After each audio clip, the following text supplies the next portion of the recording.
Yo. Hello, hello.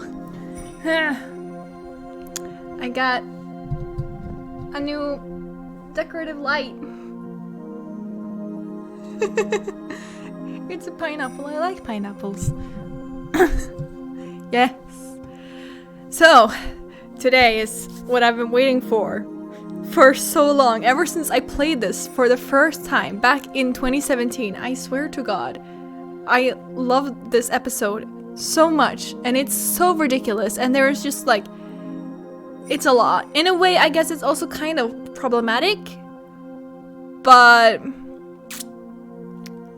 also not. It's kind of hard to explain without like actually spoiling everything, so I think without further ado, we're just gonna get into it, you know? Wait, shit, I forgot to connect this again. You know?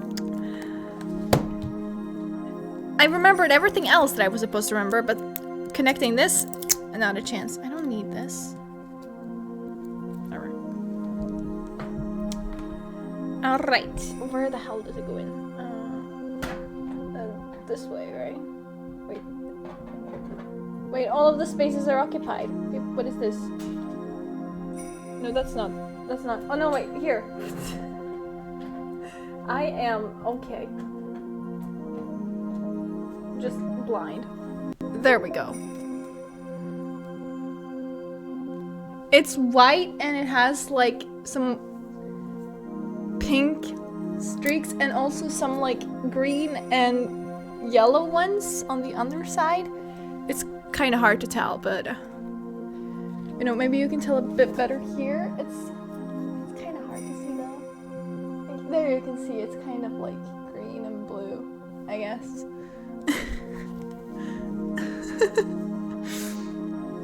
Also, I feel like my cheeks are very rosy now because I may have been drinking a bit. Just like one can. It's fine. It's fine. I'm perfectly fine. No, it is the hair. The hair is like multicolored. Anyways, now that I have this connected, let's continue.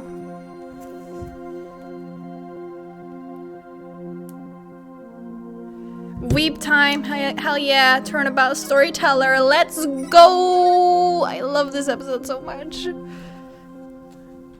Do I need this? I mean, I guess so.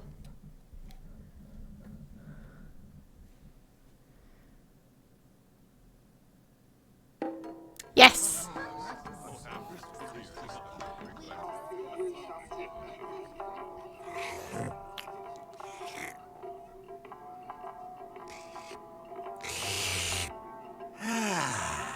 Three, 4, 5, 6, 7, 8. What time is it? It's 9, 10, 11. Was that it? Sure was. Oh shit. Shisho's dead.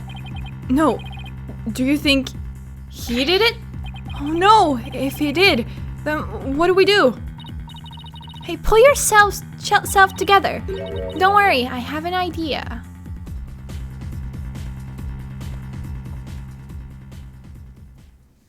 Not in the noodles. Blasphemy, yeah. For real.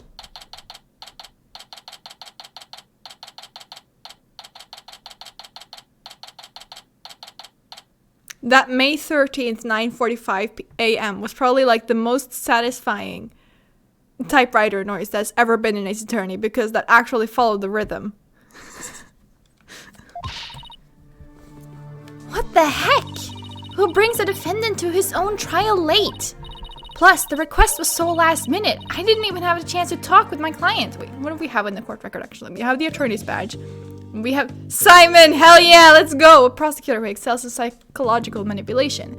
As far as psychology goes, he's kind of like my senior, I guess. And Taifu Tornado, a rakugo storyteller of 55 years, who is famous for his Soba-based routines. He has 2 disciples under him in his troop. Yo! Plus the request was... Oh yeah, I already read that. He's late for a very important date. Thank you. My name is Athena Sykes. Armed with analytical psychology and a full arsenal of legal know-how, I'm a fully competent defender of the Write Anything agency. Though I wish my client would show up already. The trial's about to start.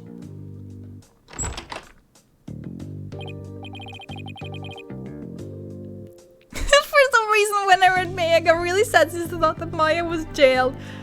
But that was just still stuck in my head from that video. Yeah. Yeah, I figured. It appears we made it just in time. Where have you been? The trial's about to start, Simon. You needn't get so worked up, Athena. His boldness can wait. There's no way he'd wait for me. And besides, why would I want to start off on the wrong foot with him right out of the gate? Dealing with such matters is part of being a lawyer, if I'm not mistaken. Yeah, well, covering for your lateness is not. Still but a rank amateur, I see. This is Simon Blackwell. He might not look it, but he's actually a prosecutor and a psychology specialist. He and I go way back. As for our shared specialization in psychology, we're both disciples of the same person, so to speak, but he's kinda my senior, I guess. But twisted sense of humor or no, I wish he'd stop treating me like a child all the time. So, where are Wright Dono and Justice Dono? Mr. Wright is abroad, and Apollo is helping Trucy with her magic show. Didn't I tell you? They're what? So neither one of them are here, leaving you to take this on alone. Yep. Ye gods. Call Wright on the back, it's not too late. He's literally in another country. Oh no, not too late at all. He would only need to know how to teleport. Very well. Then I will settle for Justice Dono. Go grab him by the horns and drag him here. Apollo is literally in the middle of a show, Simon. You may not want to admit it, but I've got what it takes to take on this case. Just leave this to me and go watch from the gallery, as your defense derails in spectacular fashion. No, as I win the heck out of this trial. I'll be okay. Promise. So wipe that look off your face already, will you? Anyway, I take it the guy behind you is... Yes, he's asleep again. Hoi, Bucky, wake up. Ow, what'd you do that for, Simey?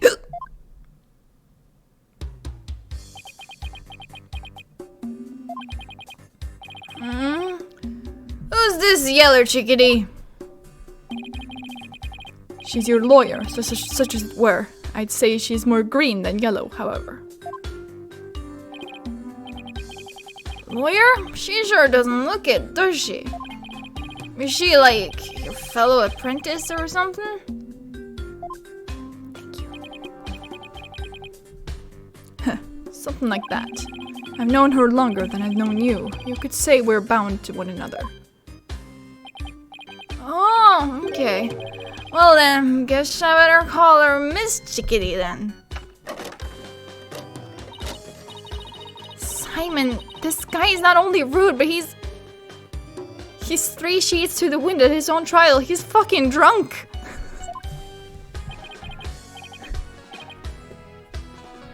Oh man, he is so drunk. I know we just met, but I'm about ready to give him a piece of my mind.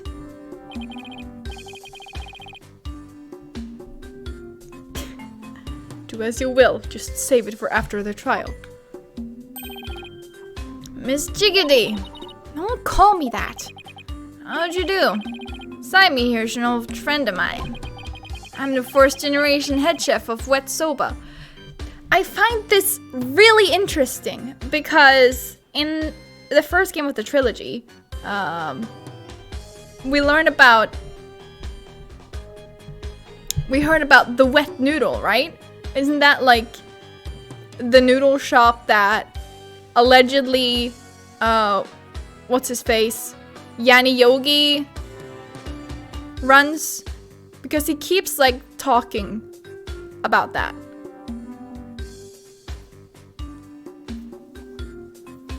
And it's called like the wet noodle or something. Noodle number 4, Bucky Wet. Nice to meet ya. It's nice to meet you too, Mr. Wet.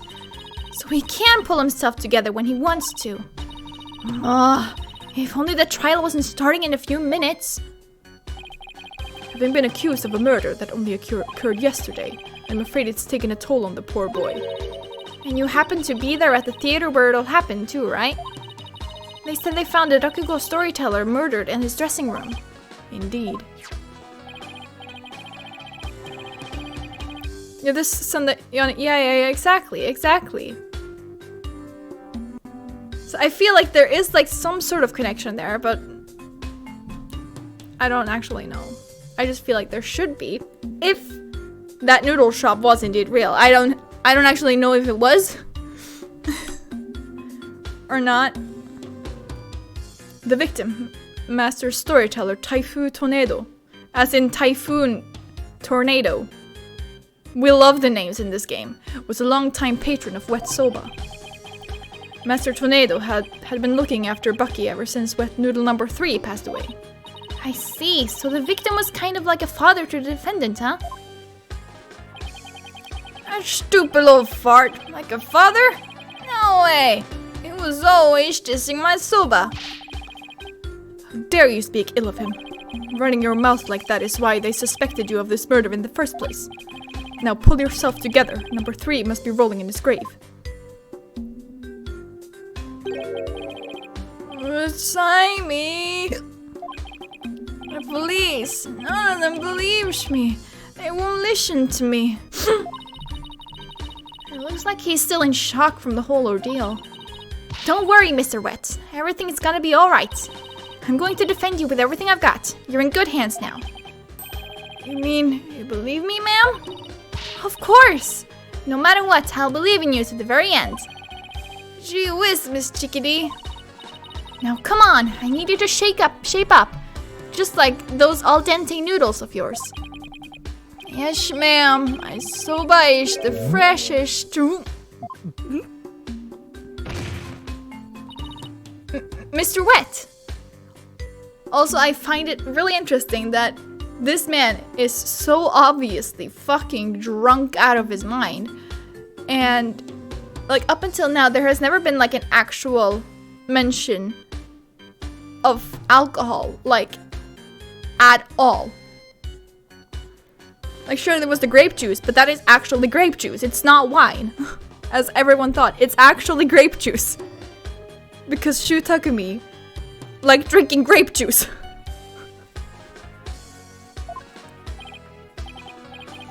Bucky, you great big pillock. So, how exactly do you know this guy? I used to frequent Wet Soba, and still do, in fact. So I've known him since he was a lad. That's why his father and Master Tornado were always so good to me. I didn't know you liked soba so much, Simon. I wouldn't expect one such as you who eats meat slapped between slabs of bread. Yes, soba is made from buckwheat. Indeed, that's the reason of his fucking name.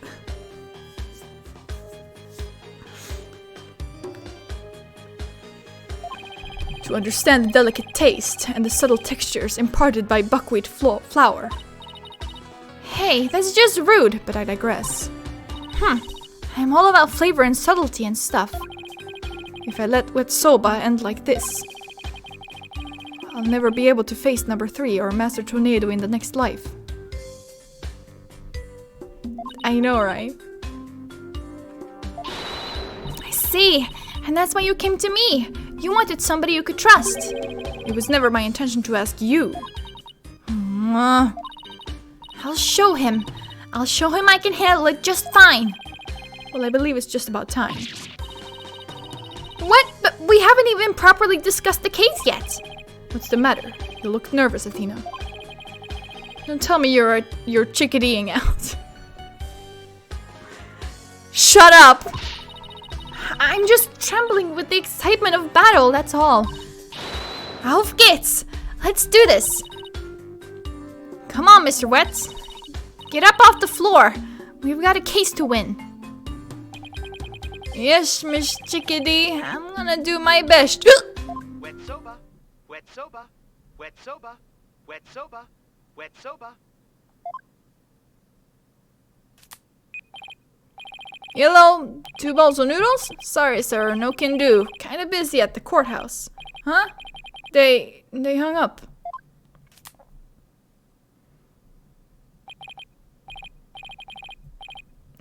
Okay. Let's do this. He's not going to do himself or his case any favors like this, Simon. Maybe we should let him go get some rest somewhere. Let me rest? Ha! Maybe if I were a lump of regular flour dough for udon noodles. But I'm fresh, like my soba.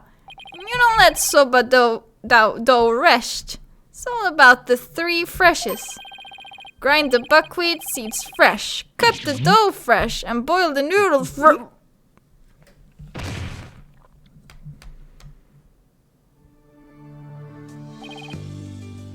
He's blacked out. Oh boy, I just knew something like this would happen.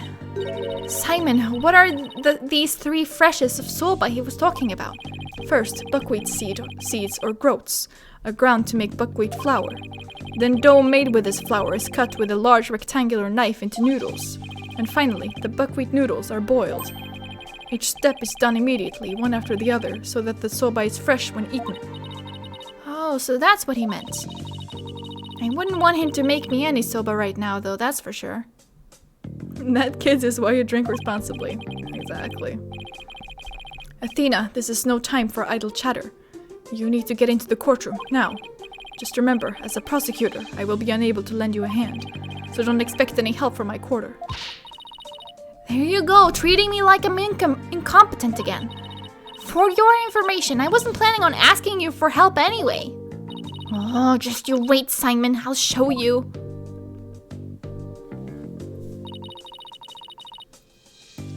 Mr. Wright and Apollo may not be here, but that's all right. I can do this on my own. Sure you can, Athena.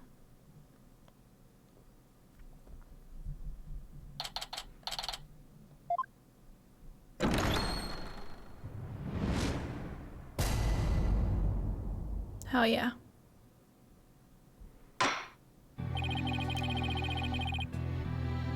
I think I'm gonna choose to go for more like the Great Ace Attorney judge. Court is now in session for the trial of Bucky Wet. The defense is ready, Your Honor. The prosecution is fully prepared, Your Honor. What's this? No prayer this time, Prosecutor Sadmadi. That is correct, Your Honor. To expedite these proceedings, I completed them beforehand in the lobby. How very thoughtful of you. By the way, what brings you back to this country? Chief Prosecutor Edgeworth called on me to handle this case. Besides, I have a debt to repay. And though my opponent is yet a callow thing, I have no qualms with sending her down to hell. Objection! I forgot she was in the maid outfit. If you have a score to settle, it's with Apollo, not me. But more importantly, I am not a callow thing. I'm a qualified and capable attorney. And what is that yellow attire, if not proof of your immaturity, you small spring chick? Now cease your shrill chirping. Now, Prosecutor Sadmadi. She's still only a teenager. Please go easy on her. Great, and now even the judge is giving me the kid treatment. Very well. Shall we begin, Your Honor? Yes, I suppose we should. Now then, Prosecutor Sadmadi. Please give your opening statement. I'll show them what I can do. They'll be sorry they underestimated me. Yes, this is after the case.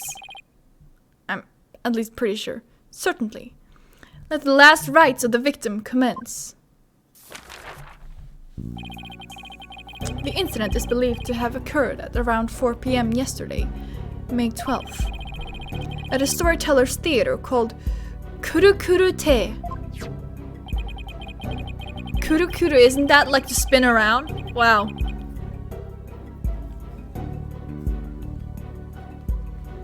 The victim was a great master of the Tornado School of Rakugo, or comedic storytelling. His name was Taifu Tornado. The scene of the murder was at the theater's dressing room. It is accessible via the staff entrance hallway and has an inner and outer sliding door.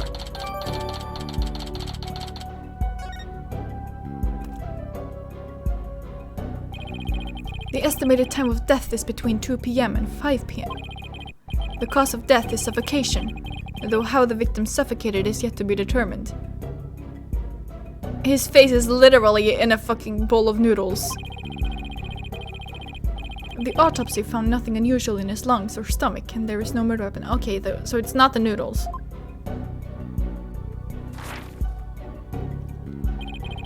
I will now submit the incident report to the court. Death by noodles. That's how I want to go.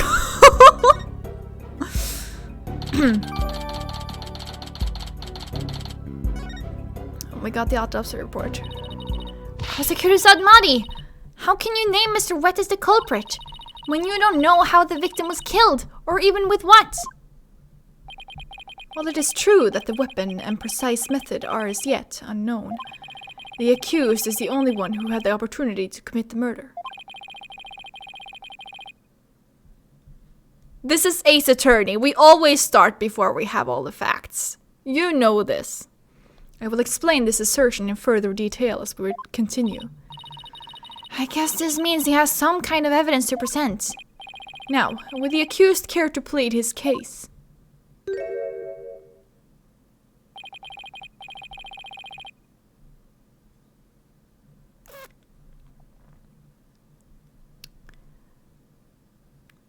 Well, you're not wrong that my kitchen drawers are full of noodles.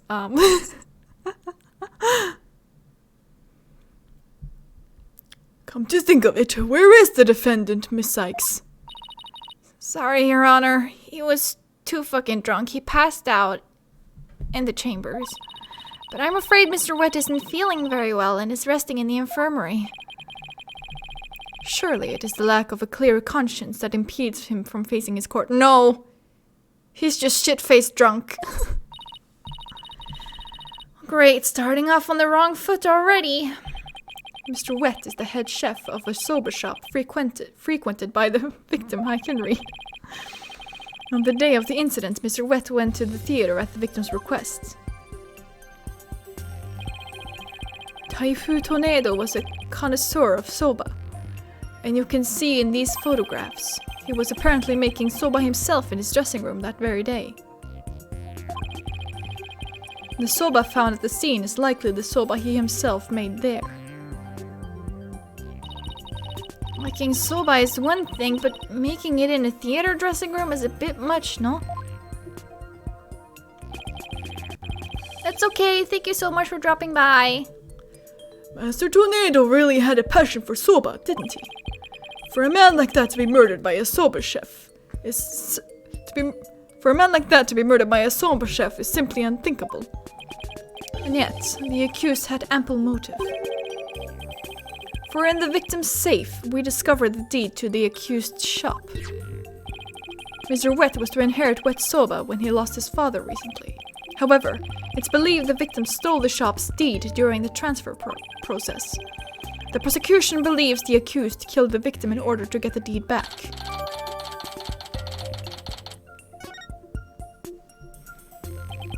A murder over the deed to a shop. That does sound like a plausible motive. So that's what this case is about. I wish Simon had filled me in a little better. I could have contributed more than just 1,000 buckets of cold sweat if he had. Defense. From your demeanor, I gather you know very little about the details of this case. Well, you see... You are dishonoring the soul of the victim by appearing in the courtroom unprepared. It's not really her fault. You are an embarrassment to your profession. You putrid egg yolk.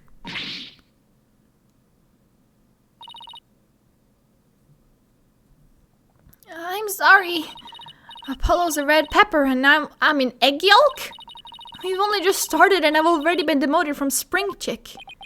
I am ready to call my witness, Your Honor. Oh, please tell me we start out with balloons. I need... Wait, why do I need? I don't know. She's just a lot.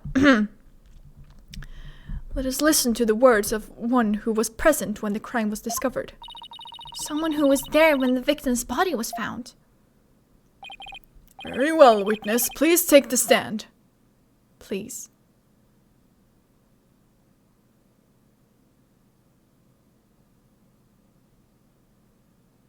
Simon.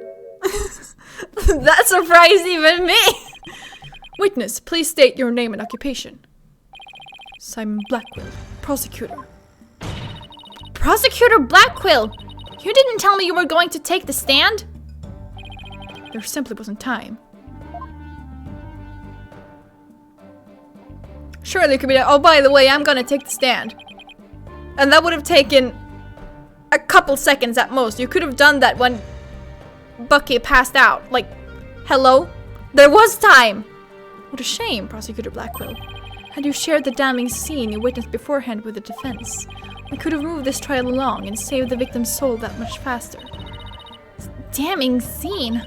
What in the world did Simon see? Prosecutor Sadmadi, was it? Before I give my testimony, there is something I'd like to confirm. By all means. This case involves rakugo, a very traditional form of Japanese comedic storytelling. Oh, here we go.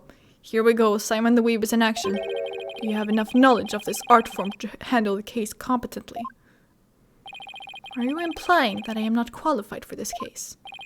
Not yet. I am simply trying to ascertain your familiarity with the topic. For now. It is a prosecutor's duty to learn the background of any case he takes on. I did some research on rakugo last night and have grasped the overall idea of it. How much could you possibly grasp in a single night? God!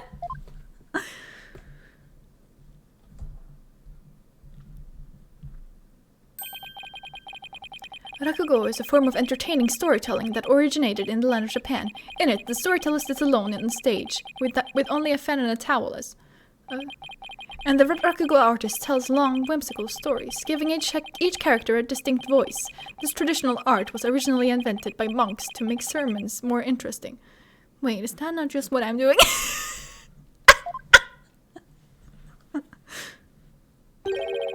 Are you satisfied? If not, I could explain the 12 types of endings to such stories. Hold on. Sits alone on the stage. Well, I don't have a fan and a towel, though.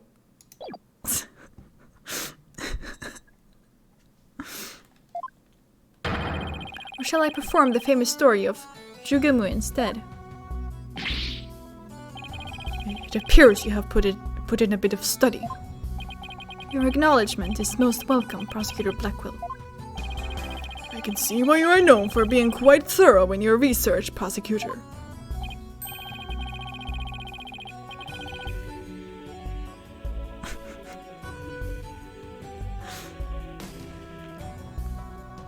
It's just not important to the case, you know. Now I would love to see you perform that story you mentioned, if you don't mind. If that is your honor's request. Jugemu. Your Honor! Could we please get back to the trial? Oh, right. Of course, I nearly forgot. Seriously?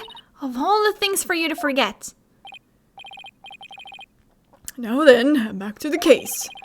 Prosecutor Blackquill, please tell this court what you witnessed.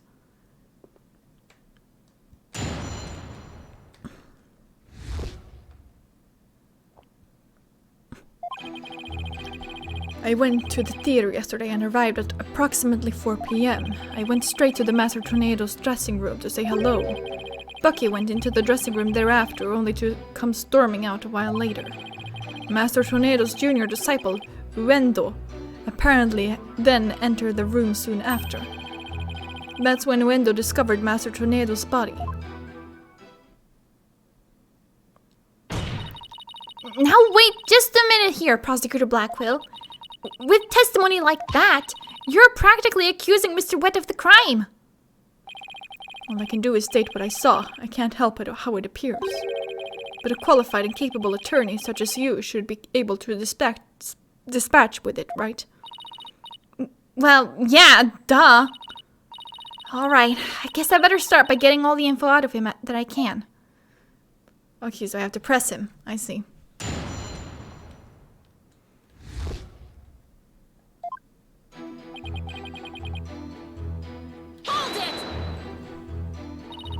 Prosecutor Blackwell, what did you go to the theater for in the first place? Maybe he wanted to go watch the show? Like, hello? I went because I had received an invitation from Master Tornado. Okay. Here, see for yourself. It was a special show commemorating his junior disciple Uendo's promotion. It was also an occasion to announce the boy's succession to the stage name of Uendo II. So what exactly does it mean to succeed to a stage name? You really don't know, do you? In the performing arts, a name succession is when an artist inherits a predecessor's name. I see. So there was another Uendo Rakugo artist before, and this disciple succeeded him, huh? And what exactly did your invitation say?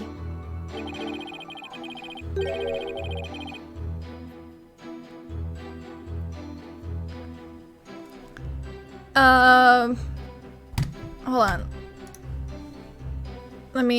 You should not search this up. Let me actually search what his name means. Uendo.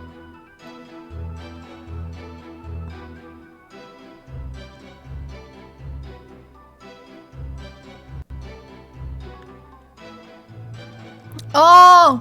It comes from wind. Apparently. Like window. Wind. Kind of, yeah. It contained a simple letter of salutations and an outline of the show's program. Oh, it appears Taifu Tornado was going to perform Tokisoba or Time Soba. He's famous for his masterful pantomime of eating soba using only his fan as a prop. And Uendo was to perform Soba Se, or Soba Glutton, a soba-themed show, I see. It seems you know a thing or two about Rakugo yourself, your baldness. The first to perform was a senior disciple Geiru. As in, like, a gale. A gale wind, is that it? Followed by Uendo. And lastly, Master Tornado.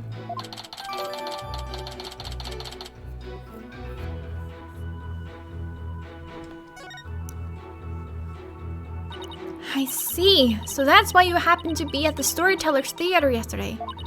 So what happened after you arrived? I haven't actually checked out the evidence I have here. The victim was making soba noodles from scratch in the dressing room. The room was covered in soba flour. There are 2 drink cans in the fridge. And this is just the time of death and the cause of death. Nothing was found in his lungs.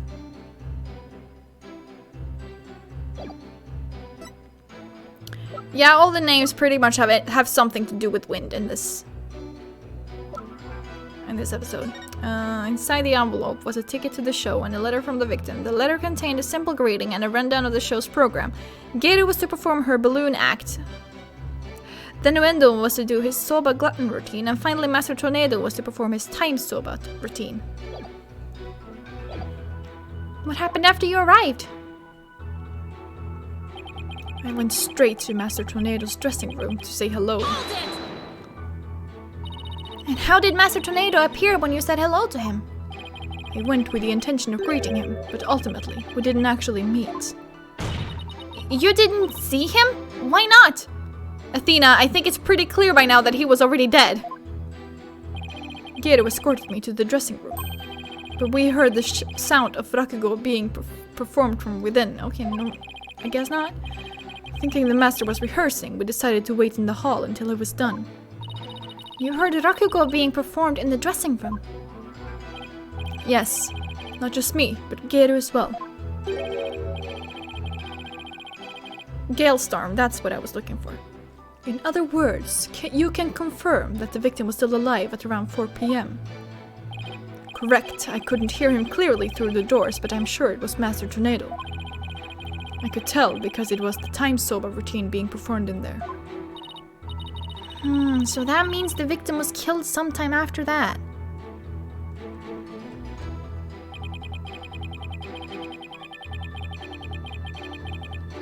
And then Bucky went into the dressing room. Please tell us in detail how Mr. Wet appeared at the time. Gero and I were waiting in the hallway for Master Tornado to finish practicing, when Bucky appeared and entered the dressing room with his things. What happened after that? We heard what sounded like Bucky's shouting inside the room. About 10 minutes later, Bucky came out of the dressing room looking rather irate. This is most likely when the murder was committed. And the victim was an elderly man. It would have been entirely possible to kill him within the span of 10 minutes. I'd better come up with some kind of counter-argument and fast.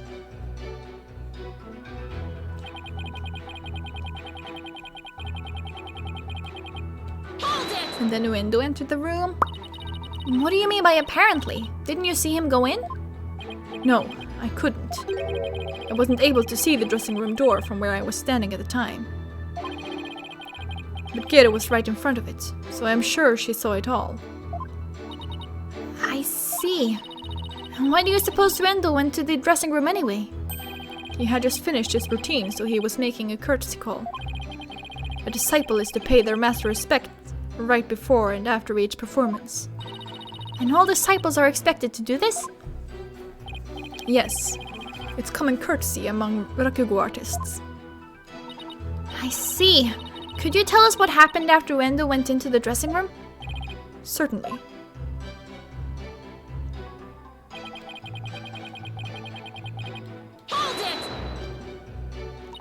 And how did Uendo act at the time, when he found the body? After Uendo had been in the dressing room for 2 or 3 minutes, we heard a scream from inside the room, and Uendo came flying out. Did you hear any signs of a struggle at the time? No, just Uendo's woeful scream. I see. Well done, Prosecutor Blackwell. Your testimony has given us quite a glimpse into the sequence of events. Thank you, Prosecutor Blackwell. And now, please allow me to summarize your testimony. While Prosecutor Blackwell and Gero were in the hallway waiting for Master Tornado, the accused came along and entered the dressing room with some items in tow. He was heard shouting for a time inside the dressing room, and about 10 minutes later, he came back out of the room seeming rather angry.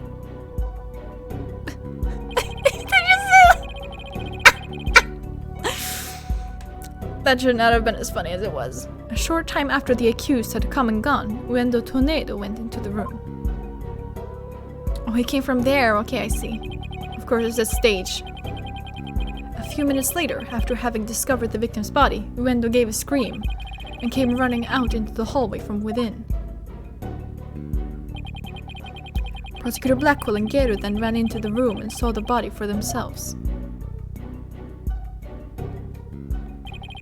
From the circumstances, it is quite clear that the accused murdered the victim. This is crucial testimony indeed.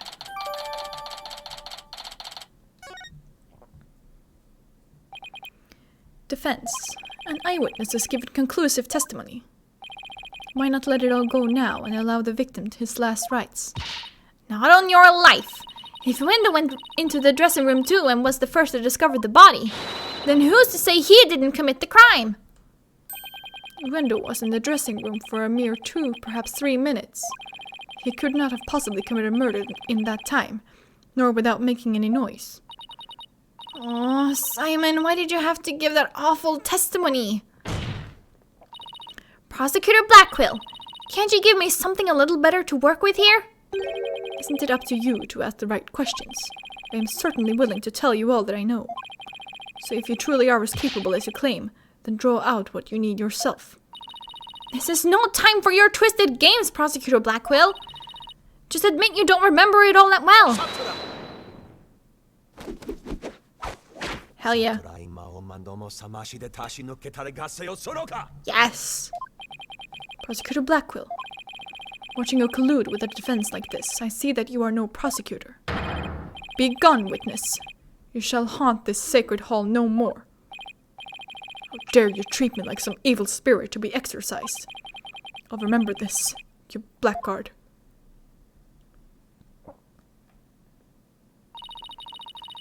Don't worry, Prosecutor Blackquill. I've got this. Would I have my way, he would not be the only one here to step down. This is why you're not allowed in the cafe! No, you did not just say that. You half-boiled, putrid egg yolk.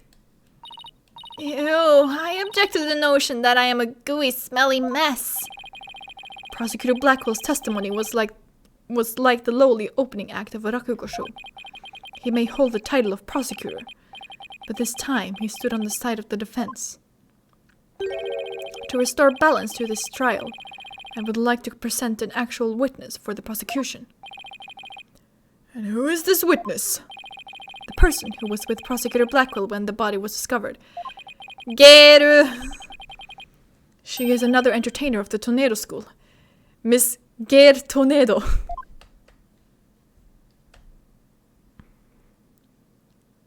Oh boy. Here she come.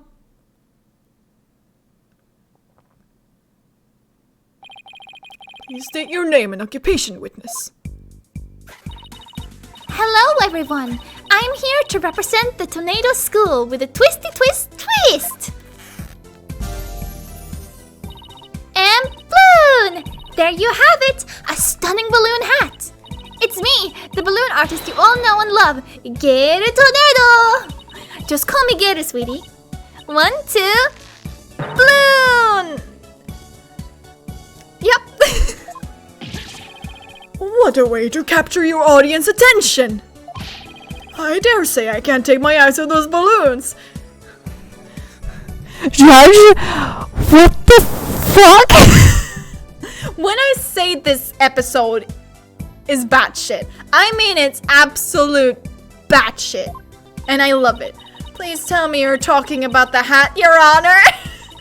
Oh, Mr. Judgy, I'm so glad you liked my performance. Would you consider joining my fan club, pretty please? Oh, absolutely. And please save your fanboying for after the trial, Your Honor. Anyway, Geru, I can't help but notice you seem awfully cheerful for having just lost your master. Of course I'm sad, but Shisho would scold me if I didn't put on a big smile. Never show sadness. Smile, smile, smile, with a twisty twist. And boom! There you have it, one gorgeous cake. I see. I guess an entertainer's gotta do what an entertainer's gotta do. A balloon art's worse than a Rorschach test. All I saw was a severed monster head. Geru, you're obviously a balloon artist, so how did you come to be a member of a rakugo school? Well, my late father that is, was a rakugo artist, you see. So I joined the Tornado School just to be just like my daddy someday. I see. My father and I owe so much to Shisho, our master, but that Bucky wet.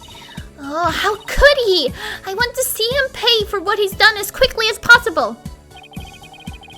Your distress is entirely understandable, and my condolences for your loss. And not only that, but he You have more to say about Mr. Wet?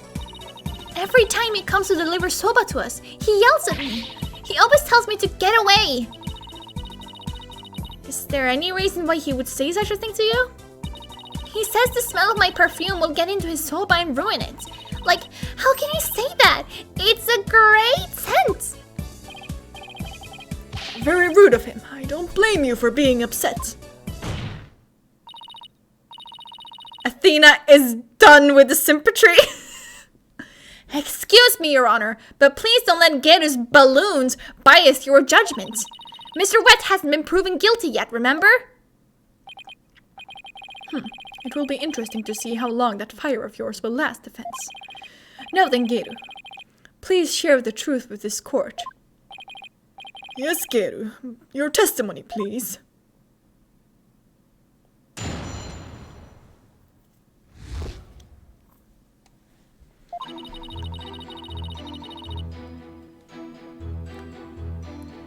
From 4 p.m. to a little after 4:20 p.m.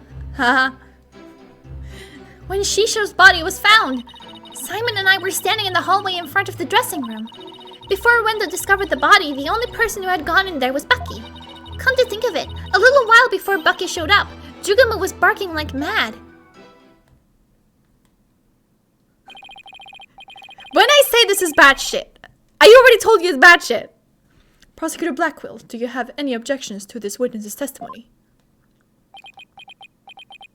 I thought you told him to leave. No. Make up your bloody mind, Sab Monk Sadmadi. First you exorcise me, now this. You need only do as you are instructed by this humble servant of the Holy Mother. As there are no objections, Your Honor, let us move on to the salvation of the victim's soul.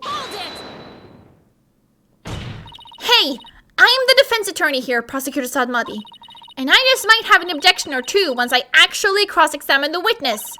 So what are you asking Prosecutor Blackwell for? I am the one you should be checking with. There is a passage in the sacred scriptures of Qurainism.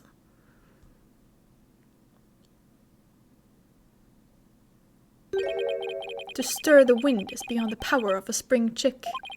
In other words, the inexperienced are useless. With that in mind, it seemed more judicious to consult Prosecutor Blackwell.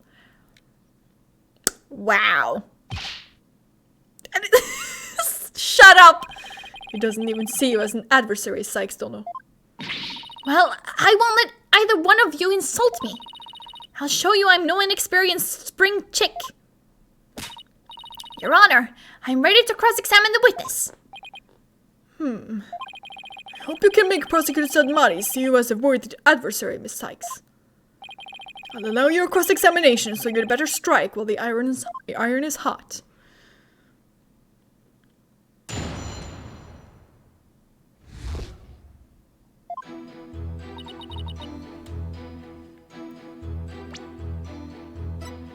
Alright. It doesn't say when he was found, right? In any of these. Was confirmed alive at 4 p.m. Bucky Wet entered the room at 4:10 p.m. and left at 4:20. Blazer.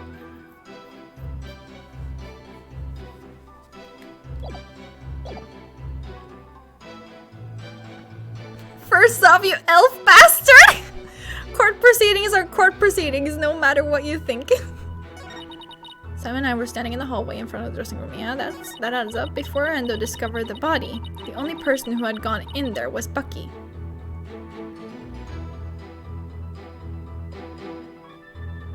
I mean, maybe? Second, keep your religion out of this. Only the defendant and Wendo entered around the time of the murder. That's right. That's why it must have been Bucky who killed poor Shisho. Let's take a deep breath, okay, Geru? So, not a single other person set foot into the dressing room during that time. I already told you over and over, didn't I? There was nobody else. I must apologize on the lawyer's behalf. Even her memory is that of a spring chick's. Nayuta! You may be really pretty, but God, you're an asshole!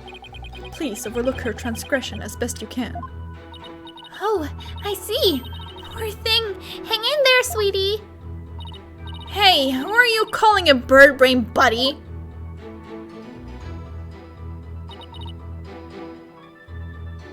Jugamu. Jugamu? That's my doggy. I keep him at the theater. Let's see. With a twisty twist, twist!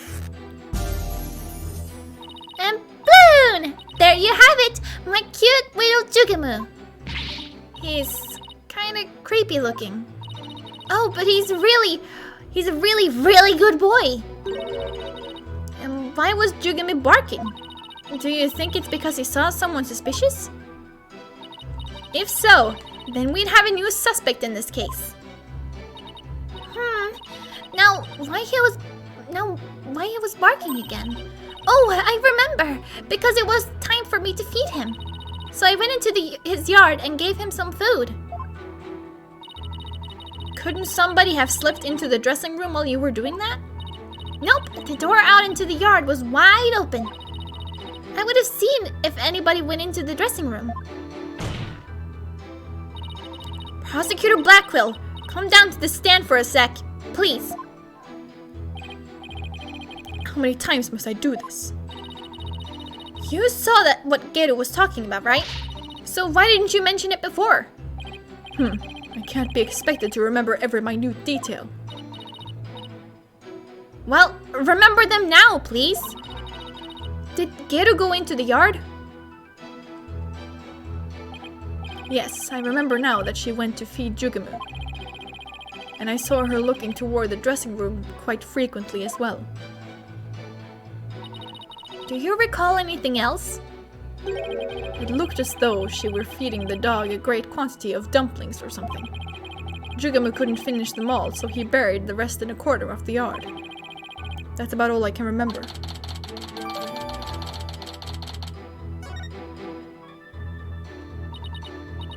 It looks like Geru was telling the truth. Your Honor, I'd like Geru's last statement added to her testimony. As you wish, defense.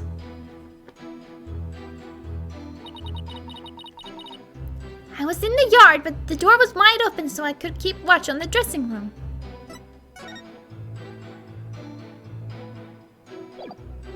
Let's press that. You know what this means, right, Geru? You weren't in the hallway the entire time after all, were you? Well, okay.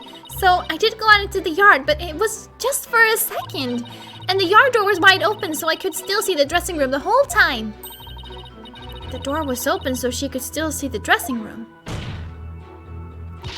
Prosecutor Blackwell, I need you on the stand again, please. What am I, your lady in waiting? Do you remember anything about the time Geru was in the yard? Simply that Jugamu buried the food he couldn't finish in the corner of the yard. That's about all I can remember. Thank you. I didn't really need to hear about the dog again, though. When I finished feeding Jugamu, I returned to the hallway. And then I saw Bucky go into the dressing room, no question about it. Okay, so around the time of the murder, Geru and Simon were hanging out just outside the dressing room. Guess I'm going to have to find a flaw in there somehow if I want to get anywhere.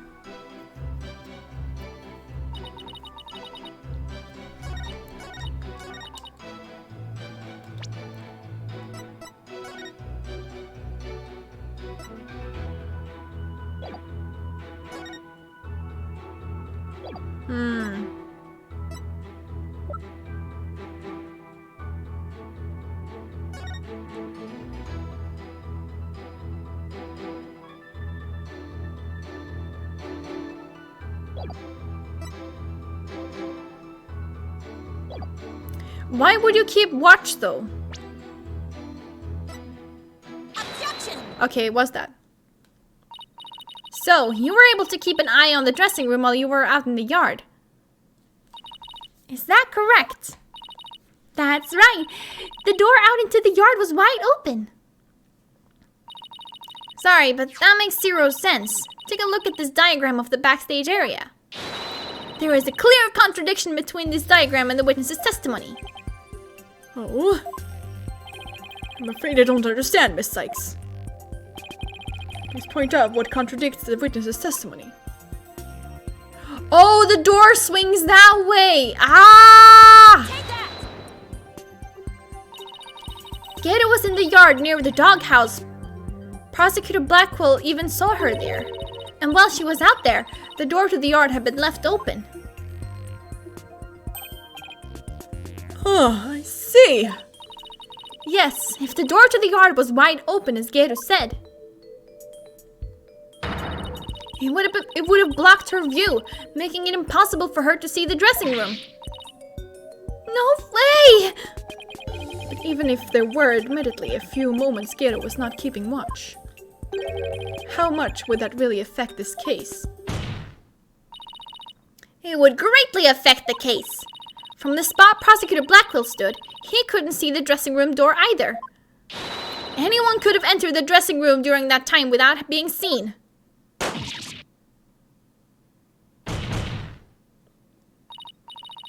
Athena is just so done with their shit. I love that. Geru, why did you try to hide the fact that you weren't watching the dressing room? What? Objection. Hide the facts. You speak as though you think she had something to do with the murder, rather than deliberate deception. It was more likely a simple oversight, right, witness? Well, I was so shocked by what happened, I was just confused, that's all. Even though she is trying to keep up a brave front as an entertainer, the truth is that she is being torn apart by grief.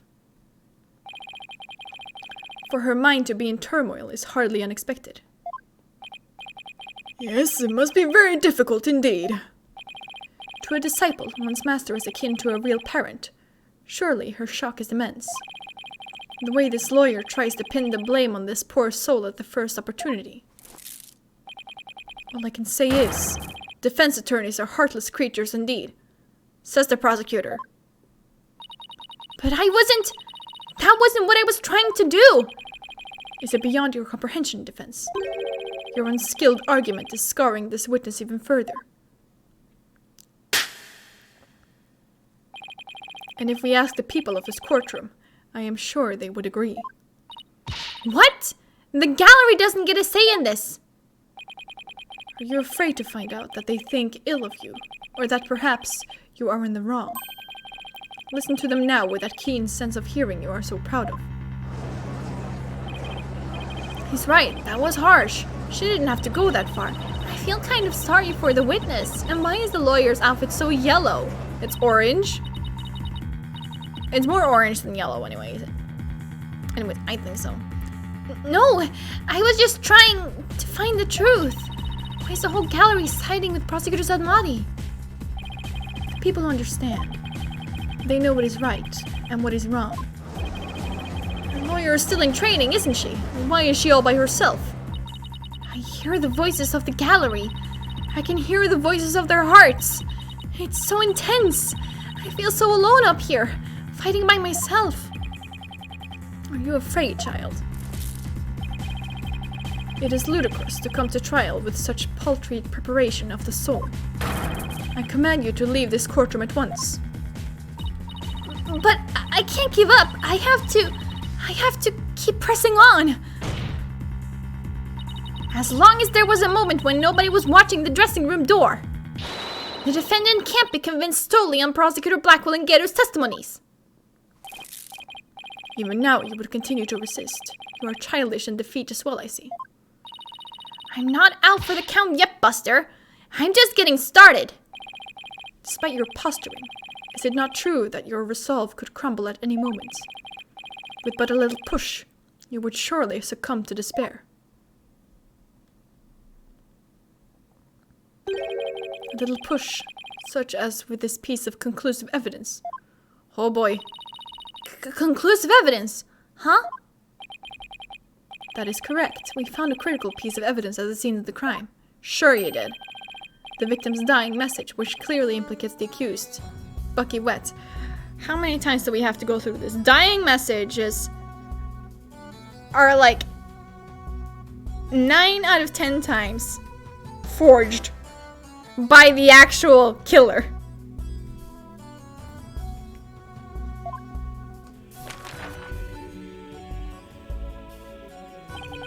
Look at these Japanese playing cards, known as karuta, lined up on the table.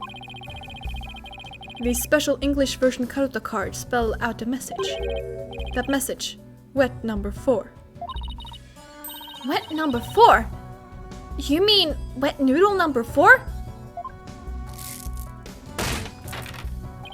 Yes, wet noodle number 4, as the 4th head chef of Wet Soba is also known. This message points to none other than the accused Bucky Wet.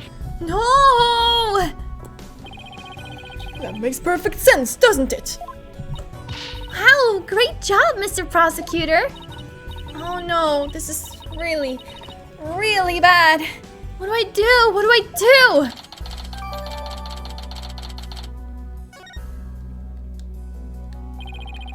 Would you still carry on your futile fight in the face of this irrefutable evidence? I mean, you can't really see what it says on there, but sure, let's just go with it, I guess.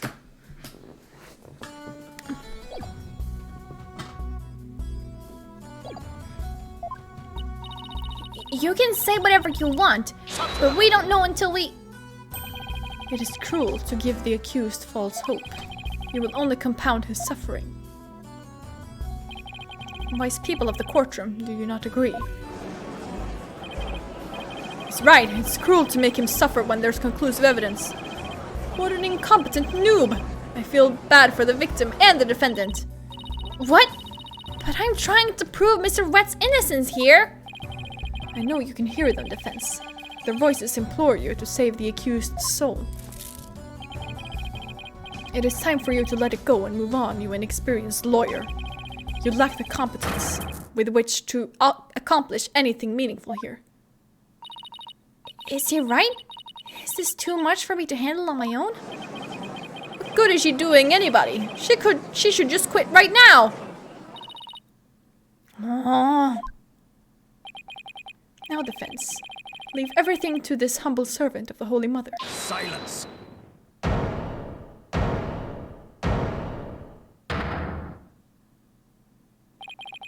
He's trying to use your keen sense of hearing against you to manipulate the trial, Athena. What a cheap trick for a supposedly holy man. Simon?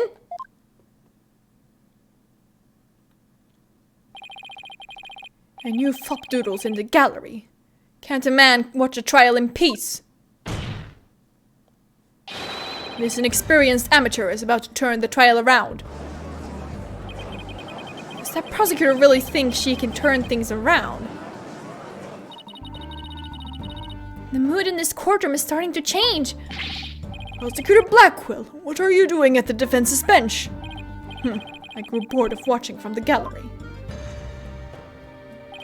Besides, if I were to leave this trial to this spring chick and lose my favorite soba shop in the process, I will be quite cross.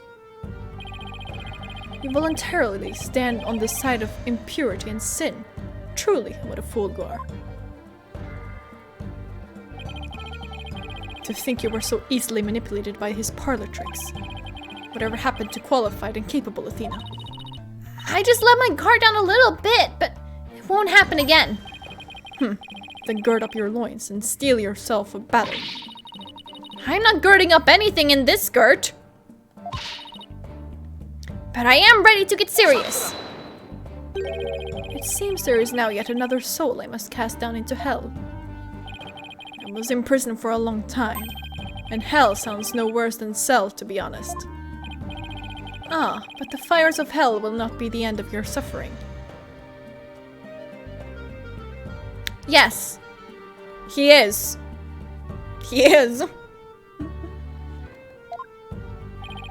For the sin you have just committed, you shall surely be reborn as a panda in your next life. A white and black, reverse panda, that is. And you shall be put in a zoo to be exposed to public ridicule. A threat like that won't work on Prosecutor Blackwell. After all, he's already used to looking like a panda in this life. Who are you calling a panda? Sorry.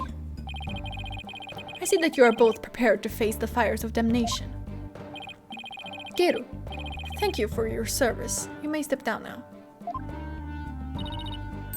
Okie dokie. Bye bye, balloon.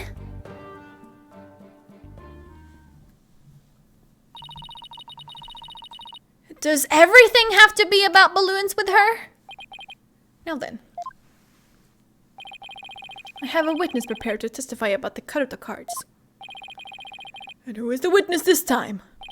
The first to discover the body and someone who witnessed the crime scene firsthand. Mr. Uendo Tonedo. The time has come for that ponytailed pair over there to finally let it all go and move on. Very well. Let's bring in this witness then.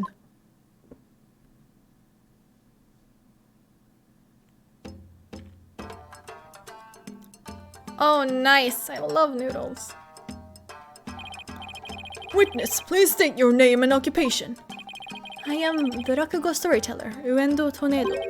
Even if my performance isn't worth watching, I will certainly watch my words. I wouldn't want to say anything thoughtless and get arrested. After all, that'd be a rakunono. Thank you, everybody. Good night. Hold it!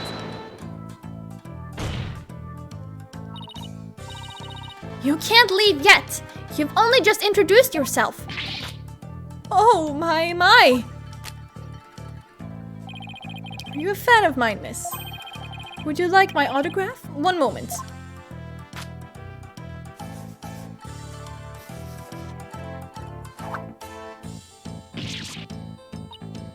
Ow! What do you think you're doing? No need to stand on ceremony. My fan deserves a fan after all. A fan for a fan! Nice one! Oh, why if it isn't Simon? How are you on this fine day, sir? I don't know what voice to give him. Quite a dilly of a pickle we found ourselves in, wouldn't you say? I don't believe I've ever seen you talk quite so much, Wendell. Never performed in a place like this, you know. I got butterflies here, can't you see? Why do I always get the weird ones? Pardon me, witness. As much as I enjoy your banter, I believe we had better return to the case at hand. Same, I love him too. Ah, I suppose you're right. In that case... I was promoted to Futatsume yesterday and received the stage name of Uendo. The show was our way of celebrating my new name and middle rank standing. Hehe. And then that happened. Ha. I never dreamed something like that had happened, not in a million years. And just as I got my chance to start repaying my debt to Shisho too. Yeah, plus I'm worried about Geru. The way she clung to Shisho. Poor thing. I told her to keep a stiff upper lip. Stiff like rigor mortis. Keep telling those lame jokes and Shisho will come scold you from the grave. I wouldn't mind getting yelled at, you know, if it meant seeing him again. Uendo, please, as charming as your various characters are, this isn't a Rakugo stage. Let us hear your testimony now, witness. Tell the court about the evidence left at the scene, and the proof of the accused's guilt. I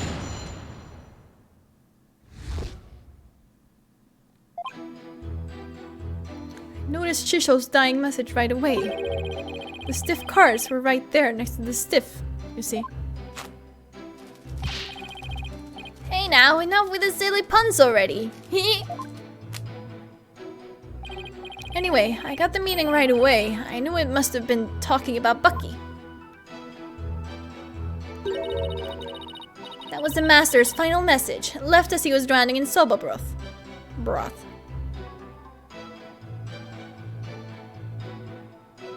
I'm not sure. It's so like Shisho not to write Bucky's name outright. Plain and simple wasn't his style. Well, that was certainly a more entertaining testimony than usual. The variety of characters performed by the witness was absolutely splendid. But he shouldn't be performing any characters in the first place, Your Honor. And Wendo, the murder weapon hasn't been determined yet. So how can you say that the victim was drowned in soba broth? It's obvious. All you have to do is look at the crime scene. He was found with his face shoved in a bowl. It's only natural to assume he was drowned in the broth for the noodles.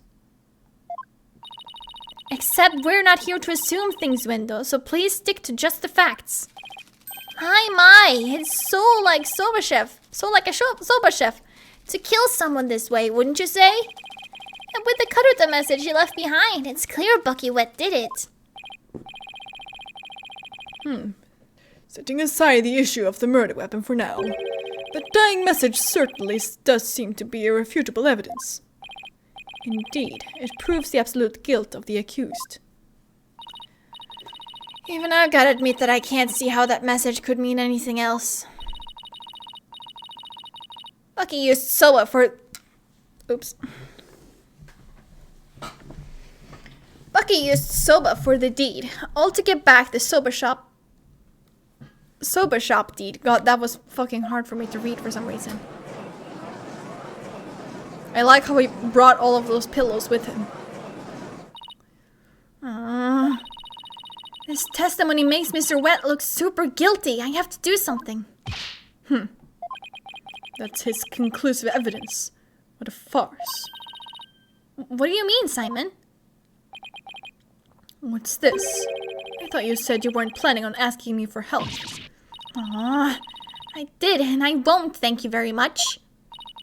Simon must have found an inconsistency in the testimony. I'd better listen carefully and try to see what he found.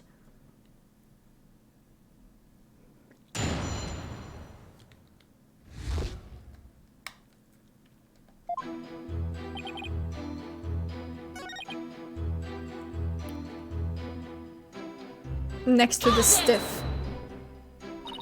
The cards were on the table your master's body was slumped over, right? You must have been surprisingly calm to notice them at the time. As I said, the stiff cards were right there next to the stiff, so they were hard to miss.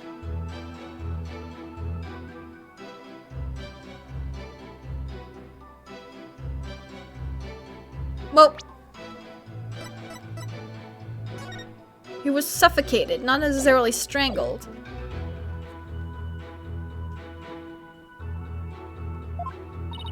But wouldn't it have been more natural to notice the victim rather than the cards? The message just caught my eye because the stiff cards were right there next to the stiff. Yes, but that fact hardly seems significant enough to make a person take note of them. Stiff cards next to the stiff. So basically, there was no real reason for them to catch your eye, was there?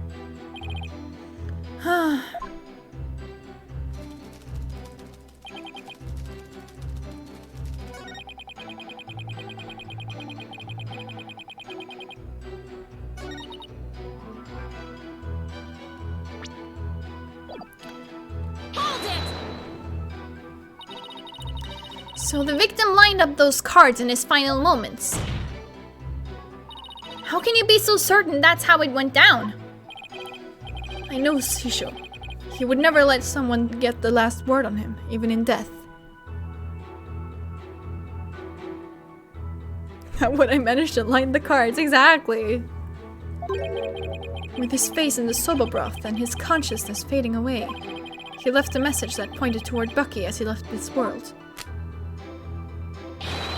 It's the only way it could have happened. Wait, the only way? Now you're just speculating. Look, a dying message is something you leave as you're dying, right? I saw a scene like that in a detective show. Wendo, we have a saying in my country. Silence is more precious than diamonds. Please do not speak any more than is necessary. Talking is my livelihood, you know? I talk all the time, this and that, truths and untruths. I can't stop myself from talking. Hopefully he'll stick to the truths, without any of those untruths.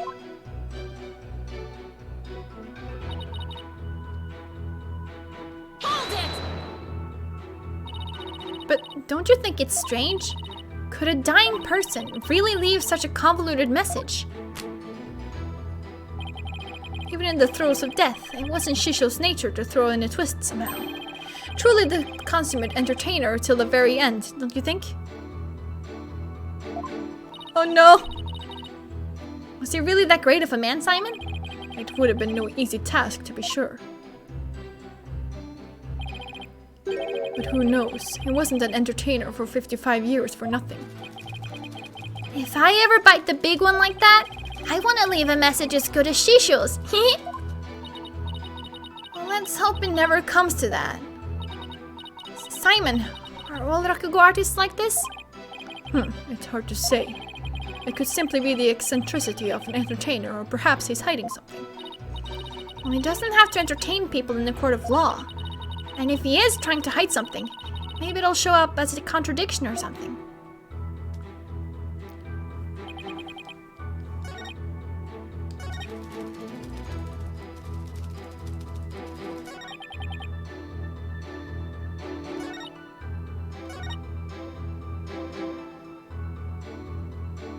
Wait, it's so like Shisho not to write Bucky's name outright. But plain and simple, how is...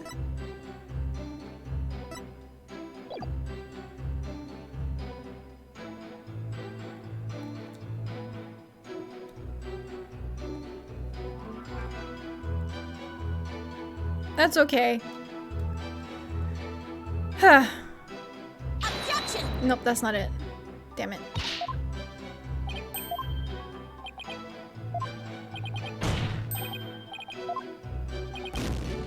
If Mr. Panda says there is no contradiction, then there is none. Oh my god. Ow, boy. Nice, Panda.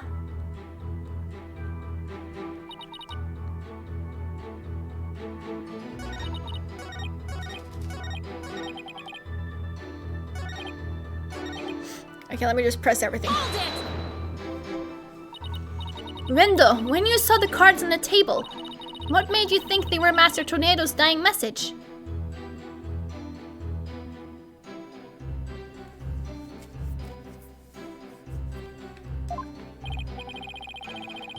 Well, there was a coded message right there next to the body. I'm sure anybody would have thought that they were there to name his killer.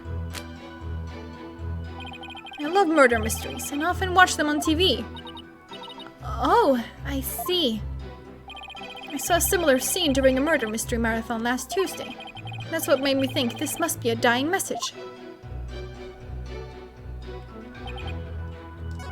And then I haven't pressed this. That's right. I need you to give your testimony, not perform a scene. Please remember, you're on the witness stand, not the stage. But look at these wonderful people in the audience. It's only natural for an entertainer to want them to have some fun. I guess we can let a few jokes slide, right? The inevitable bleeding of your work into other areas of your life. I know how that is. I find myself being unwittingly judgmental in my personal life too. Right? Right? That's exactly what I'm talking about. Well done, Your Honor. Guess you can't judge a judge by his cover. I advise the defense not to be so critical of the witness. Yes, Your Honor. Much obliged.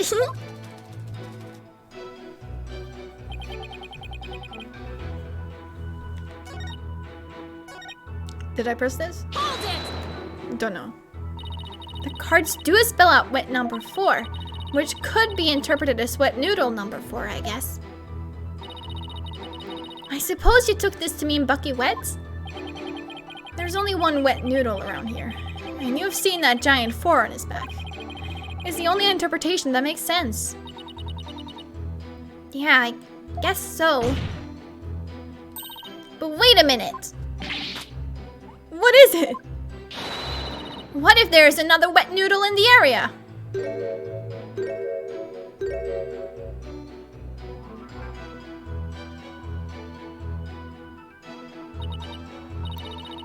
What? Did I say something strange? Bucky is the sole heir to the shop. So enough with the ludicrous straw grasping. Hey, how was I supposed to know? Just listen to the testimony again and find the glaring inconsistency. Can you help me?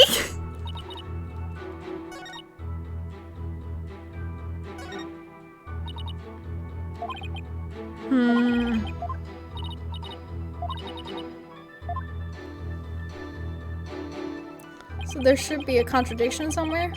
Eh.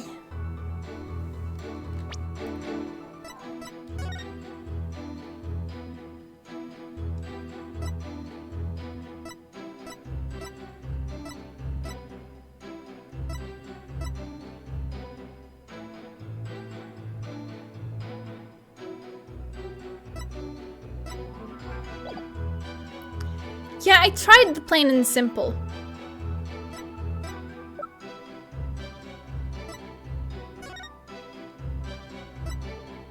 Rena discovered the victim's body upon entering the room after Bucky left. Before Bucky came to the theater, Gato was outside feeding her dog a number of dumplings. The dog buried his leftovers in the yard.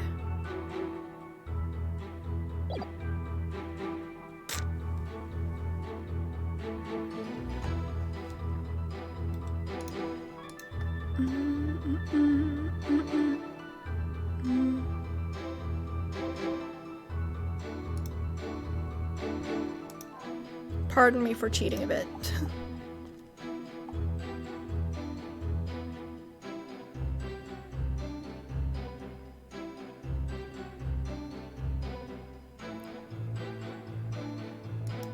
Okay.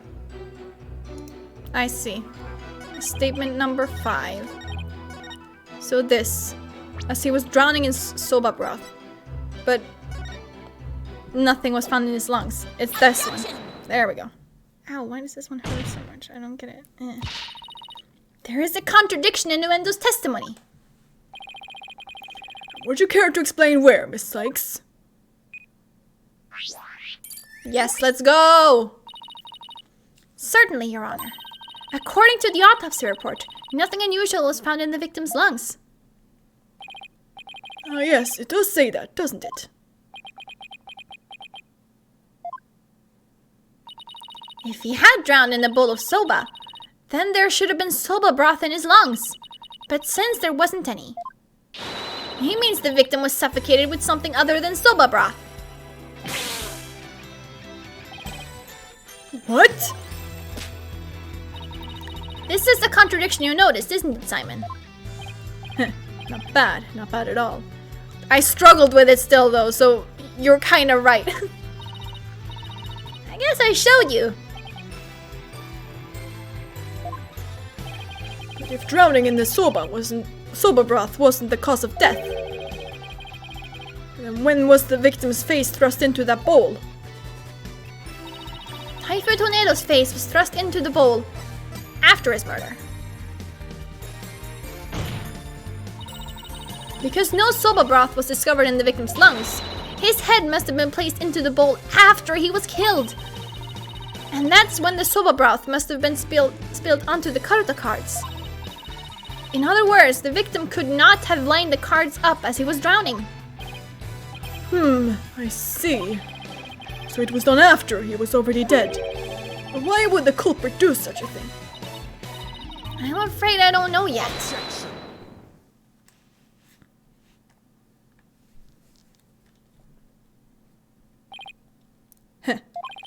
You boast of psychological expertise, yet you cannot determine such a simple motive.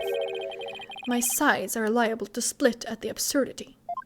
Did he just say my sides? What? And I suppose you know why? Of course. Desecrating the body in that manner indicates a strong sense of enmity on the part of the perpetrator. Yes, that does make sense. It certainly paints a clear picture of the culprit's intense feelings towards the victim. Feelings of resentment over the theft of the soba shop's deed, no doubt. Just great. Now the judge has an even more unfavorable impression of Bucky. Silence. Must you come undone at every juncture? If the culprit had enough time to set up Master Tornado's body, do you think they would have honestly failed to notice the dying message? Good point. The cards were right in front of his body after all. Rationally speaking, there is no way the culprit could have missed that, huh? Objection. Ah, but the accused is rational at the time. Given the way he stormed out of that room. Silence. Never mind that. I have something more important to ask Wendell. Me? You saw the Karuta cards firsthand, did you not? Would you care to tell us about them in a bit more detail? Those tiny crime scene photos show us precious little of what I wish to know. Well, those cards are from Shisho's special soba scenes of Tokyo Past set. Each card is related in some way to soba. Spare me the history lesson. Just tell me how the cards looked at the scene and no more. Well, there was soba broth spilled all over them. That's not much help, I'm afraid. Prosecutor Sadmadi, do you have a photo that shows the cards more clearly? No. I do. Please accept this meager offering, Your Honor.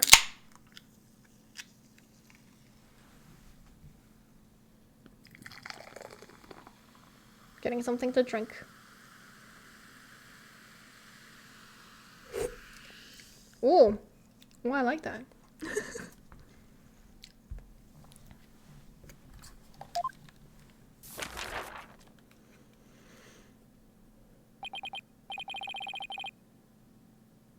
Oh my, what delightful looking cards! Well, well. Tearing Prosecutor Sadmonk's conclusive evidence apart should be a breeze with this. Huh? Don't tell me you haven't noticed. Don't be silly, of course I have. Not noticed anything, but I can't exactly say that now, can I?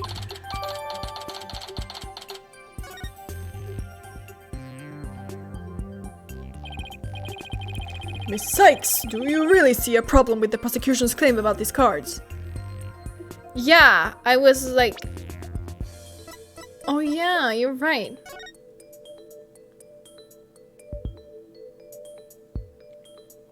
The E is supposed to be there.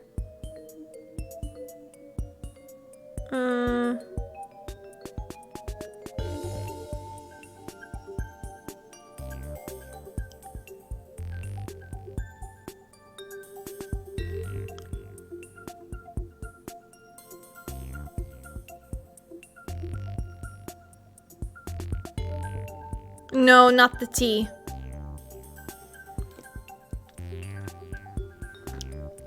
It should be Owen?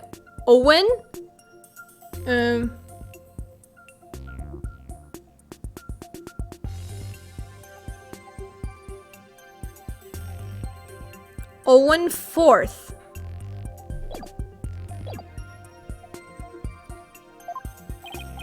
Well, go on then. Alright, it's do or die. All I have to do is study the picture and... These cards were rearranged.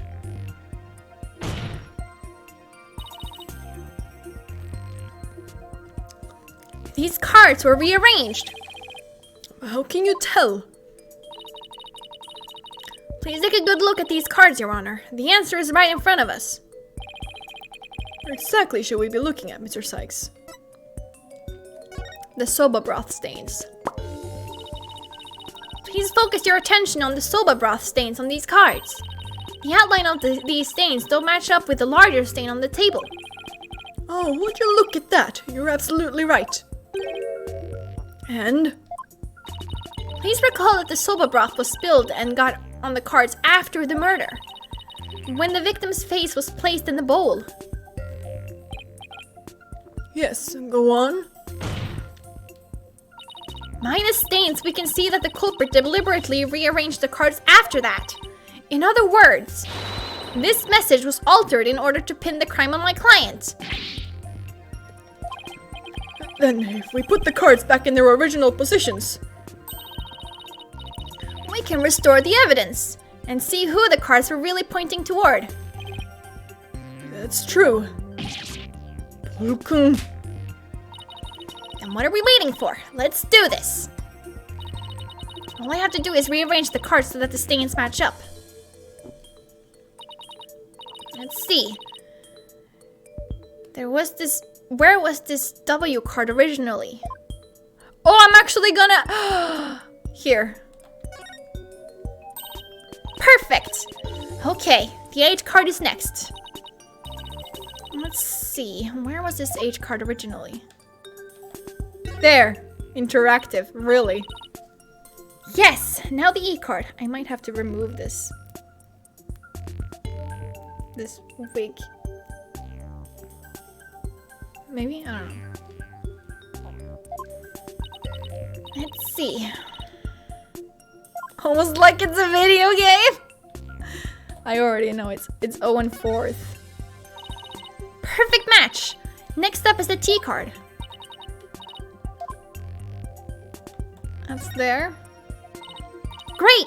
That fits right in there. Now the N card.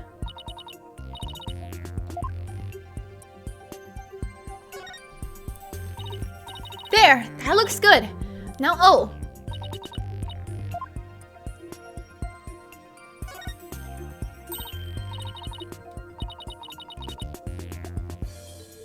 Ah! The only thing separating a movie from a game is the interactivity. It was basically drilled into us at uni. I see.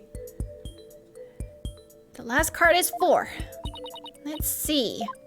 Gee, I wonder where the 4 card could be. There we go.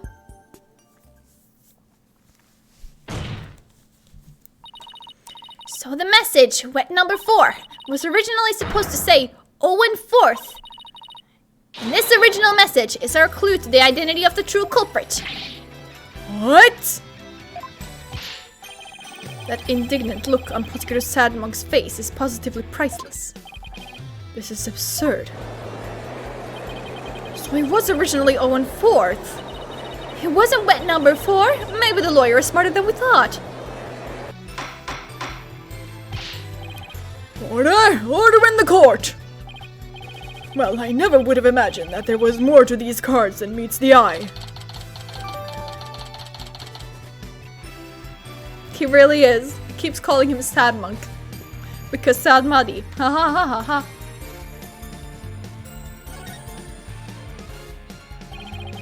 So now that that's settled, what does this 0-4 mean? Wait, am I... Who else do you suppose is to provide an explanation? Of course it's you. But I hadn't thought that far yet. Change the cards around all you'd like, but if you cannot explain what the message means, then it is as worthless as you are, defense. If I push this like further back maybe?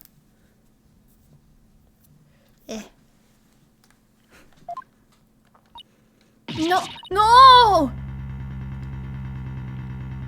Oh, that's a bit better. And so the spring chick that fancies itself a graceful swan is brought back down to earth. I have to do something, but what? Still your thoughts for a second. There is a perfectly good witness to question over there. Oh, right! That's a good idea! Come on, Athena! Get a hold of yourself! Uendo, does the phrase 0-4 mean anything to you?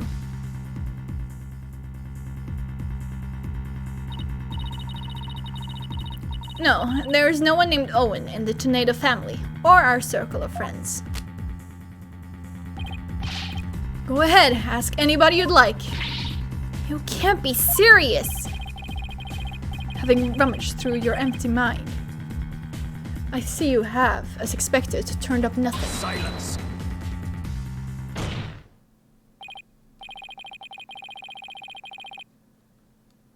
I'm afraid I have no idea who the devil this 0-4 is either. But the fact remains that the cards were rearranged to pin the blame on Mr. Wet. That in itself it proves that the defendant isn't the real culprit. Athena really loves just slamming her desk, just...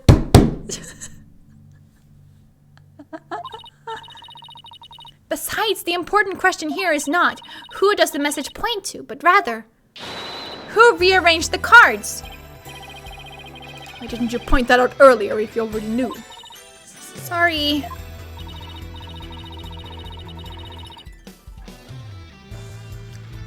In any case, there were 2 opportunities for someone to rearrange the cards. The first was when Mr. Wet entered the dressing room, and the second was when Muendo discovered the body. Are you accusing me of rearranging the cards? Me, who came to testify out of the goodness of my heart. Well, you didn't exactly come running out screaming straight away, did you? Even a mere 2 to 3 minutes is more than enough time to set up some devilry, to get up to some devilry. So what exactly were you doing in there, Ruendo?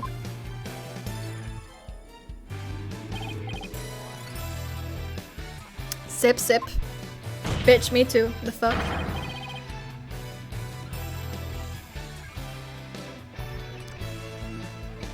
You who are required by law to testify. That's also something they never, well, I guess because this isn't actually America, you know. So like they don't pledge at the beginning of the trial, like I swear to tell the truth and nothing but the truth. Put down the tea and spit out your answer.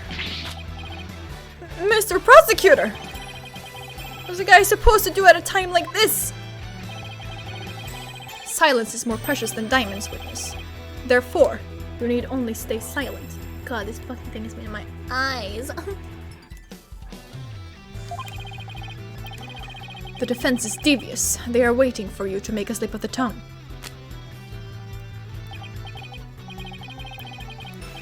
Oh, I see. So that's what they're after, is it? In that case, Your Honor, I've decided not to say another word. I mean, yeah, you can plead the fifth. Very good. After all, your right to remain silent is protected by law. Well, Prosecutor Blackwell, any other brilliant ideas you'd like to share? Oh, he is enjoying this. Did you hear that, Sykes-Stolen? A Rakugo artist who is afraid to speak, who has ever heard of such a thing. Are you trying to taunt him into talking? Such a petty trick will never work. That's right, I'm not going to fall for it. I'm only asking to hear your story. Besides, is it not your job to tell your tales if there is an audience to listen? Even so, I have the right to refuse to answer. The more you keep quiet, the more we want you to talk. That's simply human nature. Isn't that right, people of the gallery?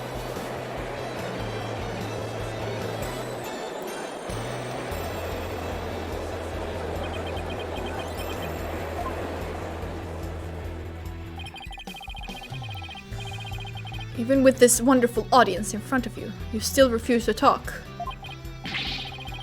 If so, then perhaps you chose the wrong line of work, my friend. Are you saying I should quit? Because I'm not afraid to speak my mind, I'll have you know. Oh no, never mind what I just said. It is scary to talk. It's absolutely terrifying. But no, as a Rakugo artist, I must talk. If I don't, how can I ever show my face on stage again? Your Honor, I'm ready to testify. He did it! He managed to convince Uendo with the power of suggestion technique. Bully for you, Uendo. That's as a real Rakugo artist should be. Alright, if the witness wishes to testify, then by all means, please do. To be turned by such an obvious ploy. What a man of weak spirit. Cry more. After my performance, I went to visit Shisho. I called to him from outside the room, but he didn't reply. When I entered the dressing room, I saw Shisho slumped over the table, motionless.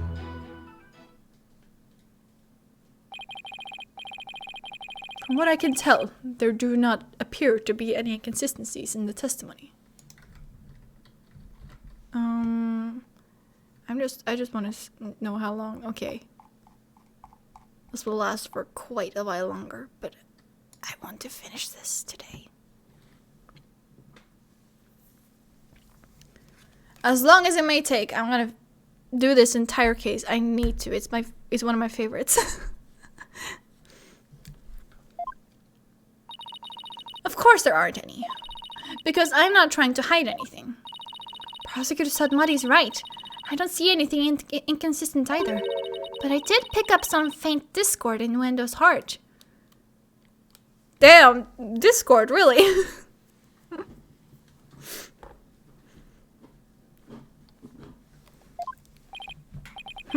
Ponder all you would like, defense, but it is pointless. Your Honor, I believe there is no need for further deliberation. Hold it! I disagree, Your Honor. I detected discord in the voice of the witness's heart. Voice chat? Sorry. That's a clear indication that Wendo is facing some sort of inner turmoil. Are you saying what I think you're saying, Miss Sykes? Yes, Your Honor. The defense would like to conduct a quick therapy session on this witness. Hell yeah, therapy session! Woo! Wendo, there is no need for you to submit to this so-called therapy. It's fine by me. I have nothing to hide. Bring it on. Impetuous fool. Why will you not listen to the guidance of this humble servant of the Holy Mother? Because your religion has nothing to do with this. If the witness wishes to proceed, I see no problem, prosecutor. In one ear and out the other. It seems this performer has no need for your so-called guidance, Prosecutor Sadmonk. Just know this, Wendo. Your folly will surely earn your divine retribution. Thanks, Simon. I'm going to make the most of this opportunity you created for me. Just keep your wits about you. I will. It's an emergency meeting. Wendo, could you tell us again about what happened in the dressing room? Let's go.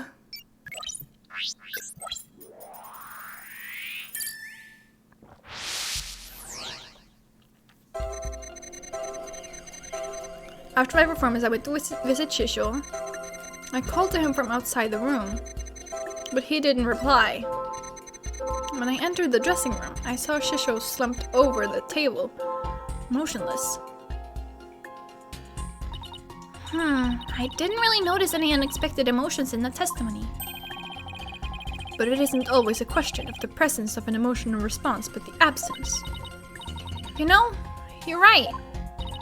It's not always the emotions I do see. Sometimes it's a matter of what I don't, but would expect to see. Surprise. There was no surprise there. I'd better carefully compare Wendo's statements to his emotions again.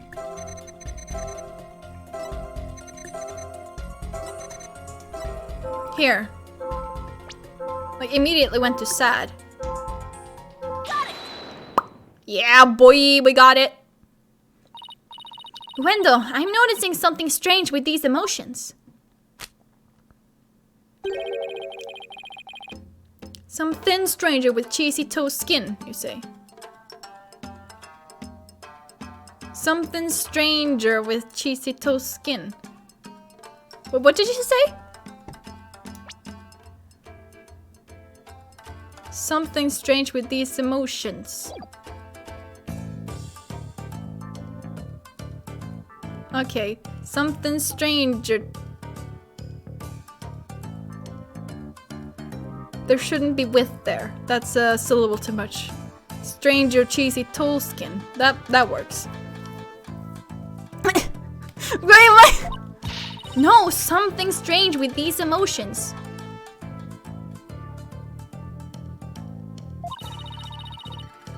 How could you have heard something stranger with cheesy toast skin? He shrank. I don't know, maybe it's me who's got some cheese in my ears. Did he will the floor to open up and swallow the cushions out of shame for that bad joke? The point I'm trying to make is that I noticed something unexpected in your emotions. Now stop hiding and come out where we can see you. Bailiff, please bring the witness a few replacement cushions. I fucking knew it. So what was this unexpected thing you noticed? God. Oh, come on! His Honor said a few cushions, not a few dozen. And that we've all had a good laugh. Please continue, Miss Sykes. Who's laughing? Focus, Athena. Don't let yourself get rattled. Why was it realized that I was in Dickite? Why is that? Anyways, when you entered the room and saw your master slumped motionless over the table, you weren't the least bit shocked, Vendo. Don't you think that's a little odd? Oh no, he always does this. Is it though? The lack of surprise means you were prepared for what you saw. And I think I know why. The reason Vendo wasn't shaken when he saw his master's dead body is because he knew about his master's death. He was zoned out. I mean, he had to have known if he wasn't surprised. Vendo, I think maybe the reason you weren't shaken was because you already knew you would find your master dead.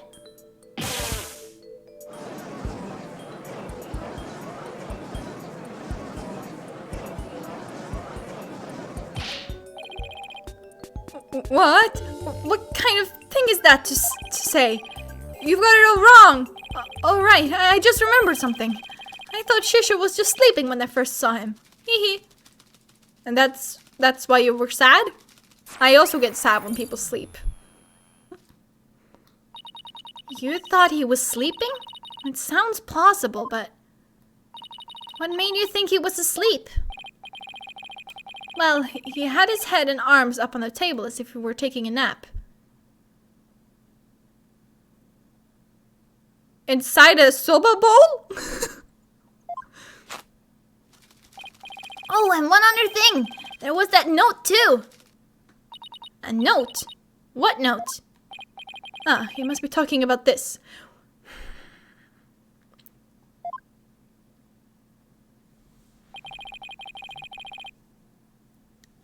It appears to have been written by the victim.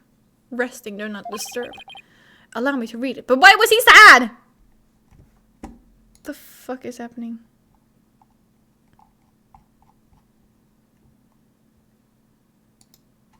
Hold on.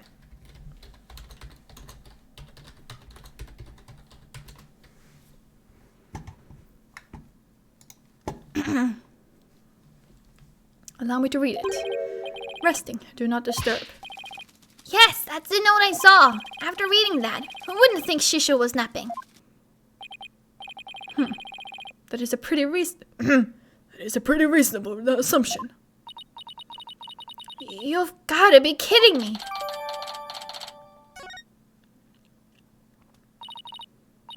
That's right. I saw this note, so that's why I thought Shisha was asleep. I want to change my testimony to include that statement. Alright, I'll run an update.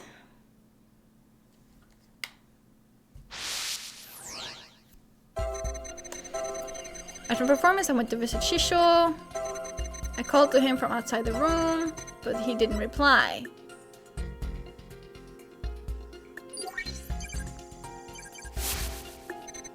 When I opened the door, I thought he was sleeping. But something seemed off, so I rushed over to him. Anger. But not a lot, just a little bit anger. I was shocked to find him dead. I couldn't believe my eyes.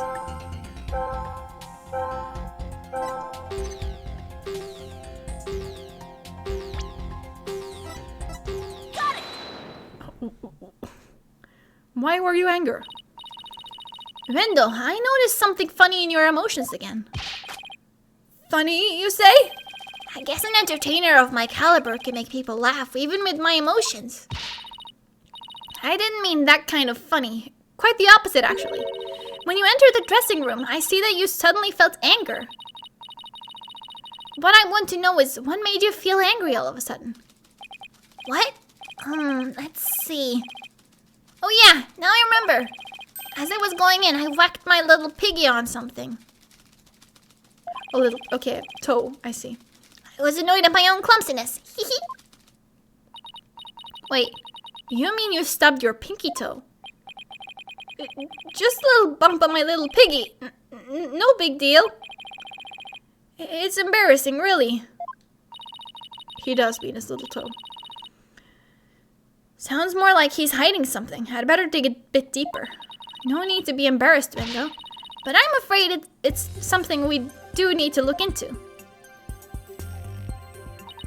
I don't really see anything you could have stubbed your toe on in the area surrounding the dressing room door in this picture.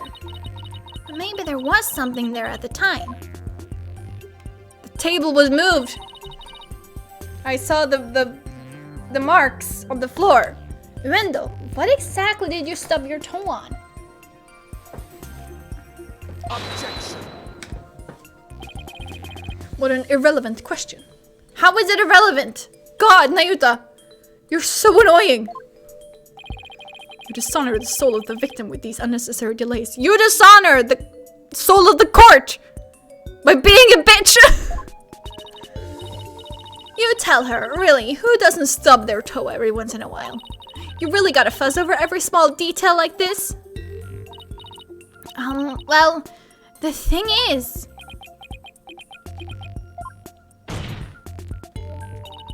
Even the most subtle of fluctuations in the person's psyche can clue us into the truth. That's why it's important to get to the bottom of this question. Plus, if I back down now, who knows what new insults Simon will hurl my way. Is there really no trace left of what Wendo stubbed his toe on by the door? What in the world might have been there then, but is not there now?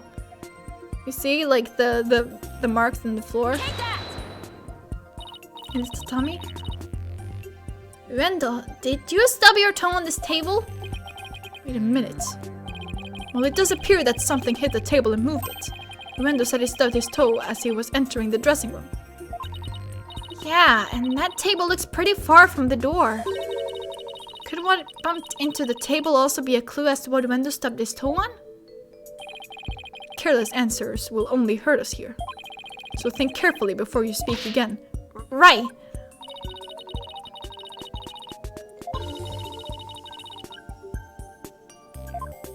What could have been there then, but it's not there now? But this is not the entire room! How am I supposed to know?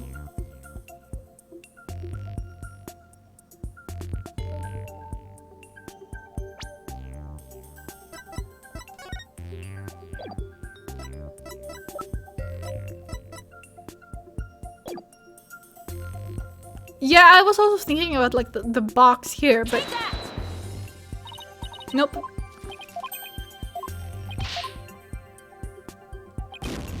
It's not that. Ha.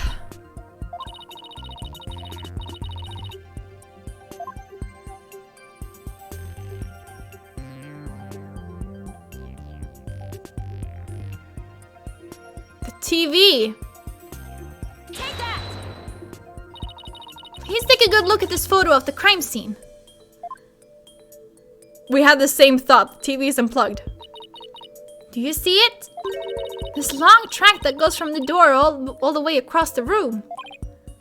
Now that you mention it, I do see traces of something getting dragged. Oh yeah, that's right, I see it now. And the drag mark ends here. At the TV. This implies that the TV was originally by the door.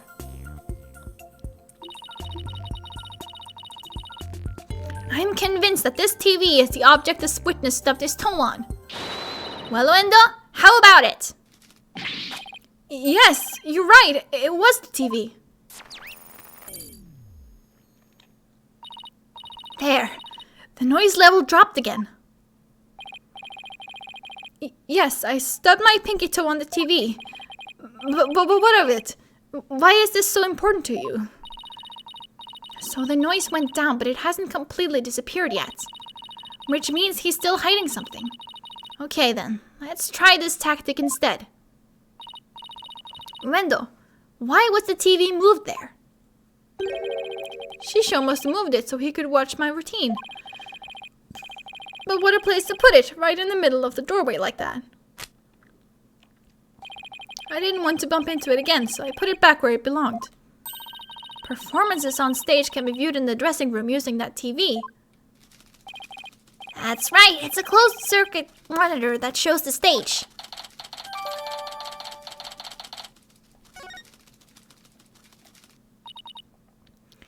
I see. Now what? I can't find anything else out of place. And I still haven't gotten the noise level down to 0 yet. Simon, I'm still getting noise here, but I don't see anything else fishy. This is precisely why amateurs are such a bother. God, shut up. Anyways, it's probably like you said that the noise was coming from the TV, like the.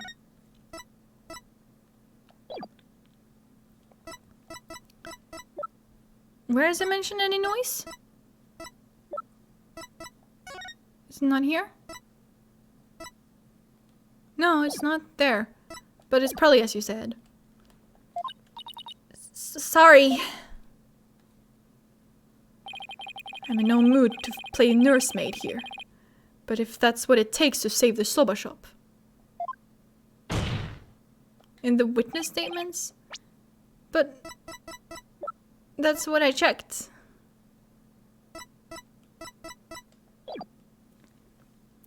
Oi, Wendell. Here's a curiosity for you. This table Master Tornado is slumped over. Looks like it was moved. Did you happen to bump into it while you were moving the TV back? Oh my! Yes, you're right. I believe it was either Simon or Geru who mentioned it. It was one of them anyways. That like he was practicing. No, it was Simon. It was Simon. The TV hit the table and Shisho's body moved with a jolt. That's when I first realized that Shisho was dead. Oh, but how scared I was. I see. Thank you.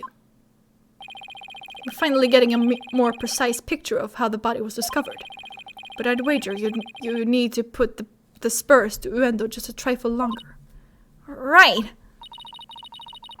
I can't keep asking Simon to bail me out like this. It's time for me to regain my footing and really stand on my own. Uendo, what you said just now about discovering your master's death, could you please describe all of that again for the court in detail? Alright. But before you do, let me just plug in the latest information.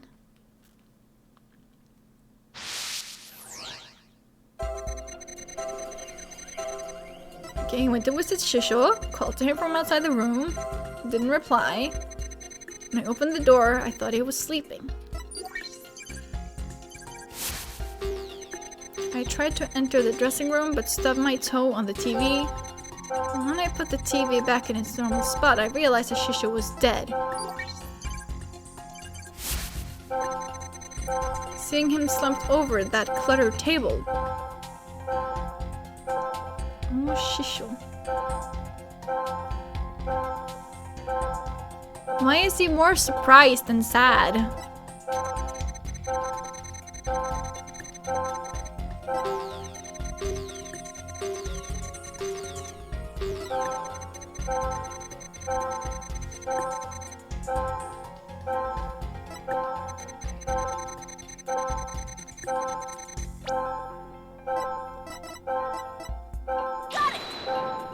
That's not it.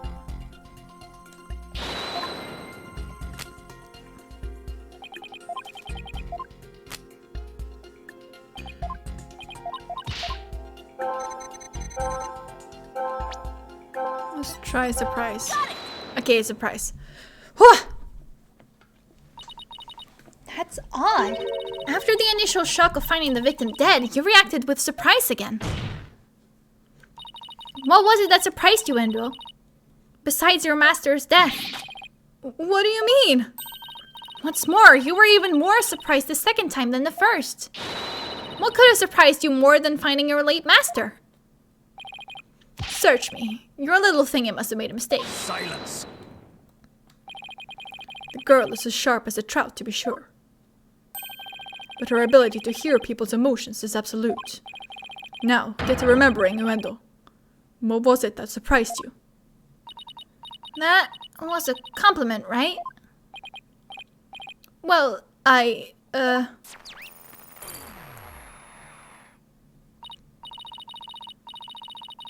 No, that was a joke. Trouts aren't sharp.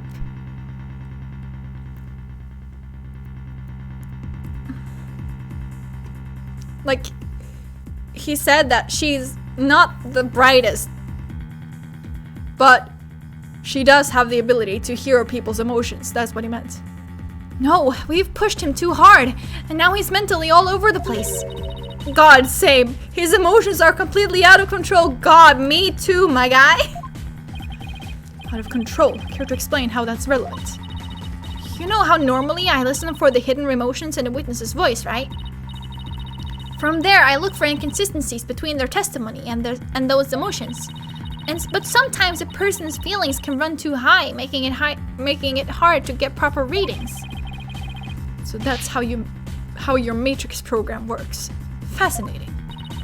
Ordinarily, it's just one emotion that runs out of control, but it seems there's nothing ordinary about this time.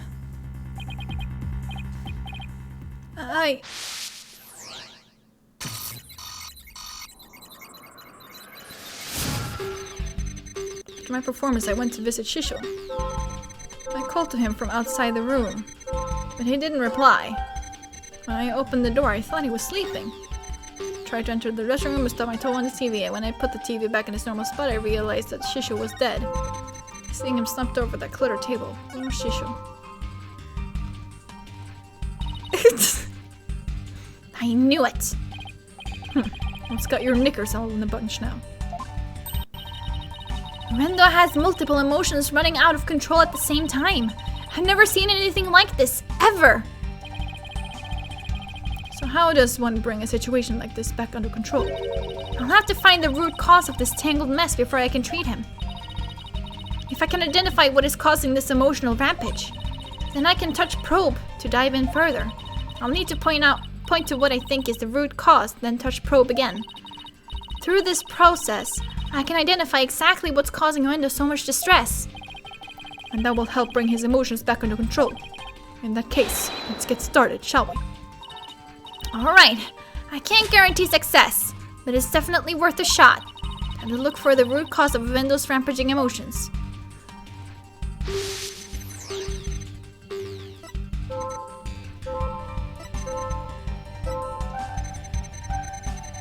It has to be something in here.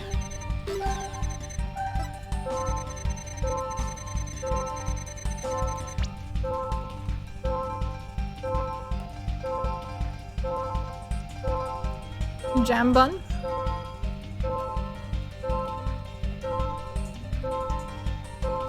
I should save.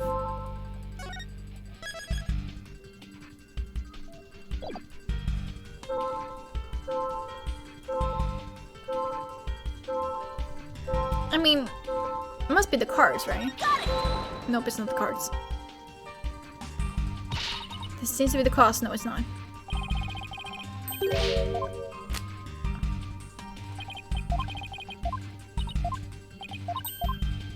Got it all wrong.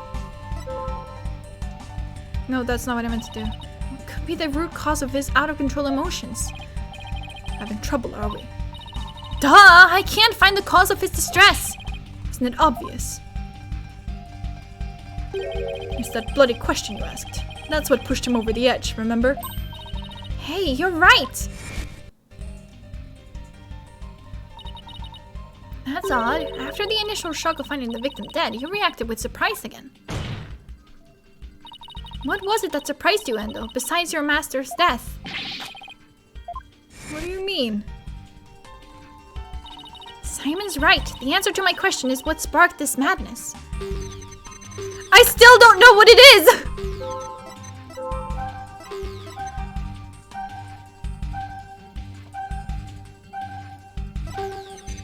It's a TV. No, it's not the fucking TV.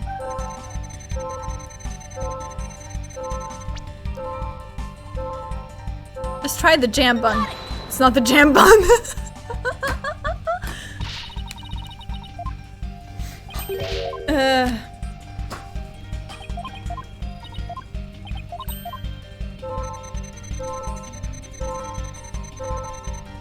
No, but these...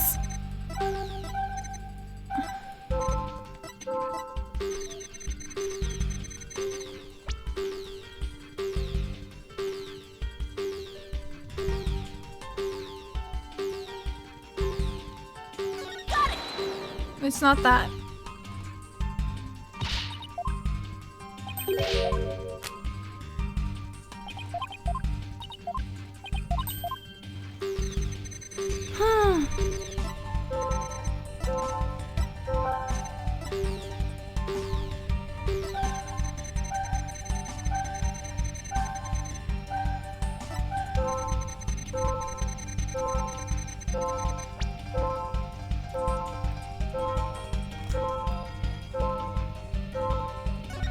Bottle, no.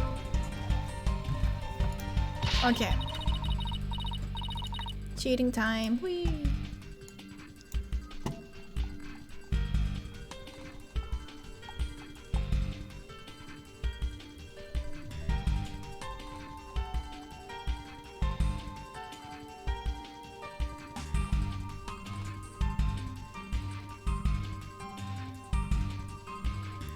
I tried to do that! Oh, that's annoying.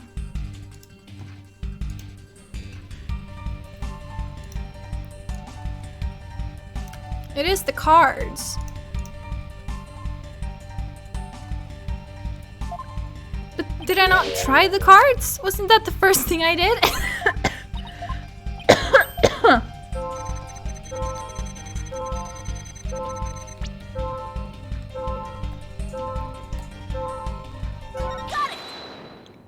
Did I not do that? I guess I didn't. I get it now. The cards were the root of it all. Yeah, exactly. I thought that was the first thing I pressed too. Maybe it misclicked and it hit the table instead. I don't know.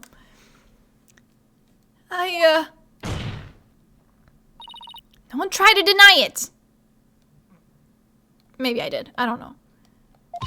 You can't hide your feelings from me. The dying message that was left at the scene of the crime is what was causing your distress. Me too. I'm also gonna take a sip.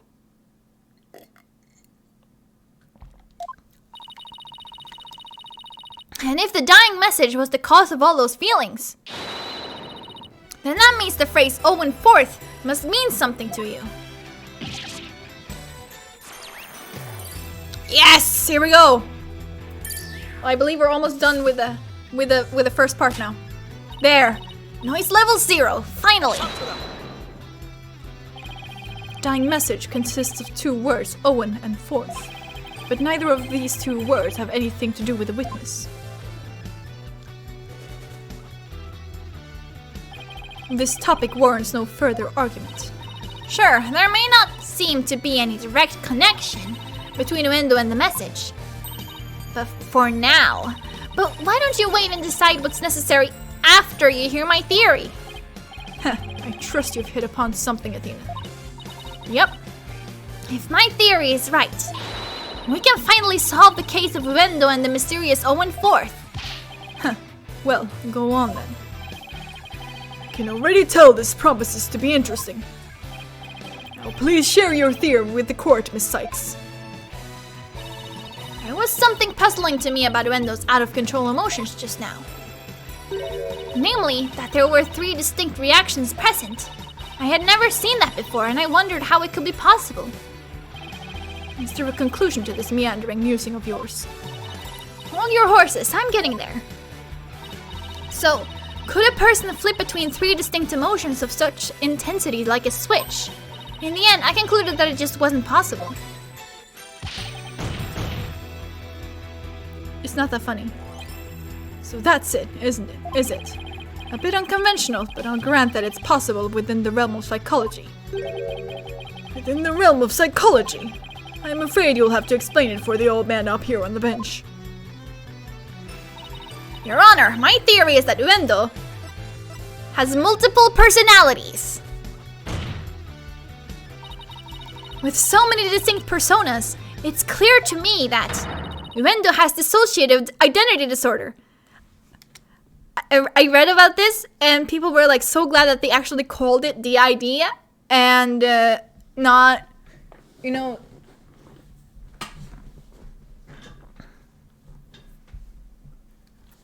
not schizophrenia. What's it called? I don't know.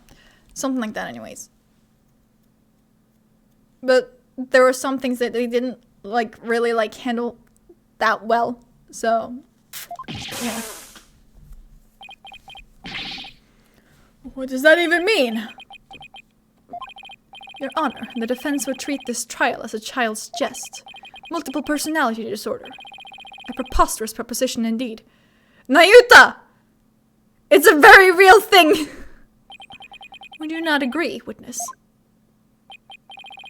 How did she know? How did she figure it out?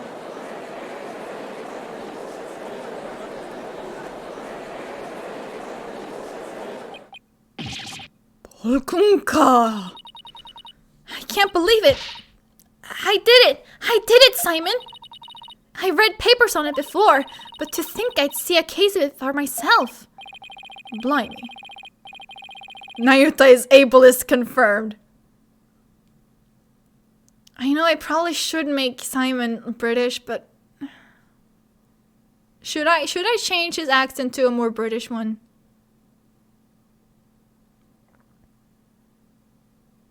But he's just a wannabe Brit. He's not actually British, so I think it's funnier if he just like uses British slang with an American accent.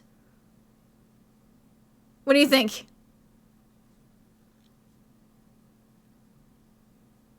Should I switch to a British accent for Blackwell?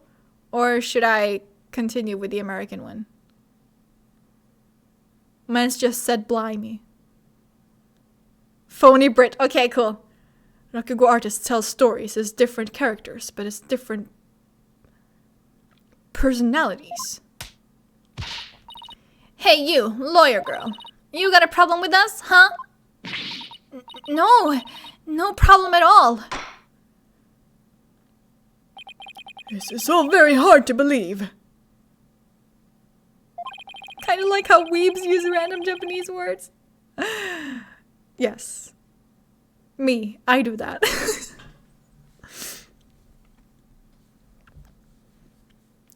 But now that we've established that the witness has multiple personalities, could each of them please introduce themselves to this court?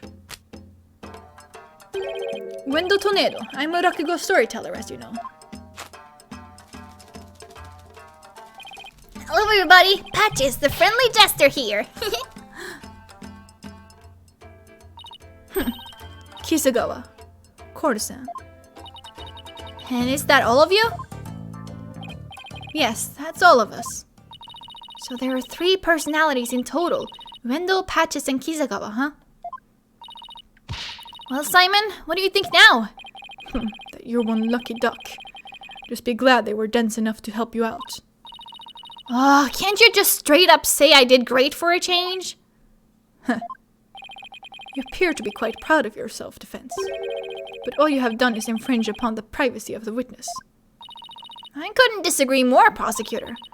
Now that we know there are 3 personalities, a new way for us to interpret the meaning of a certain piece of evidence has arisen. A new interpretation.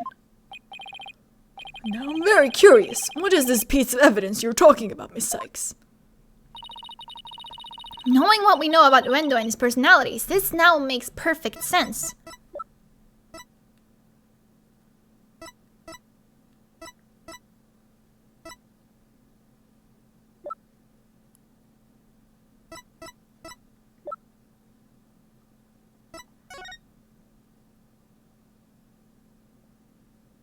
This? Take that! The Karuta cards. That's right, Your Honor. Recall the original dying message left at the scene. We didn't have a clue as to what Owen Forth could have possibly meant.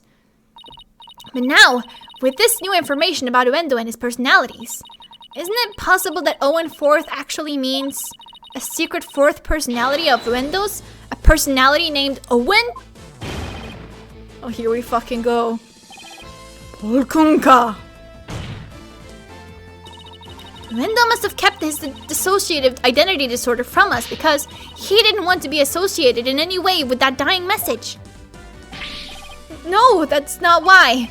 We kept our disorder a secret for a different reason altogether.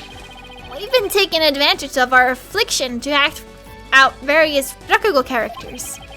If word of this got out, well, our reputation as a Rakugo artist would be tarnished, as would the Tornado name.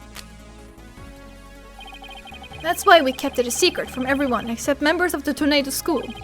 But really, there is no fourth personality, it's just the three of us in here.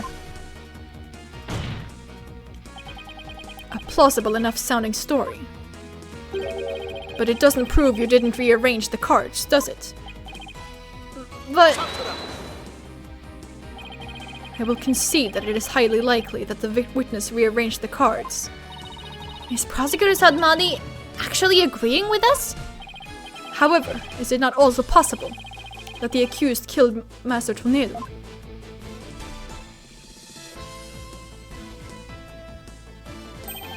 And then left that message in order to frame the witness? And upon noticing the cards when he found the victim's body, Uendo rearranged them. Silence! A fantastic tale, but a tale nonetheless. No one outside the Tornado School knew about Uendo's multiple personalities.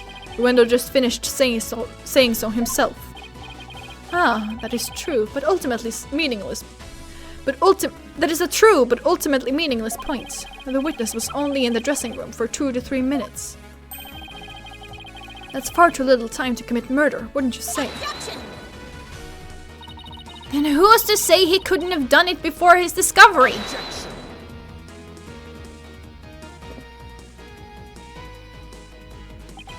That spring chick memory of yours.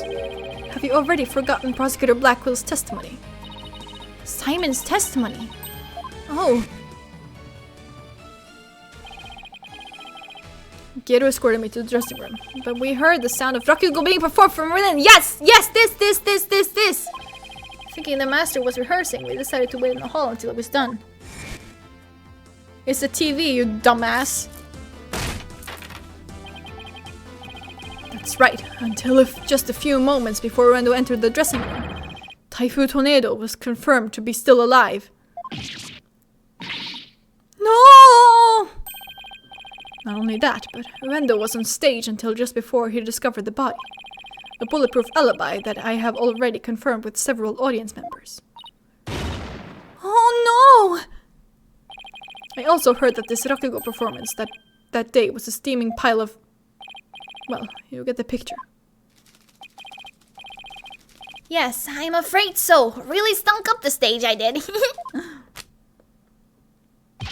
And yet, I have a perfect alibi. Indeed, why not land the coup de grace on the defense by describing your alibi witness? Okie dokie, Smokey. Like, how much longer is this? Oh god, there's still more. Damn it, I was hoping we were almost done. Alright, we're almost fucking there. I was on stage until just moments before I went into the dressing room. The entire audience was my witness. But my performance was a huge bust. Not a single soul laughed. I'll never be able to live down how terribly I bombed during that very important show. Uendo was on stage before he found the body, so he could not have committed this crime. It is time to let it all go, defense, and move on.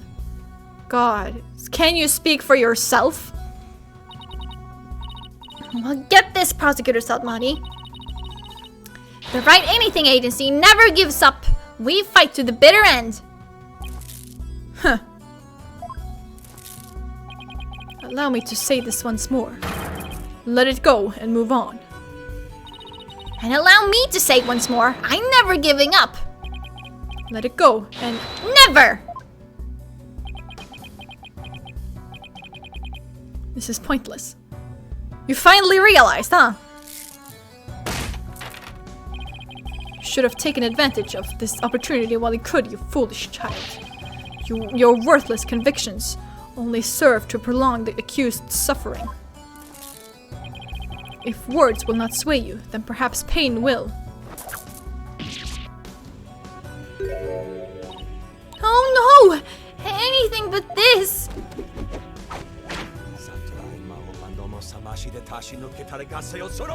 Yes! God. What's the big idea, Prosecutor Sadmadi? That was but a small dose of punishment for your misguided convictions. Are you now a bit more inclined to give up as instructed? Are you threatening her? As if! In that case, you must require another dose. Not bloody likely.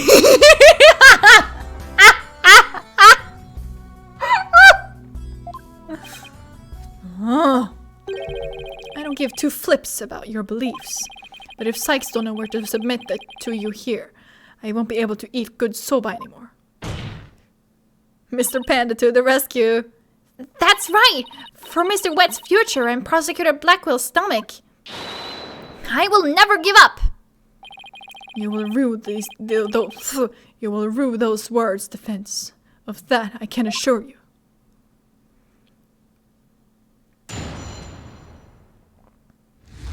When I hear the words rue the day, I only think of Neville from iCarly. That was his name, right?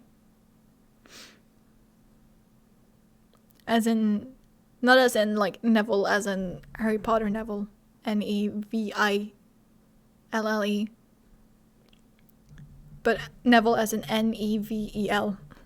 I believe that's how you spell it. Anyways, not important. Wendo's alibi, let's go.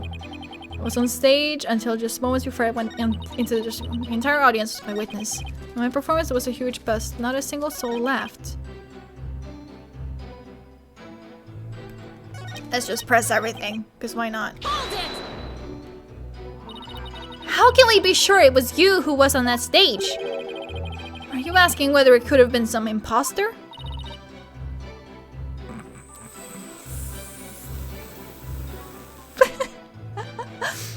I guess so.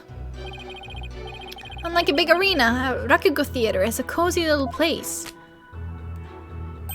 It would be hard to fool an audience in such an intimate setting, don't you think? Kinda sus, Athena! Yeah, I guess you're right. Good. I'm glad we could clear that up, because I guess you could say the entire audience was my witness. Was there anything special about the stage or your performance that you can tell me? For example, were the lights dimmer than usual? Were there any problems or accidents? Not a thing. Everything was the same as always. Mr. Prosecutor, you questioned the audience, didn't you? Yes, of course. Apparently, nothing seemed amiss to them except, well, one small thing. One small thing? Oh, it's so embarrassing. I tried my best, really, I did.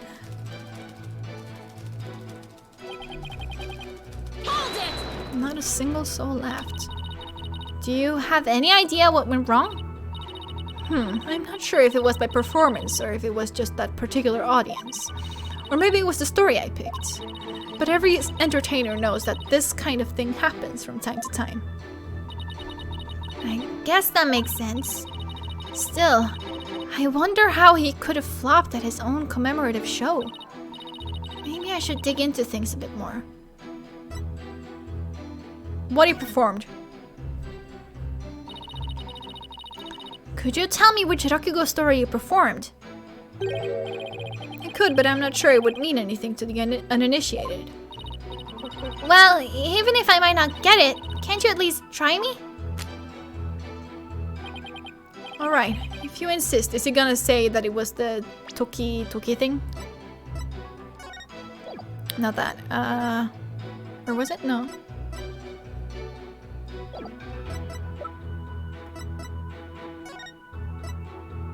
No, it was this thing.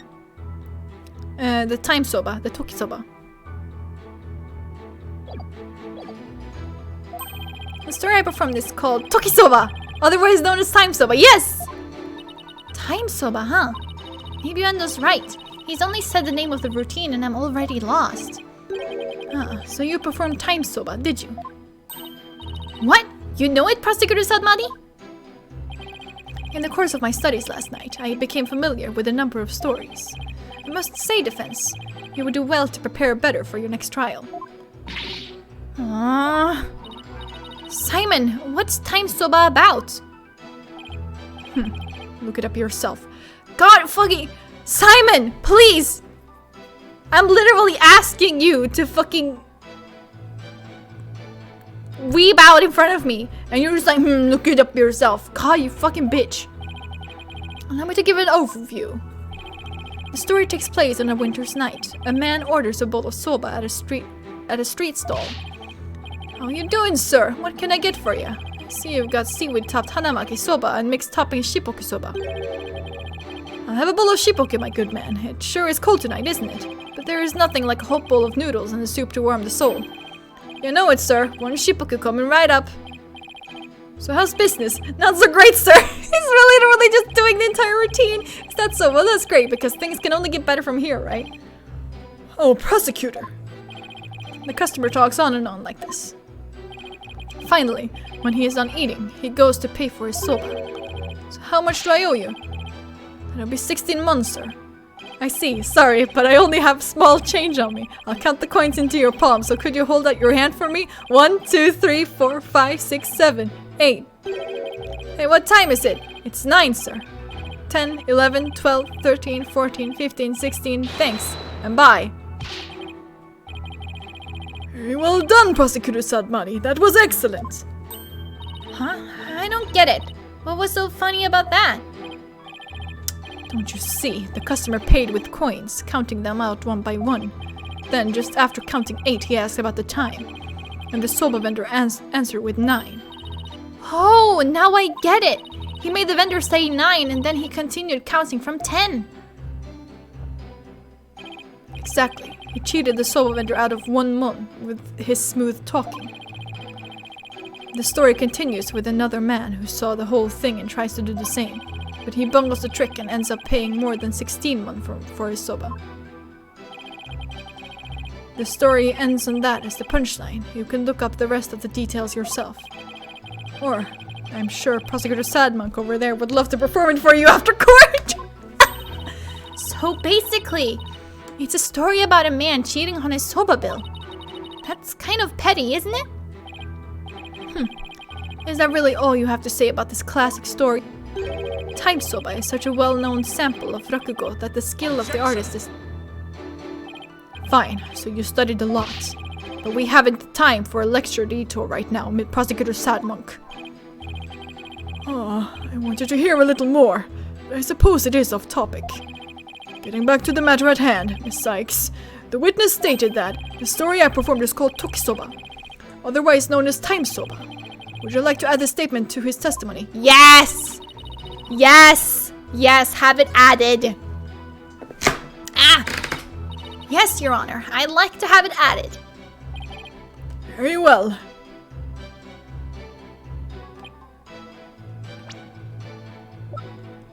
Listening. Objection! Yes! Let's go!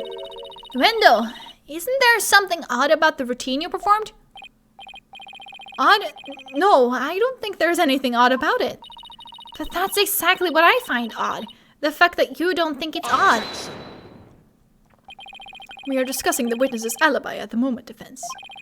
The show's program is completely irrelevant. Objection! That's where you're wrong, Prosecutor Sadmadi. The reason being, it contradicts the statement the witness just made. Wendo, do you know what this is? No. What is it? This is an invitation to the show, sent from Master Tornado to Prosecutor Blackquill.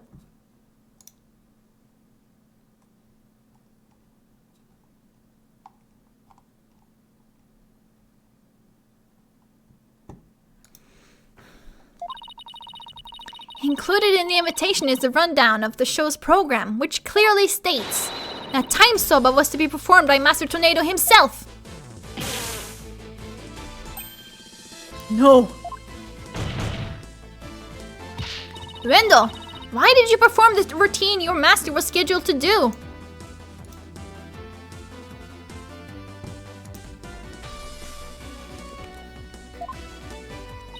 Well, you see, the reason for that is... How do I say this? You see, let's say it was a prank. That's right, it was just a little joke, you see. I was trying to surprise Shisho by performing his routine before he did. I don't know if I buy that. Was doing the victim's routine really just for laughs, or... Hey, didn't Simon happen to hear time soba coming from the dressing room? During Uendo's performance on stage? It seems like too much of a coincidence. Wait, can it be... What's the matter? You look like a hen with a dozen eggs to lay. Stop comparing me to birds!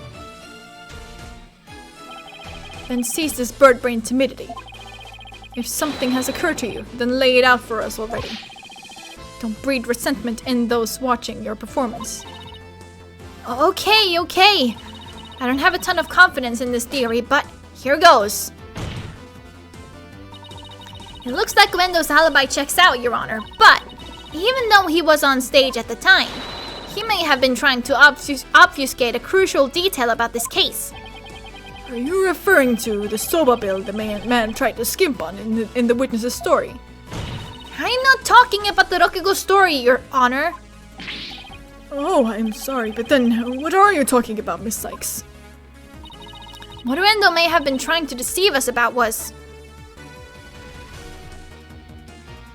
the time of the victim's death. Uendo tried to deceive us about the time of the victim's death. What? Objection. Rendo, no! What gibberish. Prosecutor Black will even testify to the time of the victim's death. I know, but he only testified that way because he and Gator had been completely taken in. You mean by the soba bill thing? Would you please forget about the story for a second, Your Honor? I was deceived. Pray tell, how did Uendo manage to deceive two people while he was performing on stage? That's easy. All you had to do was use a certain prop in the dressing room. Oh, and what might that be? The prop Uendo used was... the TV... This TV was used to view what was happening on the stage. Prosecutor Blackwell, when you came to the dressing room, what was Uendo doing? He was performing time soba. Blast! Could it be? Yes, it could, and it was. What you and Geru heard was not Master Tornado practicing his routine. It was Uendo's performance as heard through this TV monitor speakers.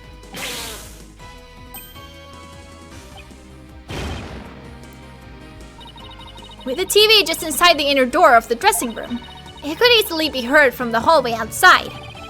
And because we knew that Master Tornado was scheduled to perform time soba, we were easily manipulated into thinking he was still alive at the time, rehearsing. Yes, your knowledge of the day's program is why the two of you could be fooled this way. Simon, did the voice you hear belong to Master Tornado? With the doors in the way, I couldn't tell exactly who the voice belonged to. But because I heard time soba, I just assumed it was Master Tornado. I can't believe I was taken in by such a simple mind game. Objection. All of that is mere conjecture. Where is your proof, defense? Uendo moved the TV back when he discovered the body. After all, he couldn't very well leave it by the door, because then someone might figure out the trick he'd been playing. And there's one more thing about Uendo's actions that's suspicious. And that is? The fact that he flopped so badly on such an important occasion. What's so suspicious about that? Even pros slip up once in a while, you know. But I believe that this time it was intentional. Because Uendo knew it would be strange to hear laughter coming from the dressing room. Oh my! It's all just a bit too perfect to be a sheer coincidence. Plus, if the voice Prosecutor Blackwell and Geru heard was due to Uendo's scheming, then the victim's time of death could have been earlier than 4 p.m. In other words, Uendo could have killed Master Tornado himself. I've got you by the stones now, Uendo, so you'd better confess everything.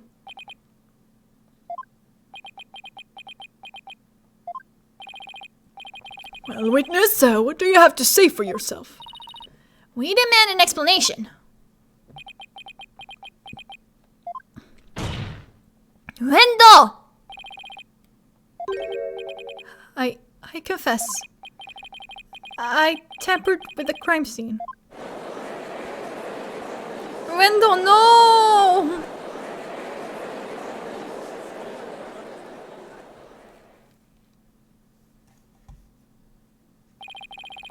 Is it the defense's claim that Uendo Tornado is the true murderer in this case? If he tampered with the crime scene, then we have to at least consider him a suspect. Now wait just 1 minute. Yes, I admit to messing with the dressing room, but I didn't kill Shisho.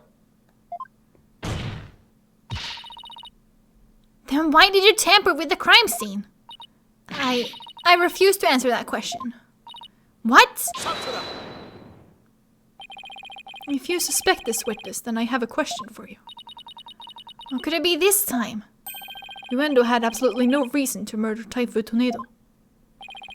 After all, why would Uendo kill the man who recognized his skills and promoted him? Oh!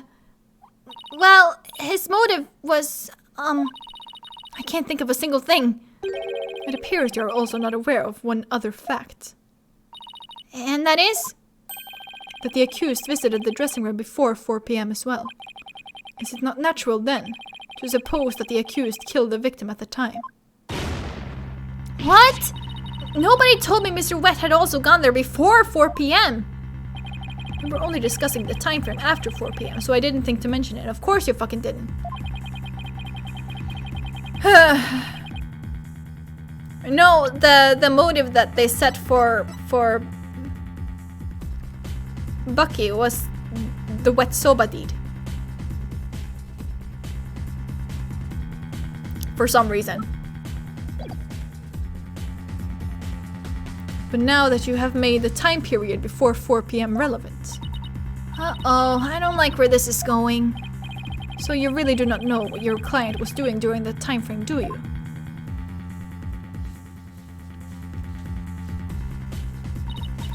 Well, it was all very sudden and, why did you wait until the very last second to contact me, Simon? Don't you give me that look.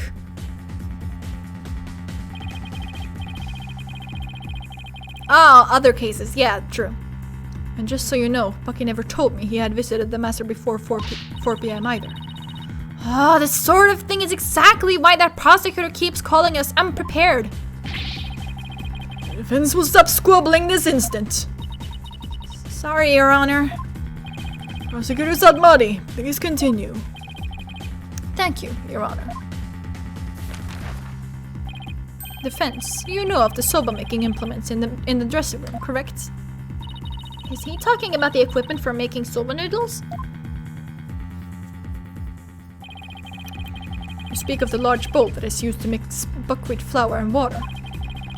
The long rolling pin and the special knife that is used to cut the dough into noodles.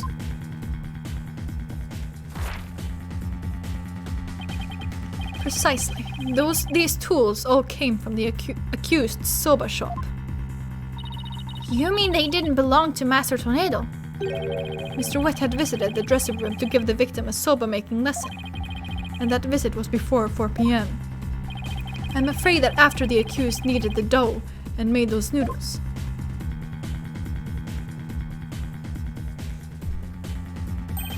He committed the act of murder. But wait! That doesn't add up! If Mr. Wet killed the victim before 4 p.m., why would he return to that room at a later time?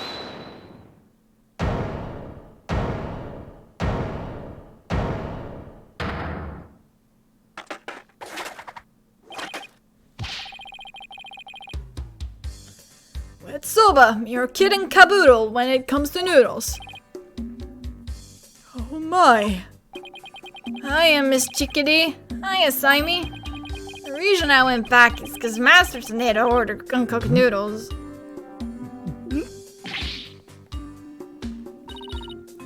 Mr. Wet.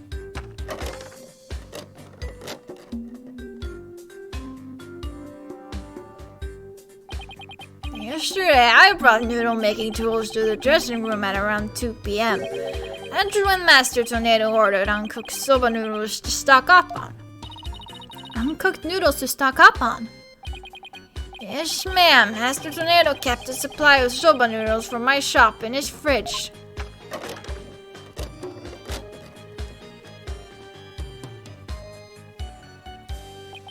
He only had one serving left, so I went back to my shop to get some more. One serving of noodles in the fridge, but I thought the fridge was practically empty. Anyway, the whereabouts of the missing noodles isn't all that important now. You ran into me and Gato when you came back to deliver the uncooked soba, correct? That's right, Shimey. I made time out of my busy day to deliver him the noodles. And you know what? He ignored me when I called him from the indoor doorway. He just kept mumbling Rakugo lines for ages, so I got mad and went back to my soba shop. So that's why you got mad? If what he's saying is true, then there's no way he could be the murderer. I swear I'm telling the truth, Miss Chica.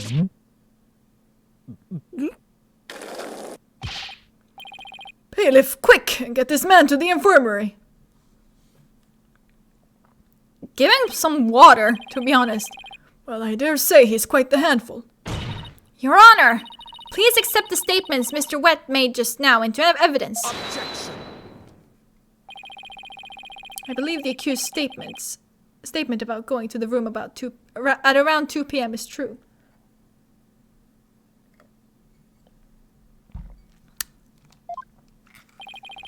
For it falls within the victim's estimated time of death. It opens up the possibility that the crime was committed between 2 and 4 p.m. That's some critical information. Yes, Your Honor.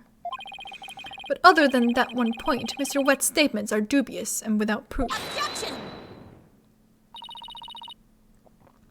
But they are the words of the defendant himself. Simon, back me up here. He has a point. If I were the prosecutor, I wouldn't accept them either. I understand the defense's feelings on the matter. This court is unable to accept anything other than the time the defendant made his visit. Now what do I do? I trust you have no further objections, defense. At last, the time has come to send the soul of the victim onward to the Twilight Realm. Silence.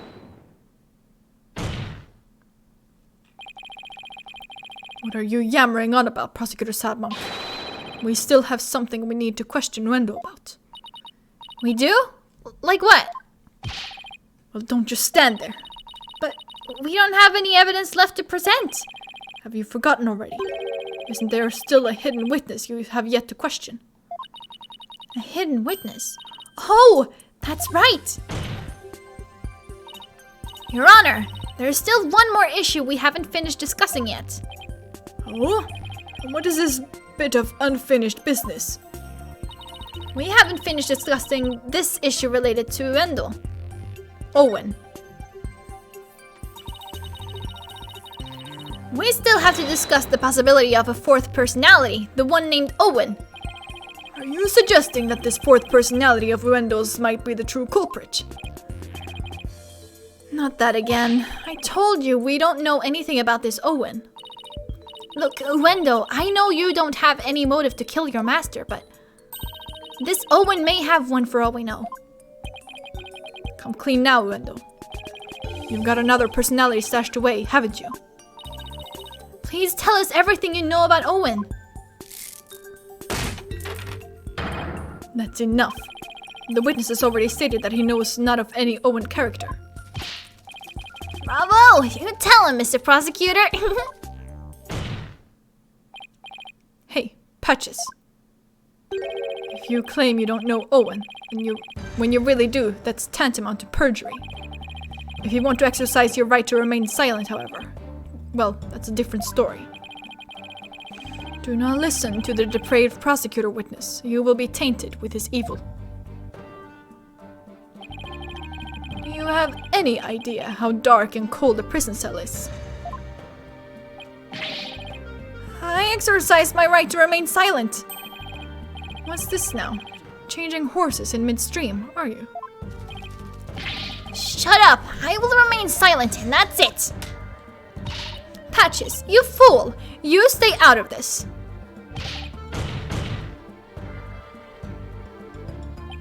Patches is not the brightest bulb in that box you call a noggin, is he? The fact that he switched from I don't know any Owen to I will remain silent is proof that he does know about Owen. There it is again, Simon's formidable psychological manipulation tactic. I'm sure glad he's on my side today.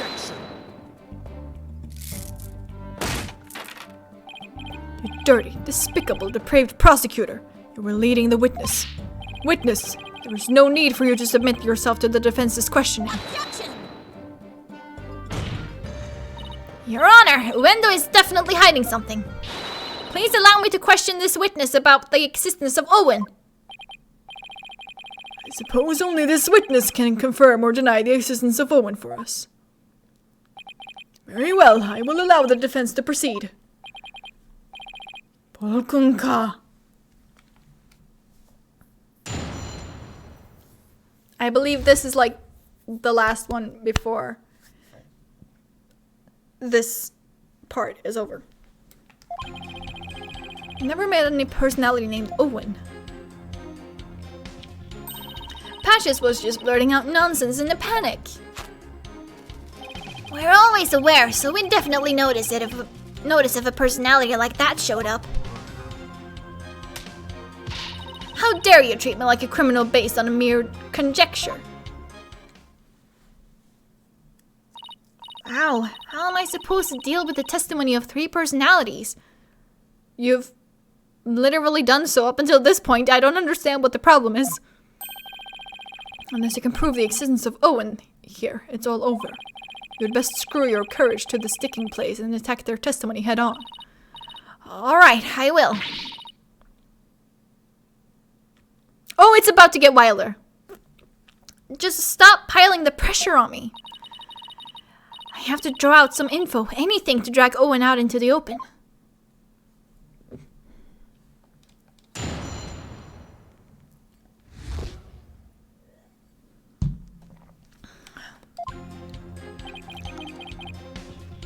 I guess then I just have to press everything. Met, huh? Is that how you experience each other? Like people meeting on the street? Well, it's more like all 3 of us are always here. And the personality that's most suited to the moment is the one that comes out. So when you're out, Uendo, what are the other 2 doing? Well, we never know when our turn will come, right? So we stand by and listen. So that means all 3 of you share the same memories? I never really thought about it, but I guess that's right. I see. Thank you. Please continue.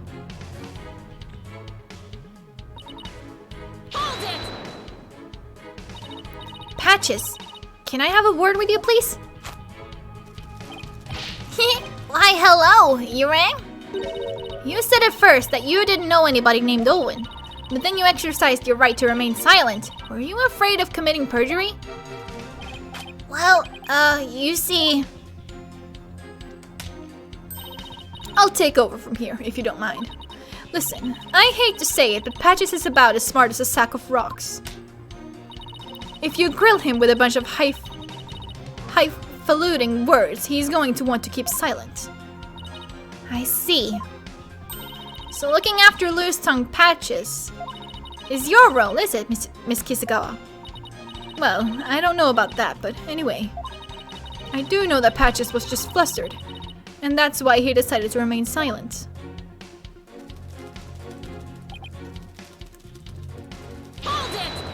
You're always aware. But what if, for some reason, you 3 were unconscious at the time of the incident? If the 3 of you weren't alert and aware, what would happen? What would happen? I'm not even sure what you mean.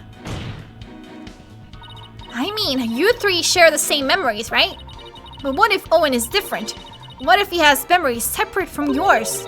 Maybe Owen emerges when the three of you are unaware or unconscious. Objection.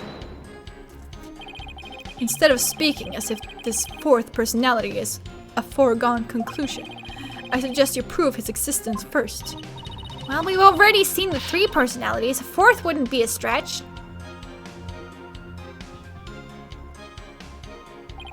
You dishonor the victim and this court by jumping to such conclusions without proof. Have you ever heard these old sayings, Prosecutor Sudmuddy? What happens twice will happen thrice. If you see one, there are likely 30 in your home. I'm basing my theory on such premises. Comparing us to cockroaches, do we bug you that much, girlie? How do you intend to prove it? How will you prove that all three personalities became unconscious, as you say? Unless you can do that, all of this talk is merely empty speculation. Well, Don't be so timid. If you don't have it, then find it. Look for something that could render Uendo and the others unconscious. Simon's right. I can't back down now. For my client, Mr. Wet, I have to... Wait, Mr. Wet. Me rushed? Maybe if I were a lump of regular flour dough for udon noodles. And I'm fresh, like my soba.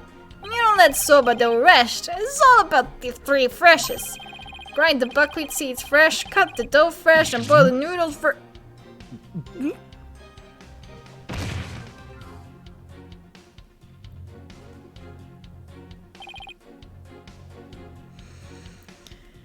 He's blacked out. Mr. Wet, falling unconscious. Wait a minute. I think I've got it. Miss Sykes, you have proof to back up your theory. Yes! Yes, Your Honor, I do. The proof is right here in this crime photo. It is? In that case, please point out what supports your theory. This, most likely, is what caused Uendo to lose consciousness. This is probably what made Uendo lose consciousness. Yes, the sake. And isn't it just like Master Tornado to pick a fine brand like Camel? Sake? Oh, you mean rice wine? Oh, please, don't call it rice wine. That's so unsophisticated. And it's not even wine. Silly girl. I must agree, you need to become more cultured, Athena. Says the weeb! Tomato, tomato, if it's made of rice and people get drunk from drinking it, right? It's called sake. End of story. Fine, sake it is then. Ay caramba! Everybody's so touchy about these things. I recall Master Tornado would often have a drink or two before performing. He said it made him more eloquent. Drinking too much of the stuff can make one lose consciousness though, of course. And look! There were 2 glasses on the table. Uendo, I believe your master offered you some sake. And then, you must have drank too much and passed out. That's when your fourth personality, Owen, emerged.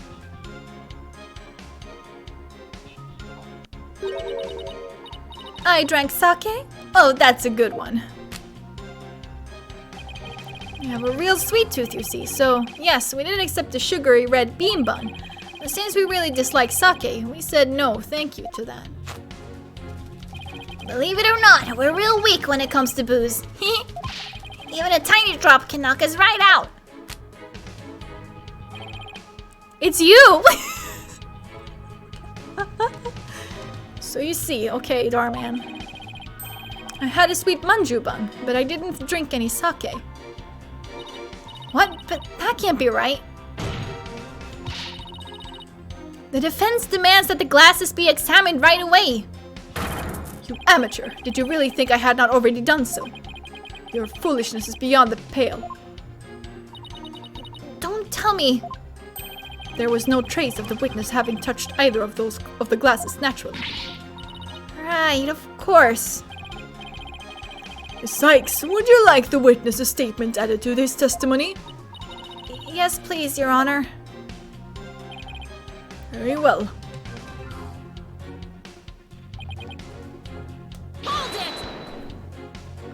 So, if you had even a tiny sip of sake, you would conk right out, huh? That's why you didn't touch the glass that Master Tornado offered, correct? Yes, that's right. Then maybe you ate something that had sake in it as an ingredient. I don't recall doing anything like that. He doesn't recall doing it. But that doesn't necessarily mean he didn't. He just might not have known that he did. I'd better take another good look at the evidence. So he didn't drink any sake, huh? Oh boy, now we're in trouble. That kind of answer is exactly why Sad Monk keeps insulting you. Now use your head. There are countless ways Wendo could have gotten sake into his mouth besides drinking it. Well, I don't know about the countless part, But nothing. Give it some thought and you'll figure something out. So the witness must have had something that contained sake. Is there anything in the court record that hints at something like that?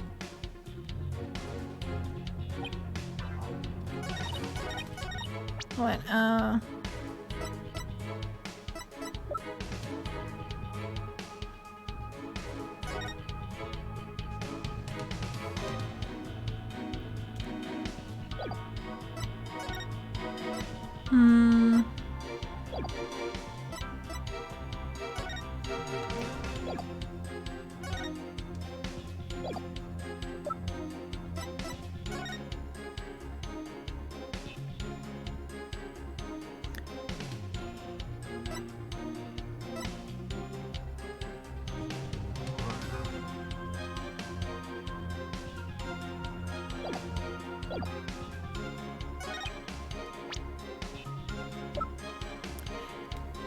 I want to say it's this thing because it's the same camel as the sake.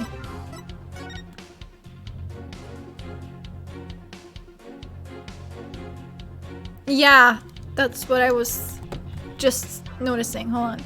Let me cheat.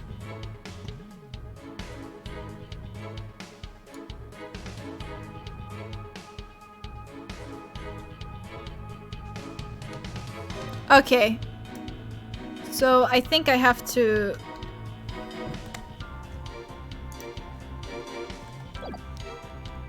present this.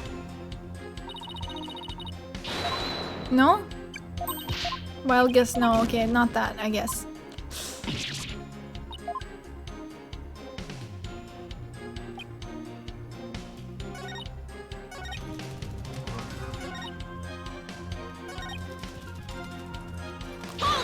Let me press this again. I believe this is where we got to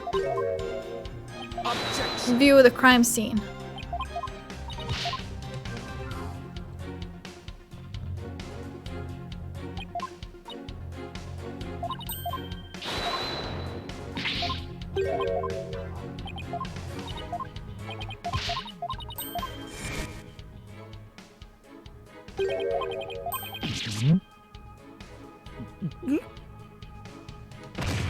Do I really have to sit through this again?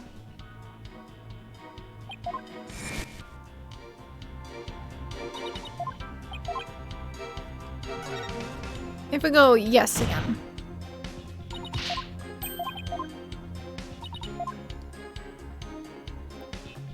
Take that!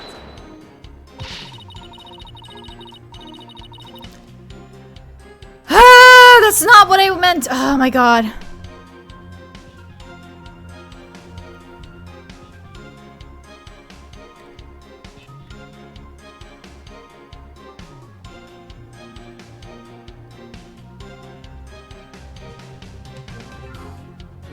Oh, it's the fucking note. Damn it.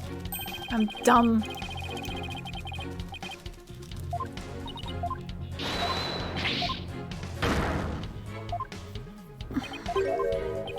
Yeah. God, I have to present this again. Okay, whatever.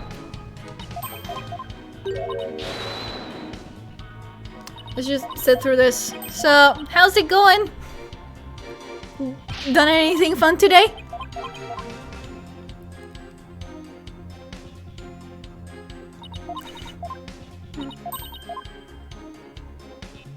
Are you having a good day?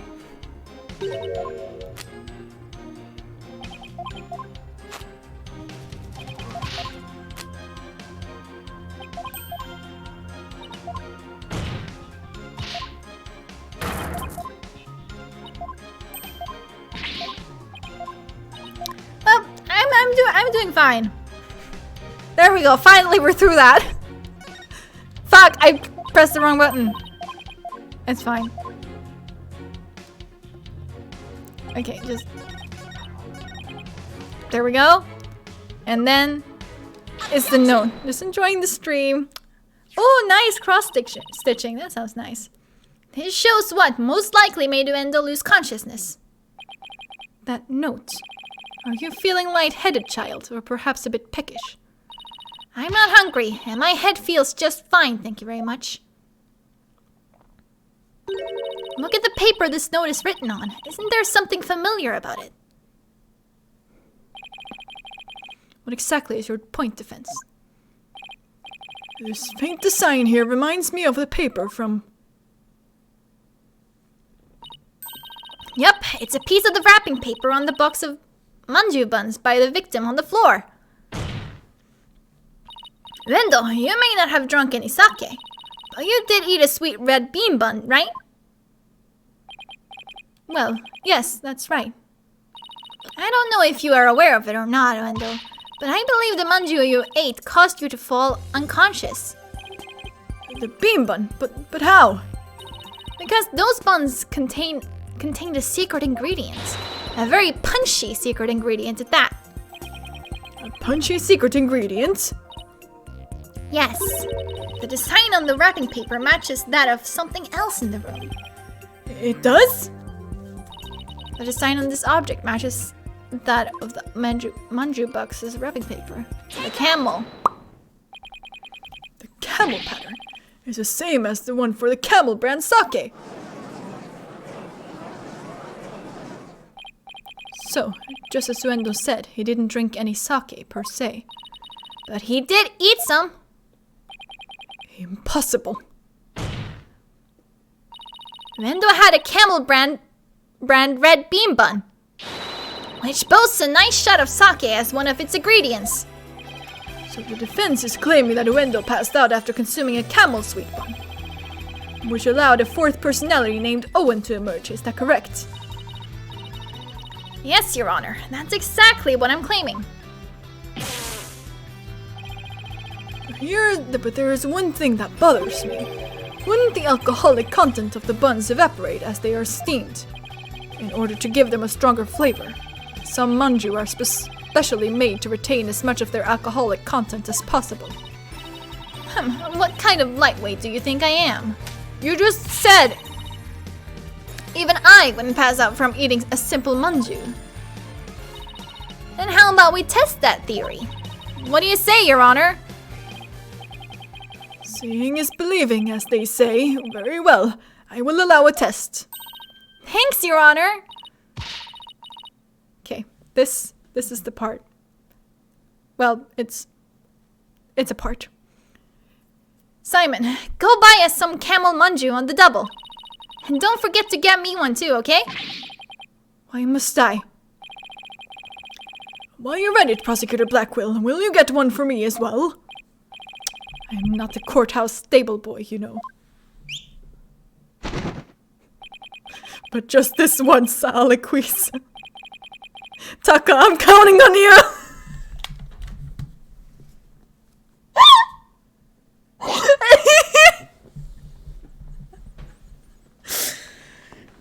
I know we're about to get someone drunk in court. And we're sending a bird to get the manju buns.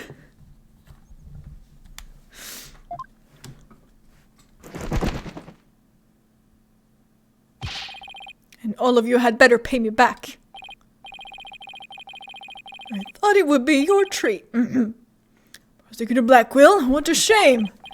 Now then, let us adjourn until the Munger arrive by Carrier Hawk. Court will reconvene as soon as Tucka returns.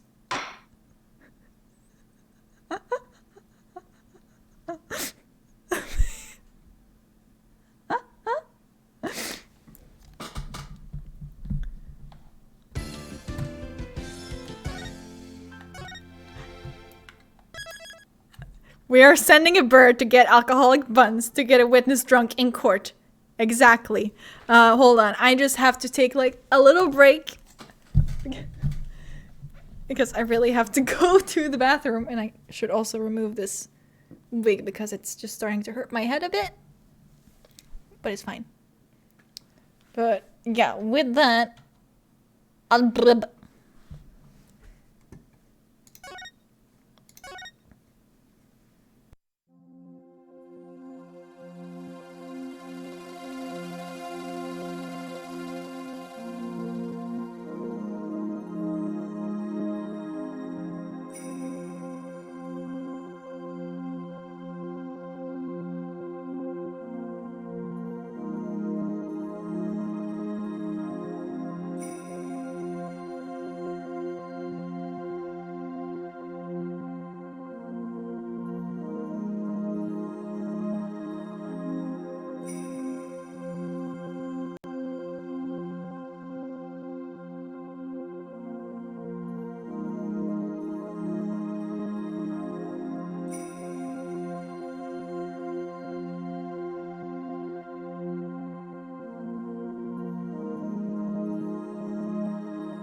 Okay, I'm back. I'm back and wigless. Wig snatched. Okay.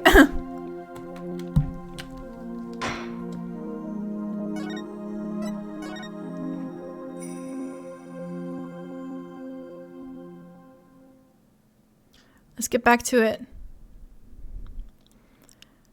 Let's get this bitch fucking drunk. Wig snatch.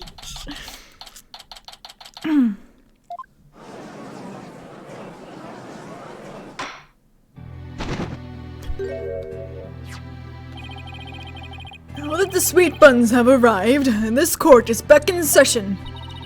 Go on, Wendo, eat up.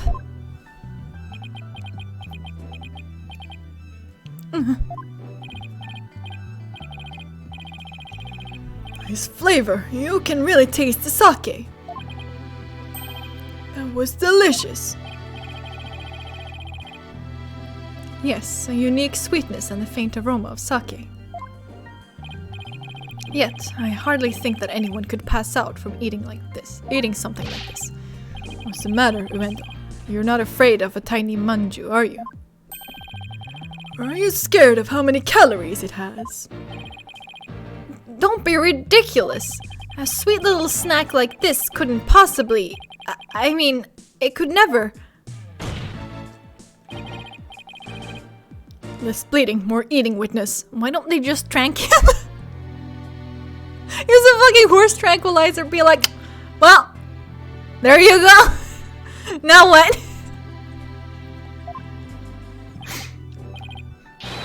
Fine, whatever.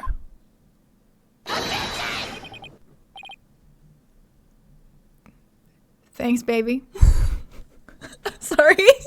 That was awful. Never do that again.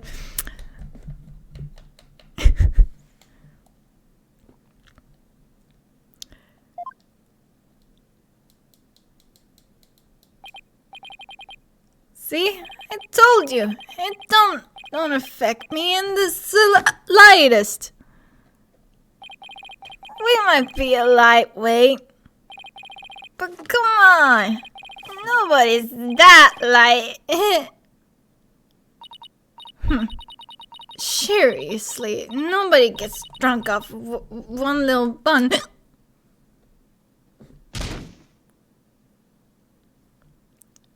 Poor Wendo, he caved into peer pressure.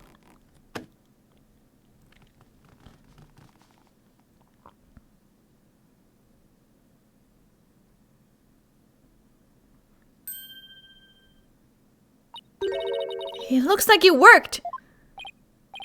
Oh my! Witness, please tell the court your name and occupation.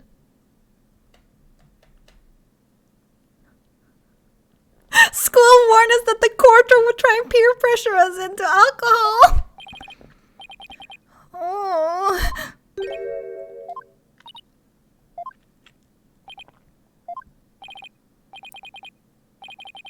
My name is Owen. I'm 5. You're 5 years old? Am I in trouble? Please don't yell at me. Oh. So he's Wendo's 4th personality. I'd hardly think a child like him could have a motive to murder the victim.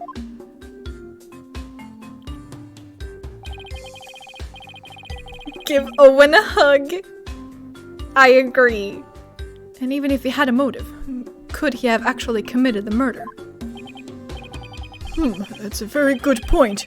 Owen does appear to be very timid and weak. Oh.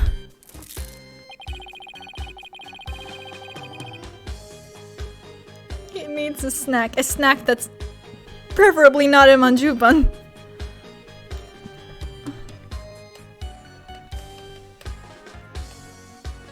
It seemed the defense was hoping this hidden personality would be the real killer.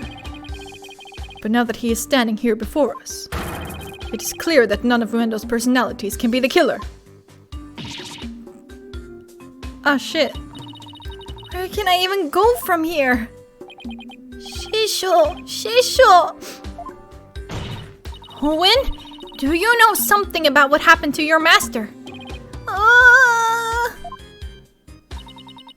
Come on, buddy. Won't you tell Auntie Athena what happened? What a scary lady. I'm not scary. Look at Auntie's big smile. Tell me about your master, please. Pretty please with sugar on top. Okay. Shisho was super nice. He always played with me. Just like a real grandpa. I loved Shisho. Athena, do you sense anything behind his words? I sense his sadness. Sadness so pure it's heartrending. But no discord. Prosecutor Sadmati is right. Owen isn't the killer. But then, don't you find it odd? Find what odd? Let's review what we've learned so far. Uendo rearranged the Karuta cards to pin the blame on Bucky. Well, that's because the original message implicated Owen. But Owen is only 5 years old and absolutely adores Master Tornado. Exactly. The other 3 personalities also have no motive for murder. If Owen isn't the true culprit, then the person who first laid out the cards probably wouldn't have been Master Tornado, so then who did it? Defense? Did the appearance of Owen help you figure anything out? Yes, Your Honor. I now know who it was that first laid out the Karuta cards. But I thought it was the victim, right? No, Your Honor.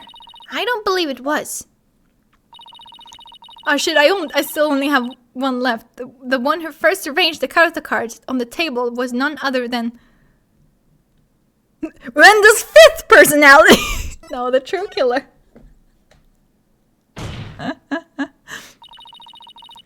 I believe the person who laid the cards out is the very person who killed Typhoon Tornado. How quickly you move on to a new target when your Owen theory proves false. Yupokunan.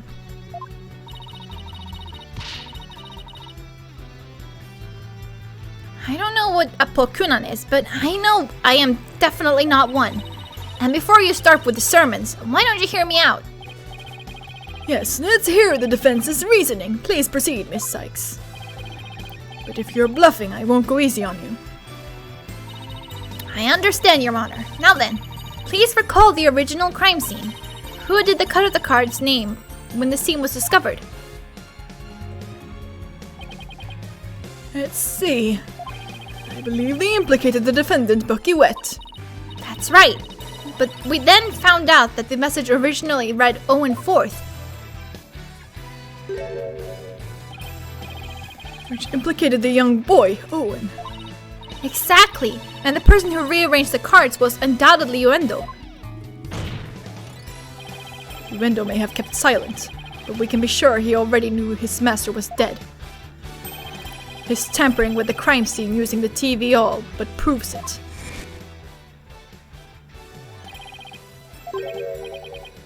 I confess, I tampered with the crime scene. The reason Uendo rearranged the Karuta cards and moved the TV was because he saw the Owen 4th message and was convinced Owen had committed the crime. Right on, Prosecutor Blackwell. It would seem that Owen and the other 3 personalities don't share the same memories. Really, there is no 4th personality. It's just the 3 of us in here. Uendo feared that Owen had killed Master Tornado, so he tried to hide Owen from us. Tiny Owen, oh my god! But it turns out Owen is but a 5-year-old child incapable of hurting a fly, let alone his beloved master. Unless he is a really good actor, but you know. So naturally, the culprit must be somebody else. And this somebody else, the true killer, tried to pin the crime on Owen.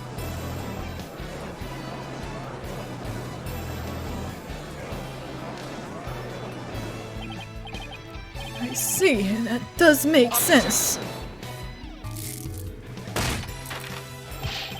This is not but conjecture, composed of half-truths and fantasy. Who then do you maintain murdered the victim? I believe Owen might know something about that. I refuse to allow such impromptu testimony from a 5-year-old, no less. Such a young child is incapable of producing anything coherent. But Your desperation is disgraceful. You should realize when it is time to let it go and... I saw it. I saw Shisho getting... Owen! You do know something, don't you? Yeah. Oh my, is this true? If so, we must have Owen testify immediately. Don't you agree, Prosecutor Sadmadi? It's all right, Owen. Go ahead and tell us what you know.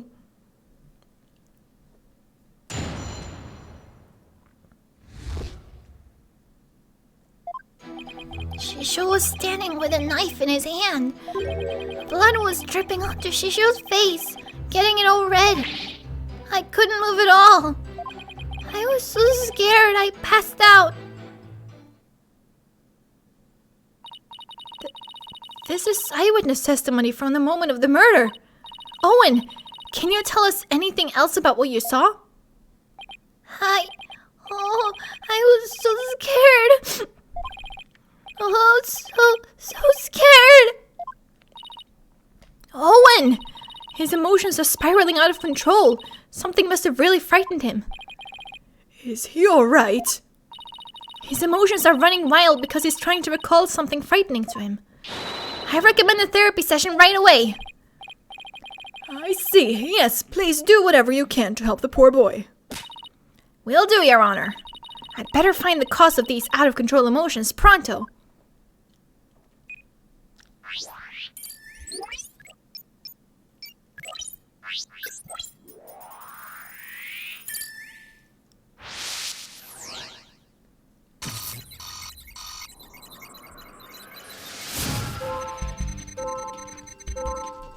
He was standing with the knife in his hand. Blood was dripping onto Shisho's face, getting it all red. I couldn't move at all. Look at him. I was so scared. I passed out. I'm actually gonna cry. He's too precious.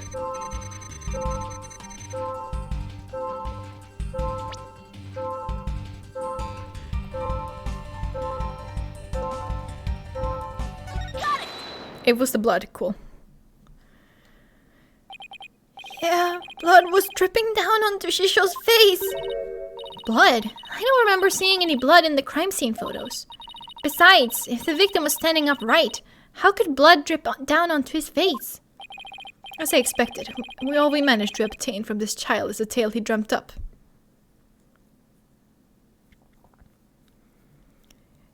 Yeah, I am also confused about the blood. I guess it's a little weird for blood to drip onto the victim's face if he was standing up. Unless it dripped down from the ceiling or something. What do you think, Simon? I don't know. Owen's one confused and upset kid right now, so who knows how accurate his memory is. Maybe it's time for that thing instead. Huh? What thing? The thing that you and your cohorts do. What do you call it? Rotate your thinking about? Oh, you mean turn your thinking around? Yes, whatever. It's the same thing either way. No, it isn't. Who's ever heard of rotating your thinking? I mean, rotate is... Hey, wait a minute. What? You know what, Simon? In this case, I think rotate just might work perfectly after all. Come again? All you have to do is rotate things by 90 degrees. When he saw his master, Owen must have been...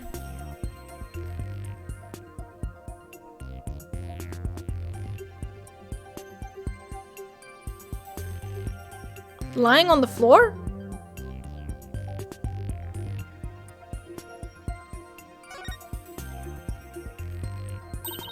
Owen must have been lying on the floor when he witnessed his master's murder. What? Yeah, me too. I was just like thinking, just like, I don't know.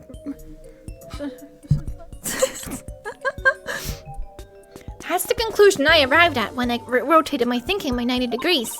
Which means that all of the visuals in my matrix were off by 90 degrees. And? This means Master Tornado was also lying on the floor, which solves another mystery. You physically tilted your body. And which mystery is that? The mystery of how blood could have been dripping onto the victim's face. It becomes much easier to imagine how that could happen if he was lying down. Like someone bleeding onto Master Tornado from somewhere up above him. I remember now, someone was sitting up on top of Shisho. So trying to recall his master's bloody killer is what spooked Owen originally. The blood that stained the victim's face red came from the person sitting on top of him. The victim was holding a knife, so he likely nicked his attacker as he was fighting back. This means his assailant was injured on their face somewhere, like the forehead, perhaps. Assuming the victim and his attacker were face to face, then yes. I see. So that is what happened. But if I recall correctly, the accused has a fresh bandage on his forehead. Does he not? Oh, for fuck's sake. That injury of Mr. Wetz is conclusive evidence that he committed this murder. Why?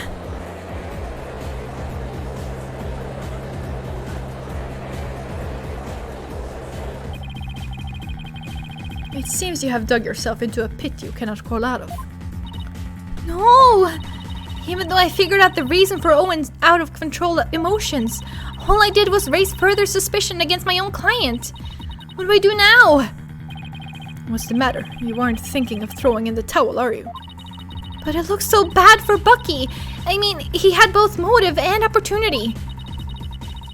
Plus, he has that injury on his forehead. Your Honor, I sense that the defense is finally ready to let it go and move on.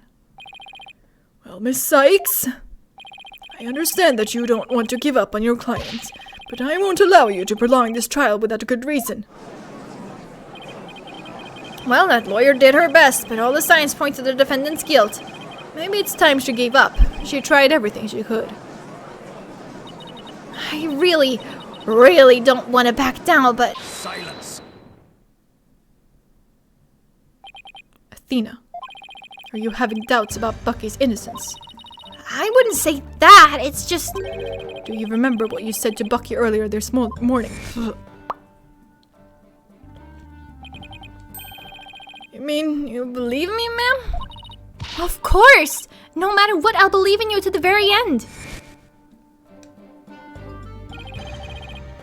Were those just empty words?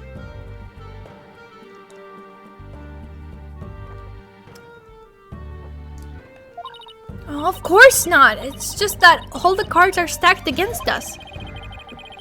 Are you still stuck on that line of thinking? Motive, opportunity, and an injury to his forehead. Is that all it takes to make you stop believing in your client? Tell me again. Who are you to Bucky? I'm his Miss Chickadee lawyer. Then do your duty and believe in him until the very end. I will. Simon's absolutely right. I'm Bucky's lawyer and he's depending on me. Are we just gonna gloss over how he just gripped her by the lapels of her jacket, I guess, and just who are you? And the believing in your client has kind of become the friendship is magic of the Eternal series. You're not wrong. Also, this part gives me major what are you? An idiot sandwich vibes. I don't know why, it just does. It's probably because he just walks right up in your grill and it's just who are you to it?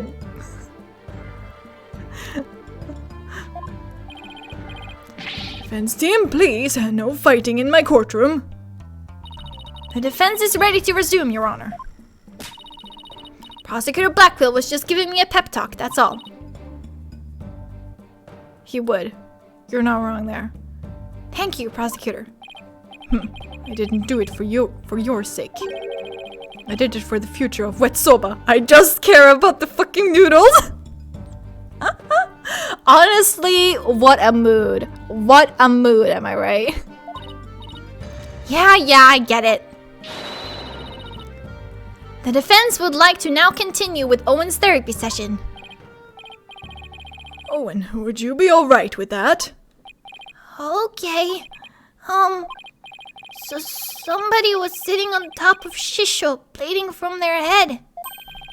And smooshing something into Shisho's face. That's funny. What is it? I still hear discord in Owen's voice. But I don't sense any inconsistencies between his statements and his emotions. And there don't seem to be any contradictions in his testimony itself either. So that's it, huh? Did you figure something out?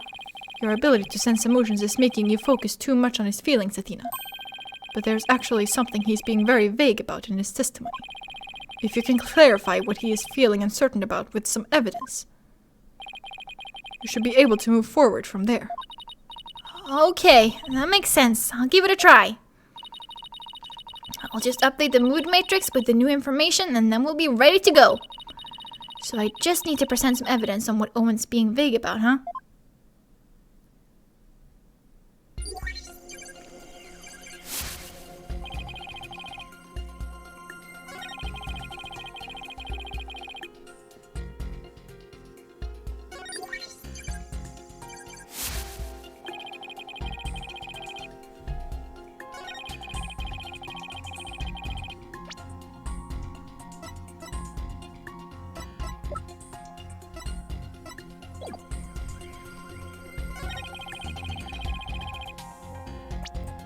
Blood on his face. Was it the noodle broth? No. Something he's being vague about. Smooshing something. It's here, but what could it have been?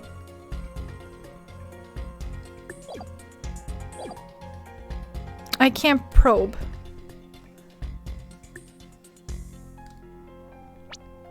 I'm just gonna save real quick.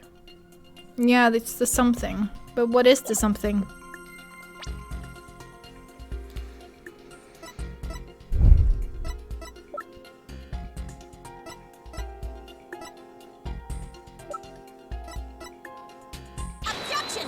Okay, it's something in this picture, so it has to be like a pillow or something. A cushion. Let's put a name to the thing Owen's uncertain of, shall we? By identifying the murder weapon that was used to suffocate the victim. Fortunately for us, I spy the murder weapon right here in this crime scene photo. Unfortunately for you, I spy nothing of the sort. And the police did not spy anything of the sort during their investigation either. Pray tell, where is this murder weapon you see? You don't see it because it no longer looks the way it did when it was used as a weapon. This is what the killer pressed into Master Tornado's face.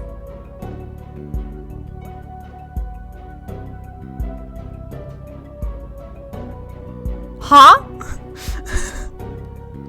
Something here?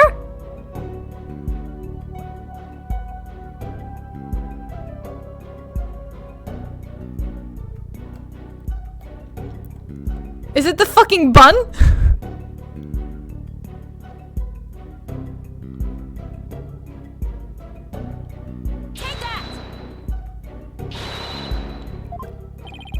Nope, that's not it. Cool, I lost. It's cool. No need to further prolong this trial. The defense's case is insufficient to overturn the prosecution's claims. This court finds the defendant Bucky Wet guilty. Yeah, we get it. We get it, I suck.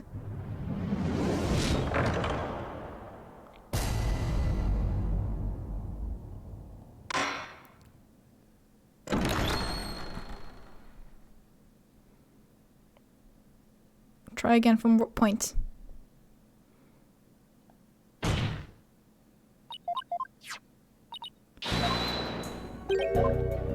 Okay. So, yeah.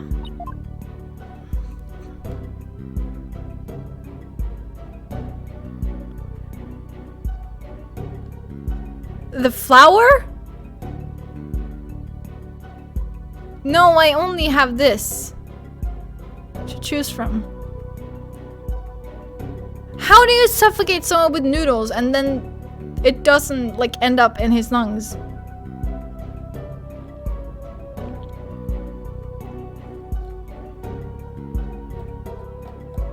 Take that! Nope.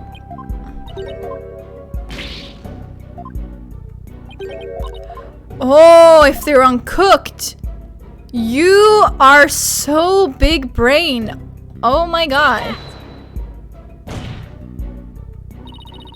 The mystery person that Owen saw pressed soba into the victim's face, thereby suffocating him.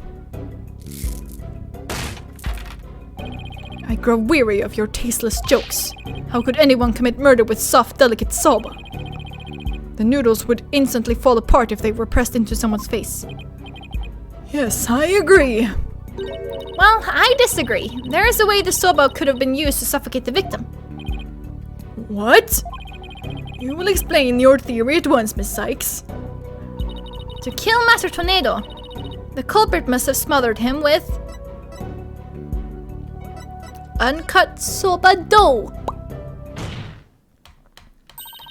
The culprit must have used the soba before it was cut into noodles.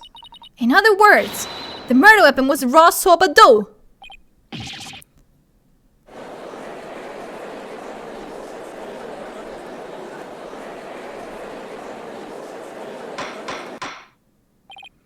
Order in the court. Yes, soba dough could definitely be used to suffocate someone, couldn't it?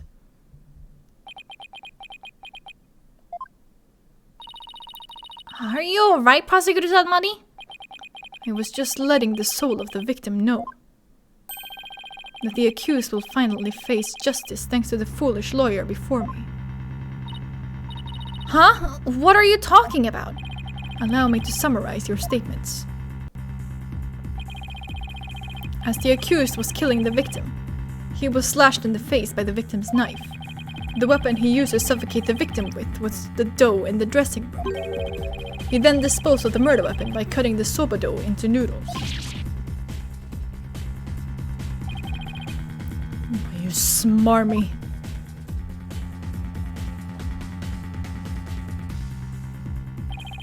Afterwards, the accused put the victim's face into the bowl of soba noodles and broth to wash off the blood that had dripped onto the victim's face from his own.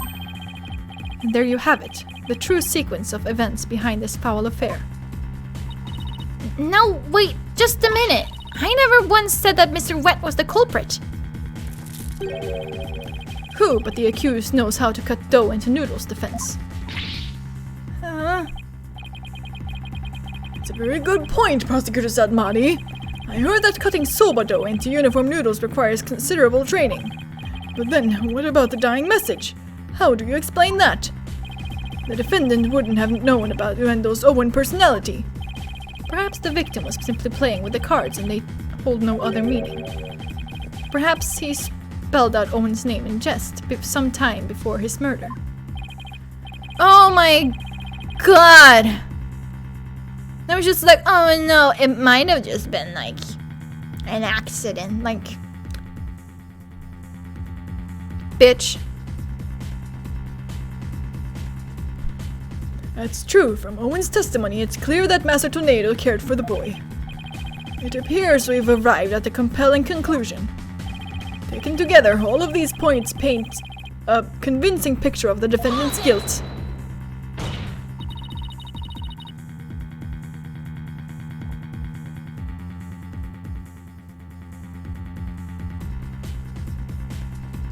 You're just like, I can cut and cook fresh noodles. I've done it before. Owen, is there anything else you can tell us? It doesn't matter how small of a detail, anything will do. Oh, you're scaring me. When the cards spell the accused's name, the cards were super important. And when they don't, they're just decoration. Yeah, exactly. Oh, I'm sorry, Owen. Auntie Athena didn't mean to raise her voice. You have to be gentler with him. I can't forget he's only 5 years old. No need to be scared, okay, sweetie? Just tell us anything you can remember. Well, when I I woke up, the person who killed Shisho was standing over me, bleeding from their head. Owen, you saw the killer's face? Oops, I did it again. So, who was it, Owen? Do you remember? Oh, I don't know who he was. I am picking up some noise. That means there's still something to uncover in Owen's testimony. I don't know what Owen saw, but suffice it to say, we are analyzing the dreams of a child. You've wasted enough of our time, Defense. Let it go and move on. No, you! No, there's still discord in Owen's heart that needs to be addressed. Therefore, I can't give in here. Owen, do you think you can continue your testimony for us? Okay. I'll enter the new info and run an update then.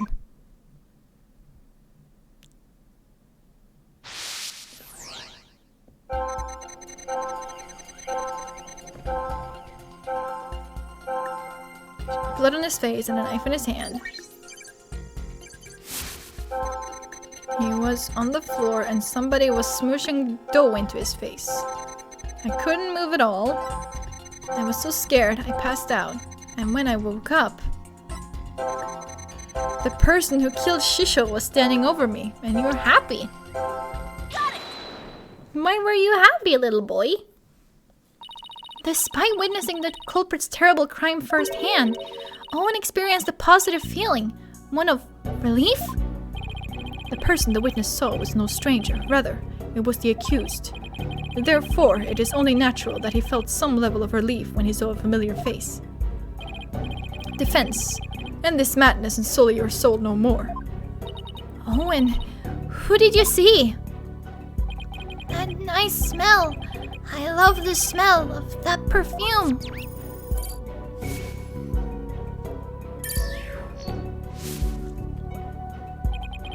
It's the smell of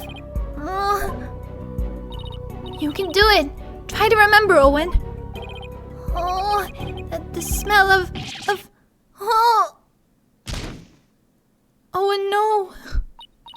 Owen!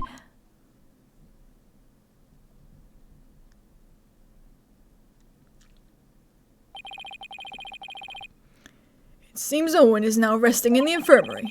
They certainly have their hands full today down there. Let's continue with the trial. Despite Owen's testimony, it is the opinion of this humble servant of the Holy Mother that the child's words were insufficient to clear the accused of suspicion. But what about the scent of perfume Owen mentioned? I believe it's a clue that will lead us to the true culprit. But there are 1,000 of perfumes in the world. It could even be the scent of the hair products that the accused uses. He does have one amazing hairstyle, so that's certainly possible.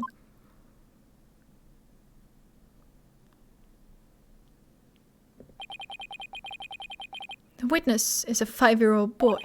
He cannot tell the difference between conventional perfumes and hair products. Why couldn't you have gone for a crew cut or something, Bucky? What's more, the only person who can cut soba noodles with such precision is the accused and no other.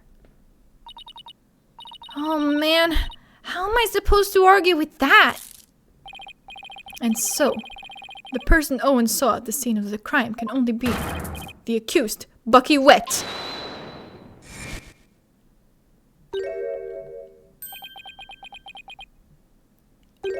Is he back? What the? He is back.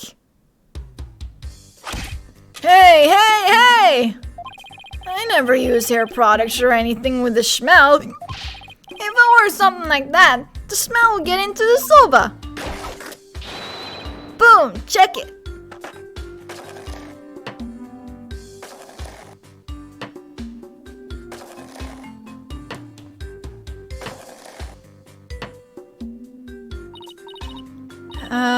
Mr. Wet, aren't you supposed to be resting in the infirmary? Whatever. You think I let my soba stink of perfume? Try a chilled soba for yourself and see. Believe we have no choice but to try it, strictly for examination purposes, of course. Now then, let's dig in, shall we?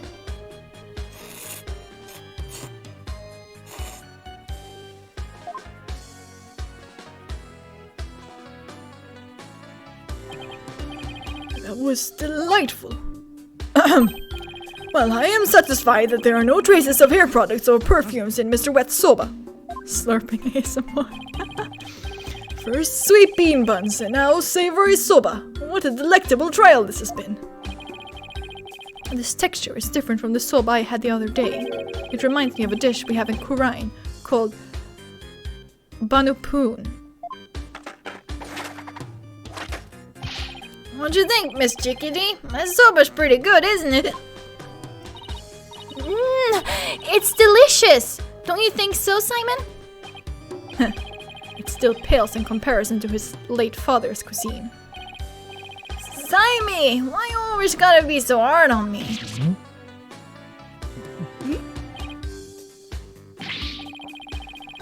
Hey, Lift, take the defendant back to the infirmary at once for some rest.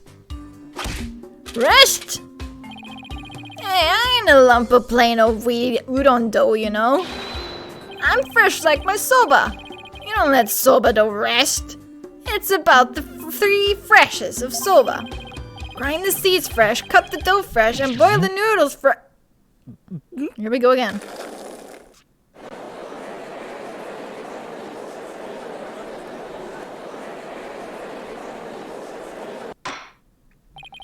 Good grief, what a defendant. At least Bucky wasn't the source of the perfume smell. Wait. Smelly perfume. Looks like you remembered something. The phrase smelly perfume reminded me of a certain somebody. Oh, and who might that be? There's only one person that comes to mind. The phrase smelly perfume reminded me of this person. Take that! She's 34?! Gator Tornado. Yes, she did smell very nice, didn't she? Just a moment, Defense. You would throw suspicion on Gator now because of a scent? Your Honor, there is no need to go along with these ever-changing claims of the defense. God. Shut up. Her hair covers her hair.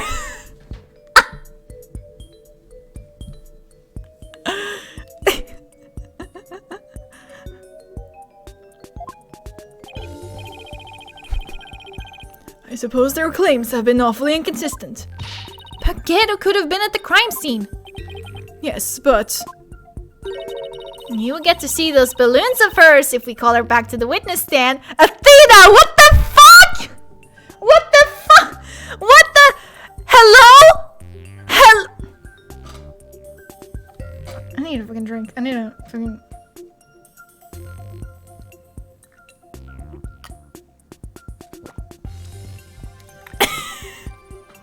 No.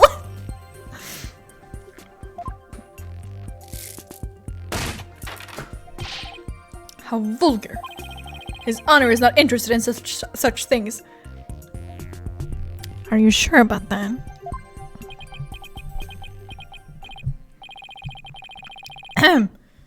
Setting the matter of seeing her balloons aside entirely, I do believe it's appropriate to ask Gator some questions given the circumstances. This has nothing to do with her balloons, of course. Of course not. Thank you, Your Honor. Polkunka.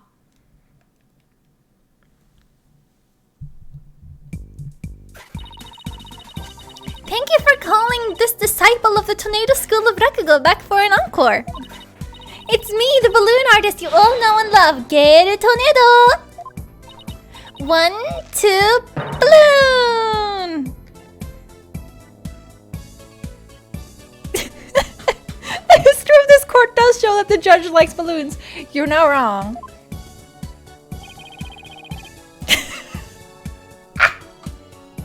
Just like the nod, just like, yes. What wonderful balloon artistry. Your Honor, please. Now then, what would you like me to make for you this time? Actually, I called you back for more testimony. But I'm all talked out. This case has left me completely deflated.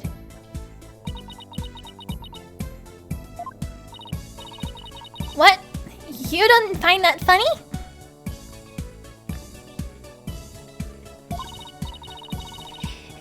Anyway, what exactly is going on, Simon? It seems the person who murdered Master Tornado was wearing perfume. You were the only person I could think of who wears perfume. Wait, you mean I'm a suspect now? Geru, you knew about Owen, right? Well, yes. I often played with him at Shisho's request.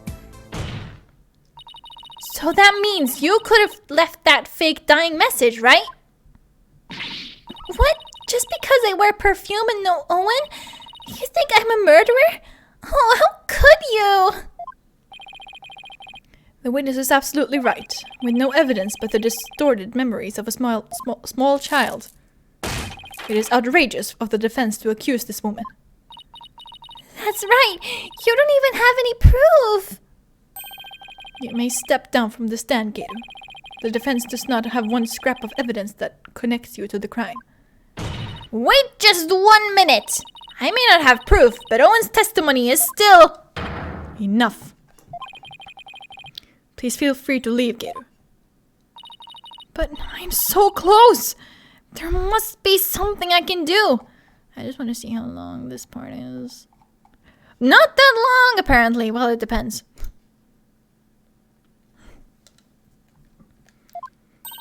Well, if the prosecutor says it's okay, then I guess I'll be going now. Silence. Hoi, Geru, you're an entertainer, aren't you? Once you go on stage, it's your duty to complete your performance, is it not? So what are you doing, leaving halfway through?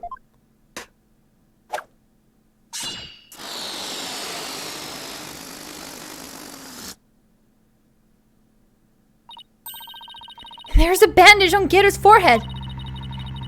And since we know that Master Tornado's killer has a cut on their face somewhere... Impossible. No, it's very clearly possible.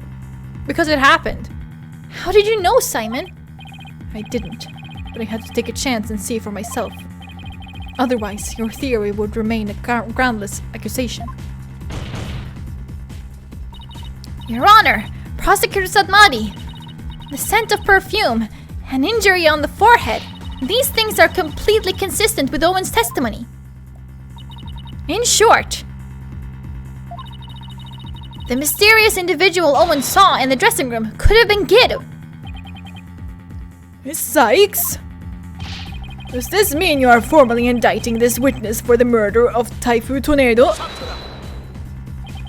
Should your accusation prove to be false, I hope you're prepared to pay the price in full.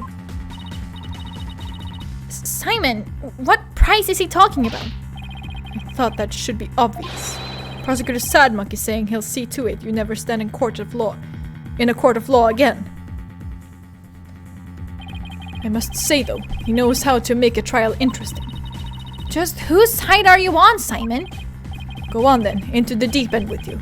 You really have but one choice anyway. Miss Sykes, I'm waiting. With regards to the witness, Geru Tornado, the defense wishes to indict her. There's no reason for me to hold back, not if I really believe in my client. The defense wishes to formally indict Geru Tornado for the murder of Typhoon Tornado. I have tried to be merciful, but now, not even your pleas will reach the Holy Mother's ears. I don't think she believes in the Holy Mother, so I don't think that means anything to her at all. You will have plenty of time to regret your decision in the pit of hell. Except, I won't need to. The person who murdered the victim was not Mr. Wet. He was Geru Tornado. That bandage is... It's just from a silly slip-up I made while cooking yesterday, that's all. How the fuck do you cook? What kind of extreme cooking were you doing to cut yourself on the forehead? Thank you, Athena. Well, what can I say? That's what happened. You also don't have an alibi for the period before 4 p.m., do you, Geru? But I really didn't know anything was wrong until Shisho was found dead. If you don't believe me, then with a twisty twist, twist! And boom! There you have it! An adorable little kitty.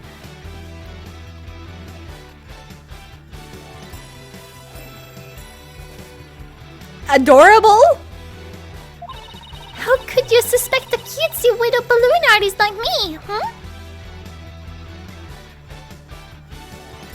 Same as while shaving your eyebrows or something. More believable than cooking. Exactly! Geru, I've been meaning to say this for a while now, but could it be that you don't have an eye for balloon art? Don't you think I know that? You didn't have to come out and say it. I'm the daughter of a great rakugo artist. I never wanted to do stupid balloon art. I was supposed to be a rakugo storyteller too, just like my late daddy. But Shisho told me to do balloon art instead. I guess the victim thought she had no talent as a rakugo artist either. So you're still gonna suspect a poor little thing like me? Please stop trying to skirt the issue. It all comes down to the scent of perfume and the cut on your forehead. You and the culprit in Owen's testimony share those two traits. You're dead set on accusing me, aren't you? Well, here's what I have for naughty little girls like you with a twisty twist twist. I'ma cut you, witch! I really thought you said bitch there for a second and I was like, oh, okay. Damn, she flipped like that.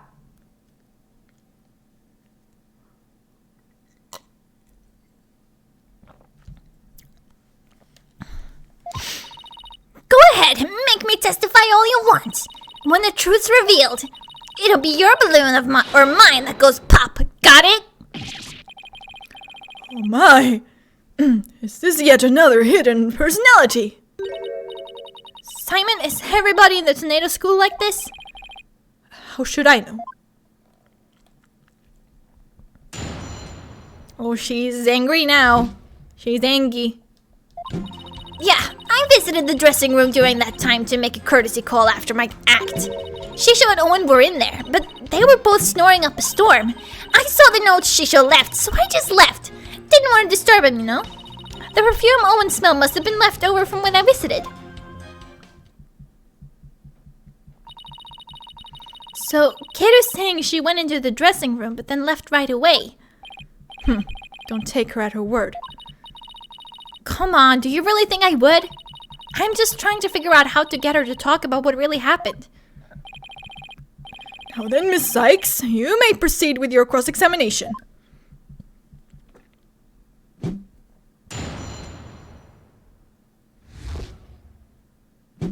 Yes.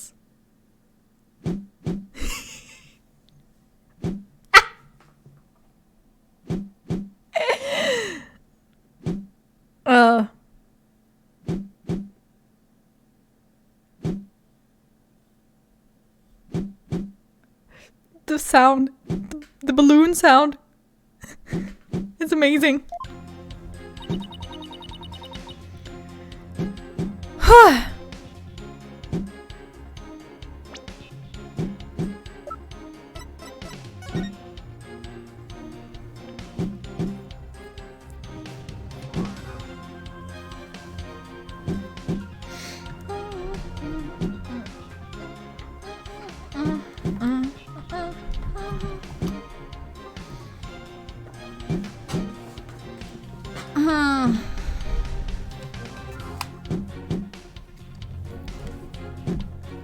All right.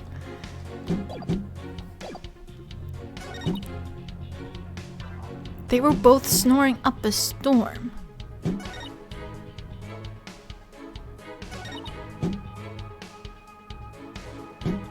Wait.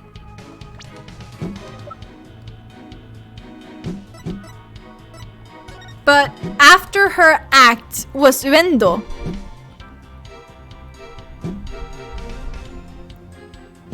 So why was he like snoring up a storm? I don't know.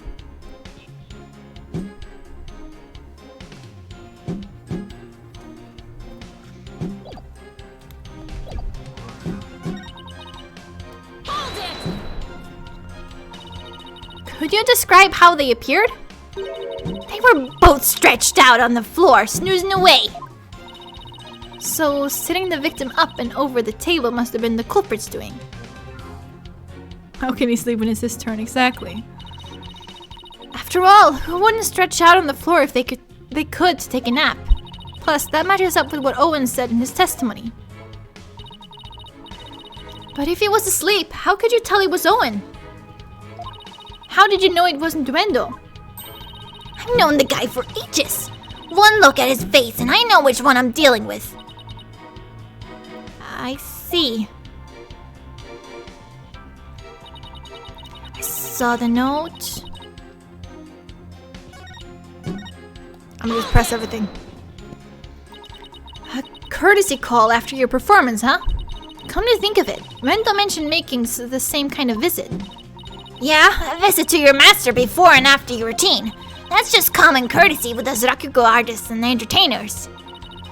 So that means you paid the victim a courtesy call before your performance too, right? What did you see at the time? He was having a drink and getting himself into a festive mood. He liked to say that drinking gave him a silver tongue.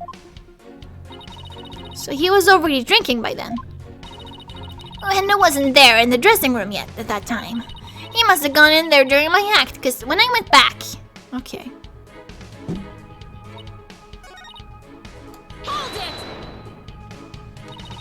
Where did you find your master's note? I don't know. I can't remember. Did you notice anything else unusual or out of place in the room? Well, there was the sake and the half-eaten manju on the table, but I didn't see anything else out of place or whatever in the room, though. Oh, is that a fact? Of course it is. What do you think? And you didn't change anything around while you were in there. Oh, the TV. I didn't do anything. Look, I'm telling you. I didn't see anything funny near Shisho and I didn't touch anything in the room.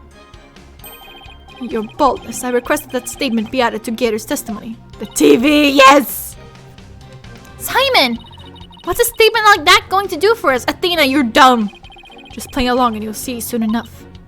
I have no problem with adding that to the testimony. How about you, Miss Sykes?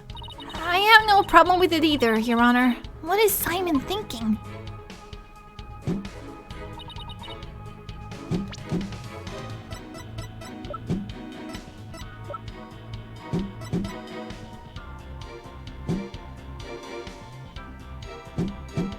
Let me press this first, actually.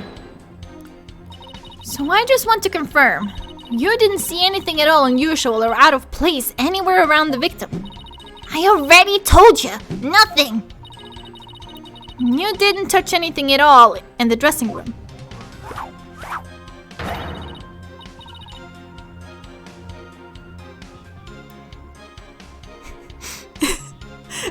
It took you so long to realize? How many times I gotta say it? No, I didn't touch anything. Wait, but then is she saying she didn't see what Duendo immediately saw when he checked the victim's body? Does that mean it wasn't there yet at that time? Oh, hold on. I guess there was something. What is it? The soba making equipment was already there in the room. That means Bucky must have been there in the dressing room before me doing something. Thanks for the non-help. Well, a new statement has been added, but she's still sticking to her guns. She said she didn't see anything unusual in the dressing room. But that strikes me as a little strange on its own. Really? Why? If Master Tornado really is the one who left that, you'd think Geru would have noticed it. And if Master Tornado wasn't the one who left it, then we must ask, who did? You know what I'm getting at, don't you, Athena? TV, yes. I think so. I really appreciate Simon's help, but I've got to come up with the answer myself this time.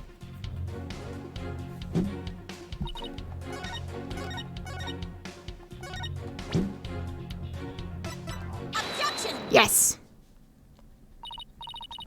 Geru, you said that you didn't notice anything odd or unusual near your master. You also said you didn't touch anything in the dressing room. Yes. He has one of her feathers in his mouth. That's right. What about it? Then I wonder who left that dying message with the karuta cards. Or the cards. That's also something. What are you going on about? It had to have been the Bucky. Sorry, but that's not possible. Because only 3 people knew of Uendo's personalities. Uendo, your master, and you.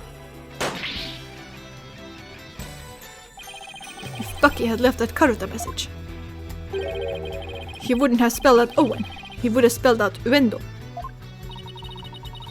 What it boils down to is this. As a member of the Tornado School, you, Geru Tornado,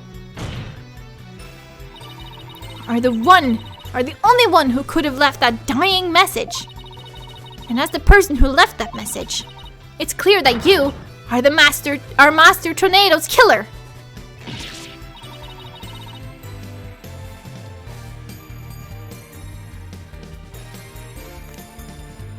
Don't call Taka trash. will you ever quit your yapping? You are like wretches clinging to the spider thread of salvation. Allow me to cut that holy thread from the heavens and bring you back down to earth. Would you quit butting in whenever things start to go my way?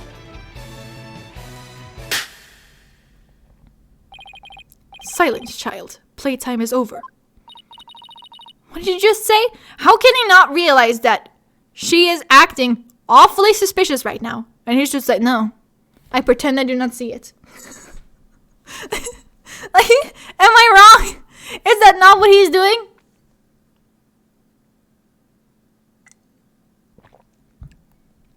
I have like...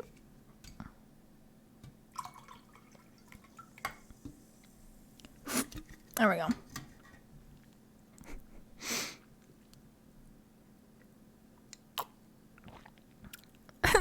He's doing the I sleep meme.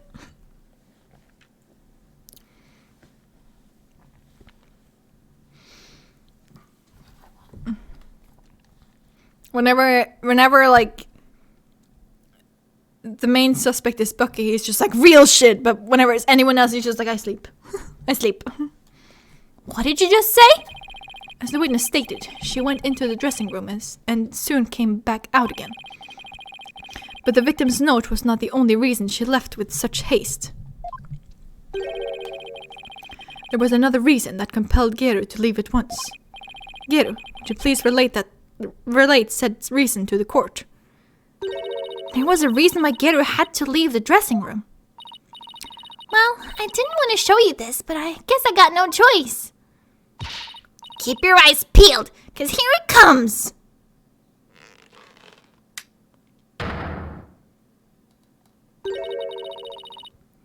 Your hand is all swollen and red. What happened, Geru? If you must know, I'm allergic to buckwheat. What?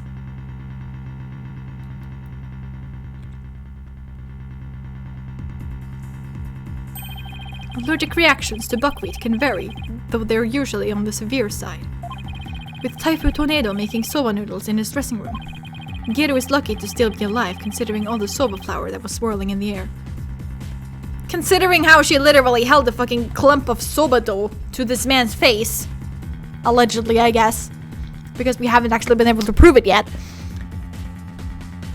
No wonder that her fucking hands are swollen. Good thing I left pretty quick. I managed to escape with just a mild reaction. But I touched Shishu as he was being carried away, and look at what that did to my poor hands. There must have been soba broth on his clothes or something. If I'd inhaled any of that soba flour, I'd have had a seizure, and it'd have been good night, Geru. Sounds like a good thing, if you ask me. I never could have stayed in that dressing room for very long. A person allergic to buckwheat couldn't be in a room with soba flour in the air. And certainly couldn't use soba dough as a murder weapon either. This isn't good. You knew it would come to this, didn't you? That's why you never mentioned her allergy. As if I would do anything so underhanded. Yeah, no, it's true. And it's also a very common allergy in Japan.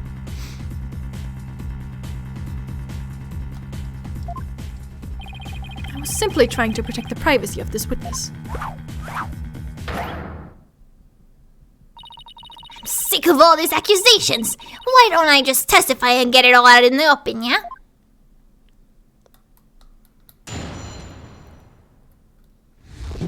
Yes.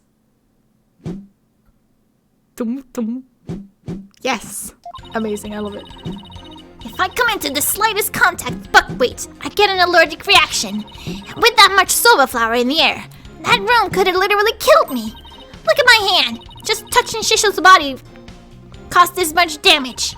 There must have been soba broth on his clothes, so I never could have committed that murder in the dressing room. You literally are wearing gloves. I still can't believe it. Nobody told me she had a soba allergy. Did you know, Simon? Does it look like I knew? Protect the privacy of the witness, my foot. What a dirty trick. Now what do we do? There's only one thing to do. Put Prosecutor Sabmonk to shame with your cross-examination. Right. No matter how small, I'll find us an opening and break her testimony down.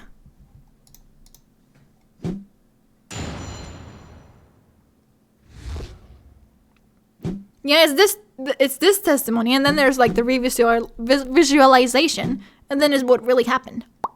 It's like we're almost done.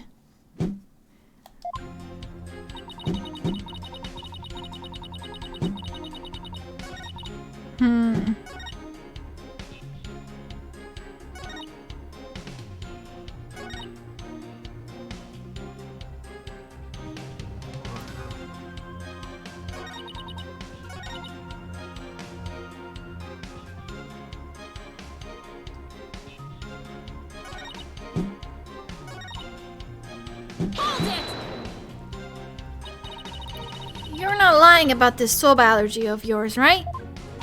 Of course not. I swear on the grave of my father up in heaven.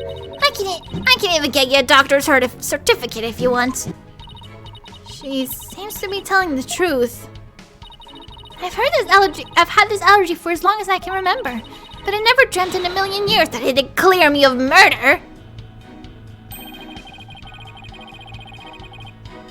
You'll come out of this smelling like a delicate buckwheat flower to boot. Well said, Your Honor.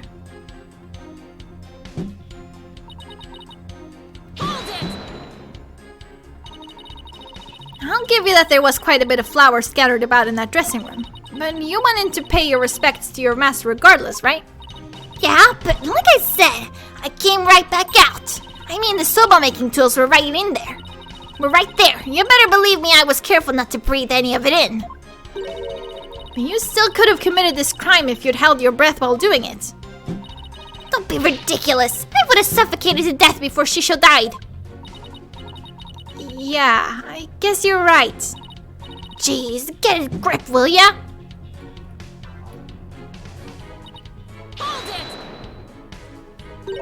Maybe there's a twist here, like you're actually allergic to dogs and not soba. You kidding? Bring my little Jugamu in here. I'll hug and squeeze him like there's no tomorrow. I'm telling you, I have a genuine, honest-to-God-goodness soba allergy. Defense. The witness clearly has an authentic allergy to buckwheat. Any further deliberation on the matter would be meaningless, pointless, worthless. You heard the man, lawyer girl. All right, fine. I was just starting to think the same thing myself. Doesn't mean I have to like it though. I probably got this allergic reaction on my hand here because I touched Shisho.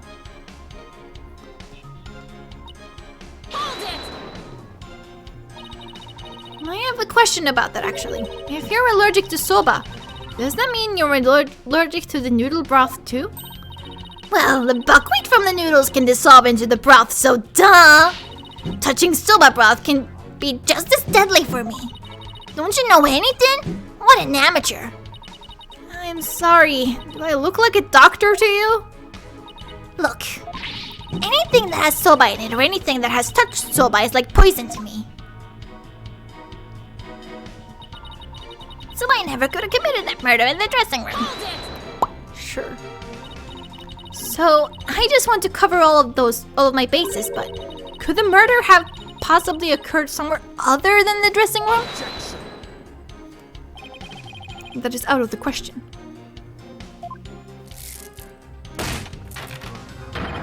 By even asking, you show your complete disregard for all we have discussed until now. Yes, I have to agree. The defense can't go around suggesting new premises without basis. Fortunately for you, Shisho didn't take a single step from his dressing room around the time of the murder. Well, that is unfortunate for everyone. Geru could not have possibly committed this crime in a room where soba was being made.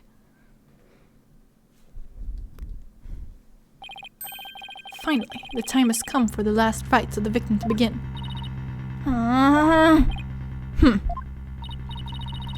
What would Mr. Wright do at a time like this? Auf geht's. There's only one thing to do. What are you smiling about? Has the pressure overwhelmed you? Nope. It's just the worst of times are when lawyers have to force their biggest smiles. I see, you have no rebuttal, and so the only thing left to you is to smile. Oh! That's where you're wrong. I do have a rebuttal. Turn your thinking around, Athena. Don't try to figure out how Geru, who is allergic to soba, could commit the crime. Figure out how Geru could be in that room and not have an allergic reaction instead. Mirish? Maybe if I were a lump of regular flour dough for udon noodles, but I'm fresh, like my soba, and you don't let soba dough rest. It's all about the three freshes. Grind the buckwheat seeds fresh, cut the dough fresh, and boil the noodles fresh.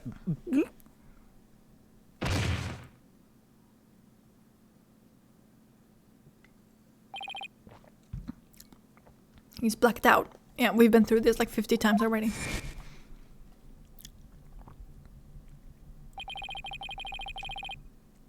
It appears to have been written by the victim. Allow me to read it. Resting. Do not disturb. Yes, that's the note I saw. After reading that, who wouldn't think Shisho was napping?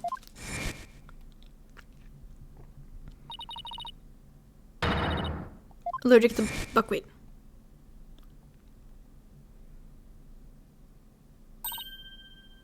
Mon Dieu! What if that certain piece of evidence doesn't mean what we think it means?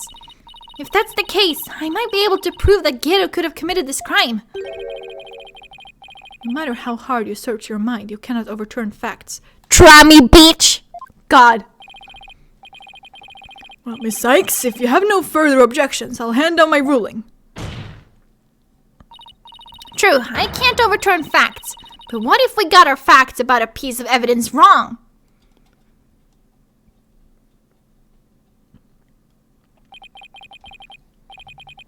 You got our facts wrong. What are you talking about now? Which piece of evidence do you mean, Miss Sykes? Please point it out to this court. This evidence proves that Geru could have killed her master, even with her soba allergy.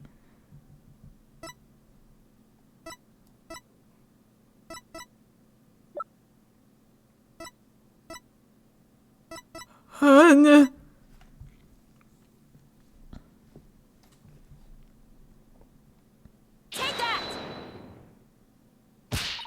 I believe Geru used this to avoid triggering an allergic reaction. Okay, no, that's not it. I just noticed the badges are still there. I'm blind. Ha!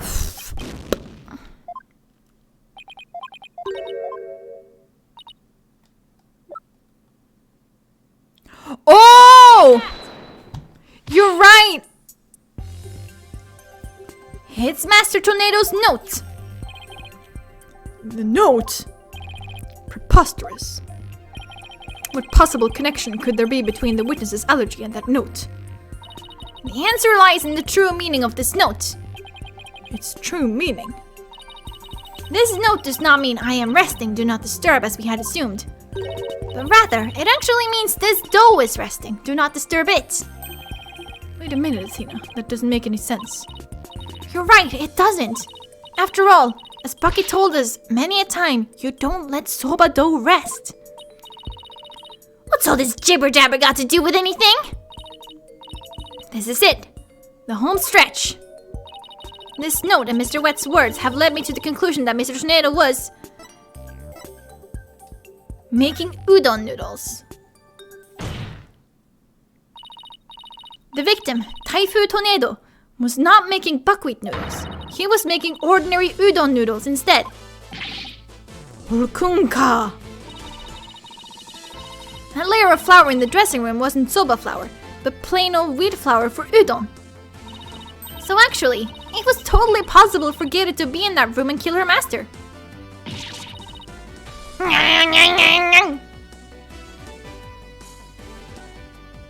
She turned into a clown. Haha. But if that's true, it changes everything. Your Honor, the defense requests that the flour in the room be tested immediately.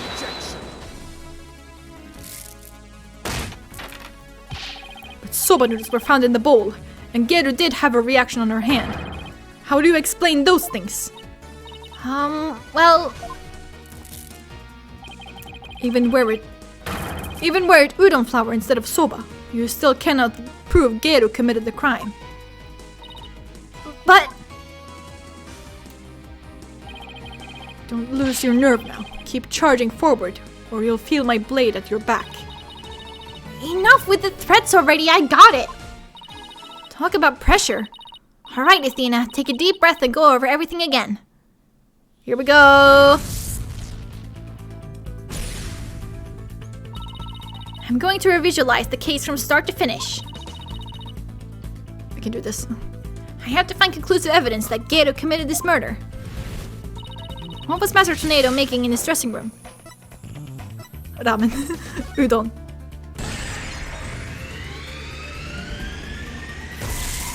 Master Tornado was making udon.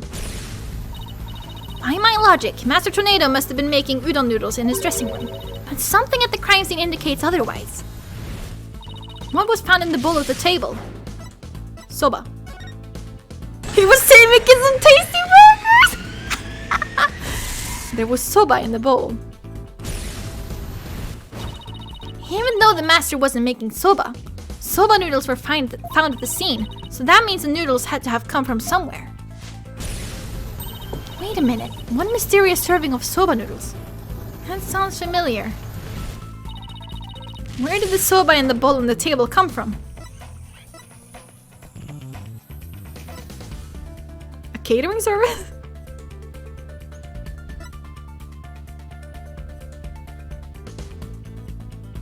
No, the stock, of course.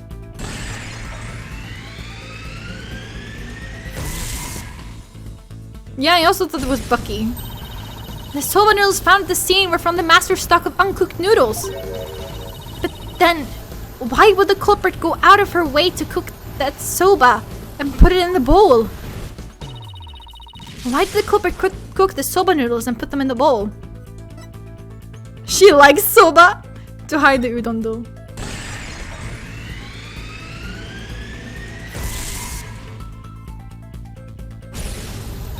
Soba was found at the scene, so that means the culprit must have taken the udon with her to hide it. But why did the culprit take the udon away and hide it? It must have been because she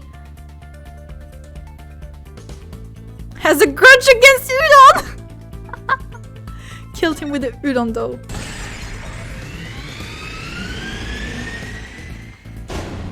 The murder weapon was udon dough! Ah! Grudge against udon! That's it! The udon dough was the real weapon used to kill Typhoon Tornado. And that's what she fed the dog. That's what he buried in the garden. Or in the backyard thing, yeah. And the reason why no weapon was found is because Geru got rid of the dough somehow.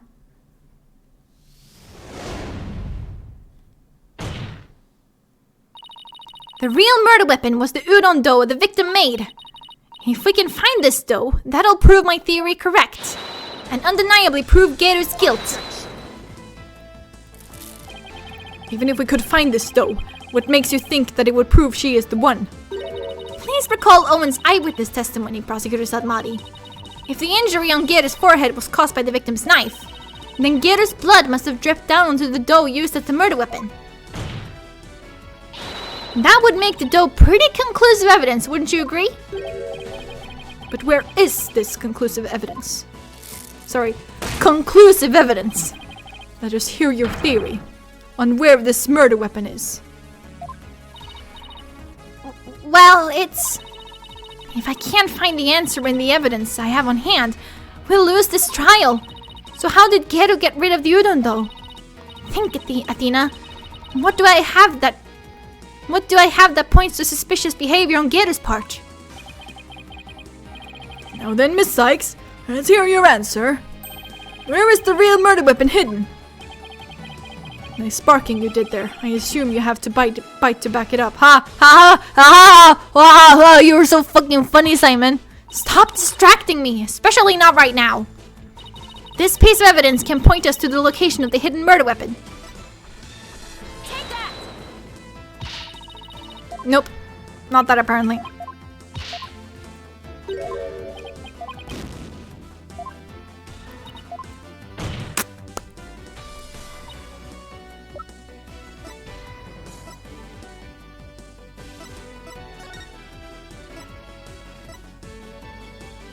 Geru was outside feeding her dog a number of dumplings. The dog buried his leftovers in the yard. That one.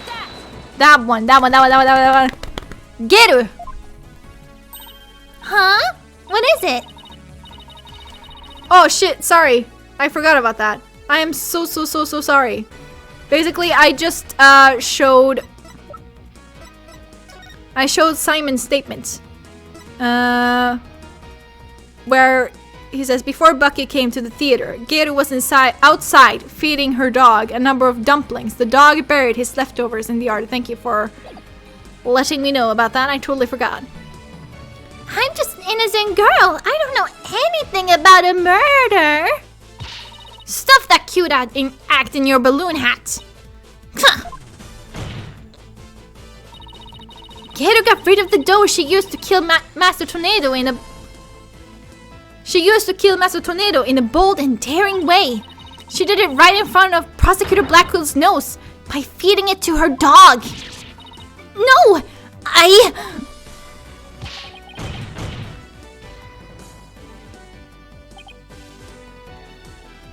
Of course. Now it all makes sense. I was puzzled as to why Geru, who should know her own dog's eating habits, would feed Jugamu more than he could possibly finish. Your Honor, please order an investigation of the yard right now. And what should the police at the theater be looking for exactly? Jugamu must have buried his leftover dumplings somewhere around his doghouse. Dumplings that Geru made out of the udon dough with her blood in it.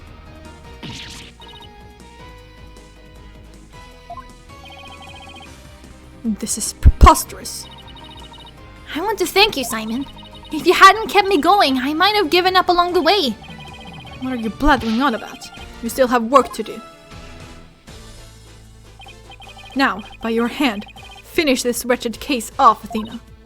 You got it. Geru, do you remember what you said would happen when the truth is finally revealed? Truth is revealed. It'll be your balloon or mine that goes pop. Got it?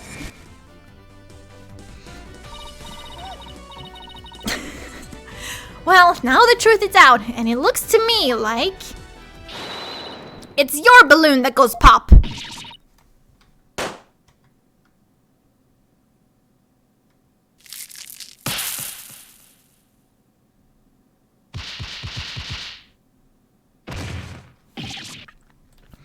Gunka!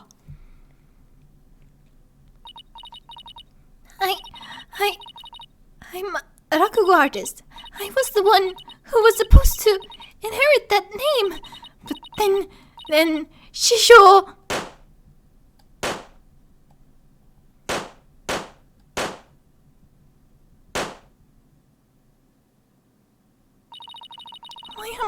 balloon's bursting!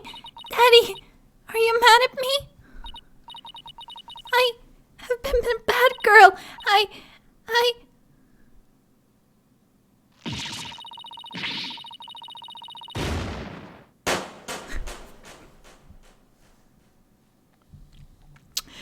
They really were just balloons.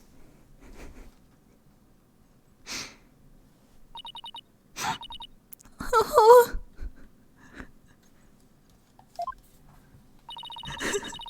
Are you ready to tell us everything now, Geru? The whole reason I entered the world of Rakugo in the first place was to follow in my father's wonderful footsteps and inherit his stage name. His stage name? You don't mean... Uendo Tornado. I knew I wasn't very good at storytelling, but I thought that if I did the stupid balloon thing like Shisho wanted, I'd inherit the name someday. But Master Tornado gave the name to his junior disciple. Yeah. That's why I took my revenge on Shisho during the show celebrating the name succession. So that was your entire motive? I doubt anybody else could understand, but inheriting my father's name was everything to me. It was my whole reason for living. Of all the days you could have taken your revenge, why did you choose the day of the show? Because I wanted to pay Uendo back for stealing what was rightfully mine. I wanted to pin the blame on him at the show where all the Tornado fans were gathered. But then Uendo tried to shift the blame onto Bucky Wet. And now we know the whole story. There's just one more thing I want to know. Did you know Master Tornado was making udon in his dressing room yesterday? No, I didn't. When I saw the soba making tools, I was worried about my allergy. But it was my only chance to get my revenge on the two of them, so I went ahead and did it. So it was a premeditated crime, but in the end you only went through with it on impulse. Then the allergic reaction on your hand. Is it from touching the soba in the refrigerator with your bare hands? When you were tampering with the crime scene after your master's death? Yeah. By that time, I wasn't clear-headed enough to worry about my allergy.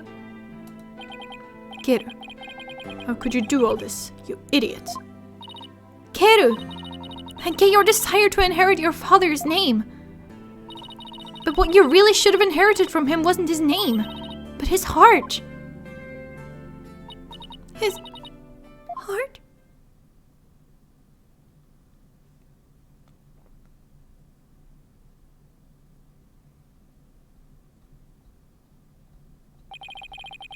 Do you have anything to add, Prosecutor Sadmadi? Any objections?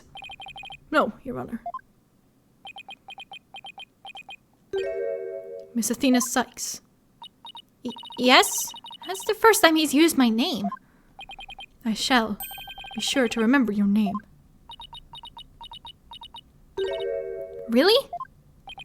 It seems he finally recognizes you as a proper adversary. Thanks. That's all I ask, Prosecutor Sadmadi. Looks like there are no further objections. Bailiff, please bring in the defendant.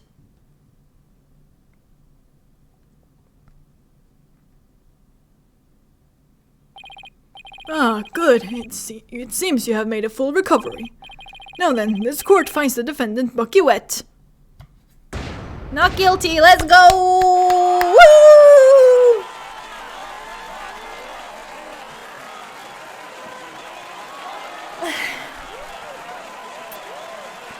We love a batshit episode, honestly.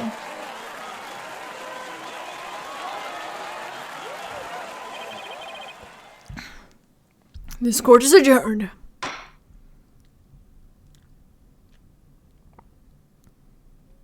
You can kind of hear the demons. Small demon. Congratulations, Bucky! I'm so glad you were found innocent. Thanks for everything, Miss Chickadee. But it still sucks that you were accused of a crime you didn't commit. Did Uendo have it out for you or something? I don't think so. Uendo said it was the spur-of-the-moment idea that he got when he saw the Soba-themed cards. Simon! Where have you been? I stopped in at Uendo's question. Only you, Bucky, could get framed for a crime on a whim. No way, I almost got convicted out of convenience. Well, at least you've been completely cleared of all charges, so buck up, Bucky. On a more important note, what I really want to know is, why didn't Master Tornado let Geru inherit her father's name? What do you mean on a more important note, Miss Chickadee? Oh, don't be such a wet blanket. Just go with the flow. Now come on. You think the master was trying to encourage her to quit the entertainment business? Ah, that's not it. He didn't give the name to her because he wanted Geru to find her own calling in life. To perform whatever she wanted without being bound by her father's name or rakugo. Making udon was his way of showing his support for her in her new endeavor. So that's why he called you to the theater, huh? To teach him how to make udon? A more roundabout way I've never seen. But that's Master Tornado for you. So this entire incident happened because of a misunderstanding. How sad. By the way, Geru wasn't the only person Master Tornado was trying to cheer on. Even though the person in question still seems unaware of the Master's intentions. What? You talking about me? Come on, no way! All that old man ever did was criticize my soba. That's not true, Bucky. There must be a way to make Bucky see just how much Master Tornado cared about him. Huh?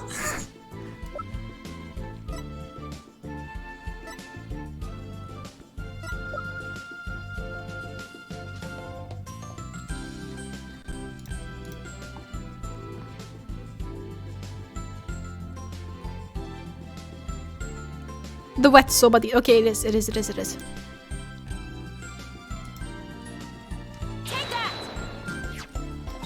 Take a good look, Bucky. Whose name is on there as the holder of this title deed? It's still in my name. Master Tornado was just up to one of his tricks when he said he stole the shop from you. He was trying to force you to grow into a truly capable owner in your father's stead. He probably used some tough love on you so that the shop wouldn't just go belly up. I see. I never knew. Oh, Master Tornado. I'm so sorry. Keep working hard, Bucky, and pay him back by living up to his expectations.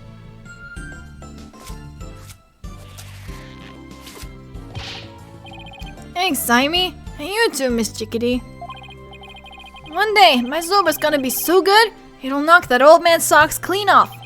After all, I'm the 4th generation owner of wet soba. Wet noodle number 4. Well, I better be getting back to my shop. I gotta get ready for the lunch rush. Hold on. Could I place an order for delivery, Bucky? Yes, Miss Chickadee? Could you deliver a bowl of udon to Geru on behalf of her master? You got it. I'll make sure it's got all the TLC Master Tornado would have packed in it, too. Thank you.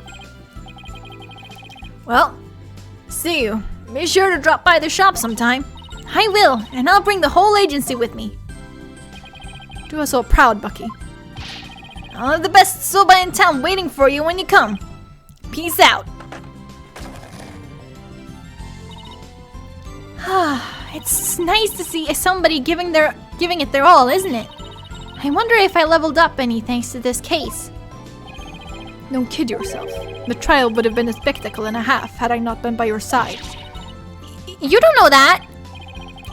For a lawyer who's versed in psychology, you're too full of weak points. You need to learn to analyze yourself more objectively. Or you could just teach me your famous mind tricks, Simon. No. Way to shut someone down, and why not? Because the more pesky lawyers there are, the harder my job becomes. So it's in my best interest for you to remain green forever. Hey! Mario level up sound. Doodle-doodle-doodle. What about what's in my best interests, huh? Besides, weren't you the one who had the wool pulled over your eyes by Uendo? Must you remind me? How could I have known Uendo would do time soba? Hey, speaking of time soba, I just thought of something funny. Oh goody, I can't wait. Okay, here it is. In time soba, why didn't mon number 9 get counted? Come on, Do you know, Simon? How should I know? Because 789! Thank you, I'll be here all week! Not Widget, please. ROTFL, really? That I should have known. Come on, let's go get soba or something and go home. Your treat? I'll treat you to 50% of the tab. And don't forget, you still owe me for that manju.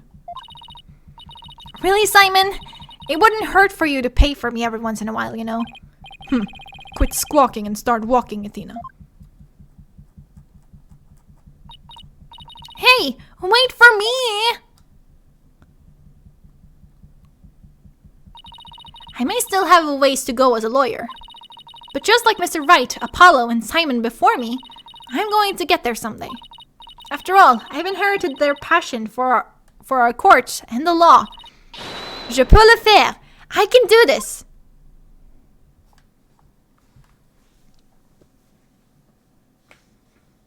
Yay!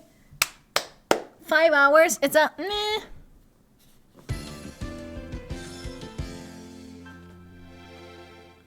Turnabout Revolution is like the last episode of this game, and then there's like the bonus episode, and then there is also the Asinine Attorney episodes, which aren't really episodes. They're more like visual novels, really, where you just read what's happening.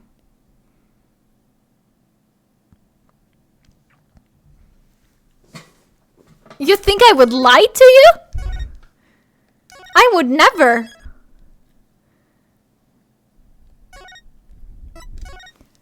Ha.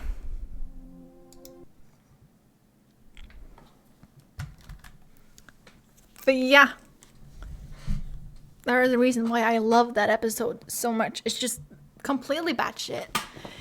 And yeah, I don't know, I just love it. Like, first of all, there is the judge just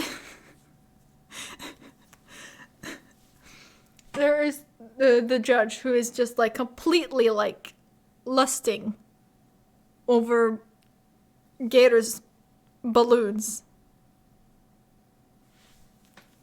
It's so good. I love it.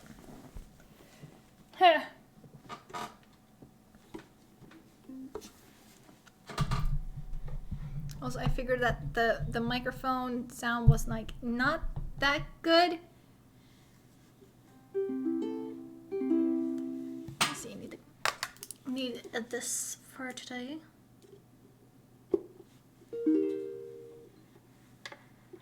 Does the judge have a balloon fetish now?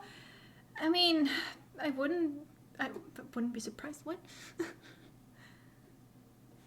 But who knows, really?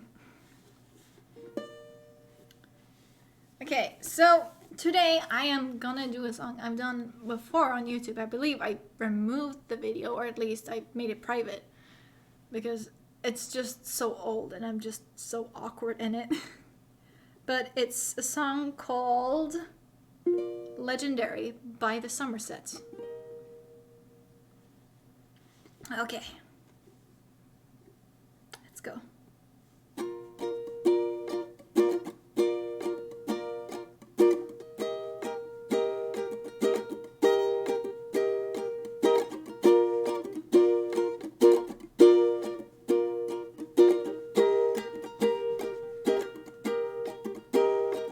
When I was a kid, I fly around and Peter would mention, don't be afraid to die, 'cause to die will be an awfully big adventure. One day I stopped believing, now my friends say they're so bored of me. I used to be a real boy with real plans, but now I'm just reality TV. I used to be your knight in shining armor, then I rescued you from hell. Lately I stare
just wanna be legendary.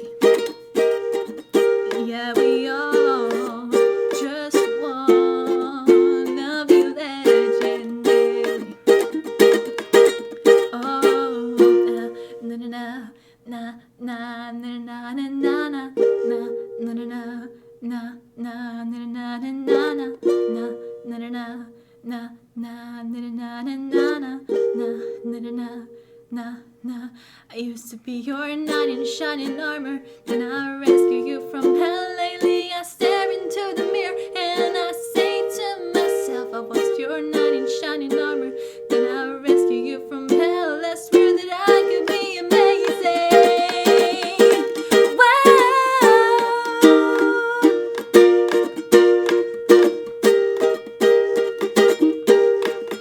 Now I'm searching for my yellow umbrella, and I'll take her home. Baby, I just wanna be legendary. We all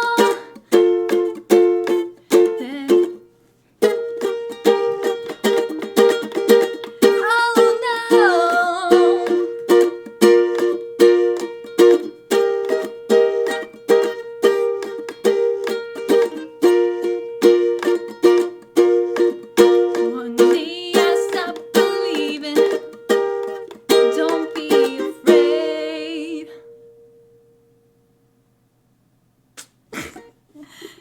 Ha! So yeah, that was Legendary by the Somerset.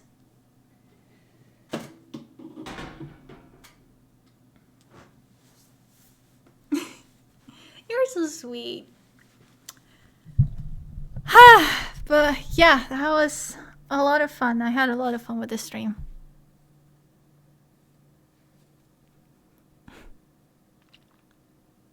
Messed up a bit, but that happens, you know.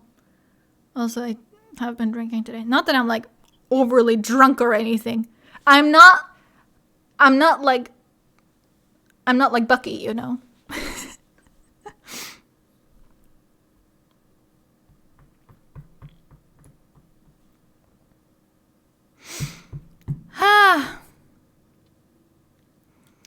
But yeah, so that means that we finished this chapter.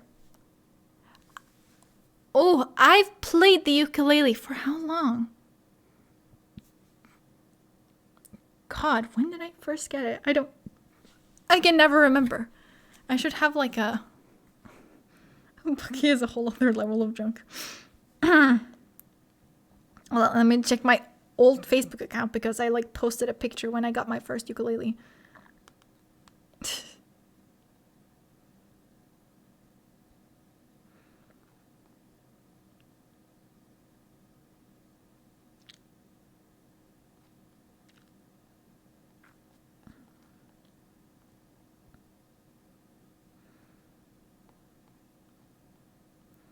See here.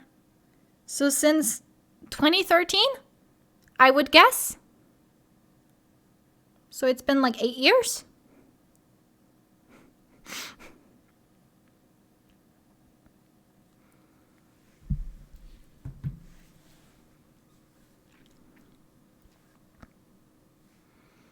And thank you for thinking that I'm good at it. I feel like I'm decent at it because I'm still not very good at like finger plucking. Is that what it's called? Plucking, just in general, I guess. I'm not that good at that, and also different rhythms. I usually have like a few that I default to. Let me turn on some music. It's suddenly really quiet here.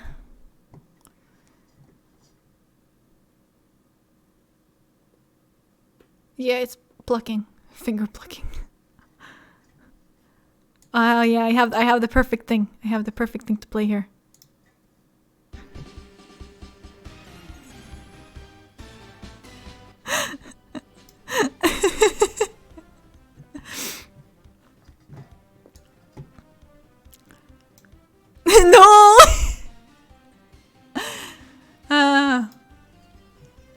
next time we're going back to the Great Ace Attorney again.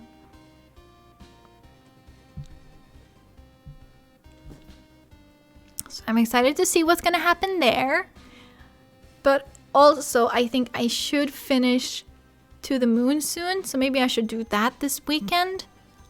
Shouldn't take me too long, I say. But who fucking knows?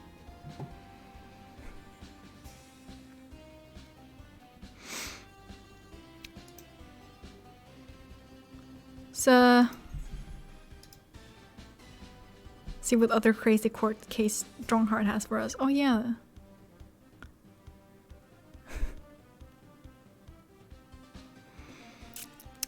Well, it was a lot of fun. And we finished an entire episode today, which was my goal. I really wanted that.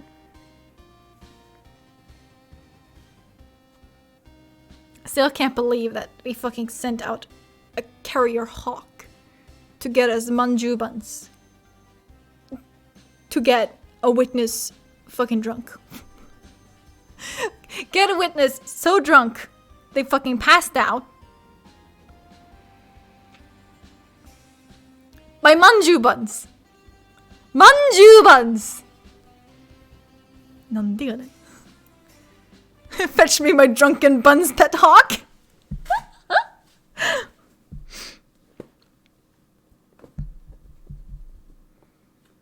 Oh god, it's... I remember that entire episode is just so surreal. I applaud it, honestly. Also, what I meant at the beginning of the episode when I said that it's kind of problematic, it's the fact that they have, like, this character with DID.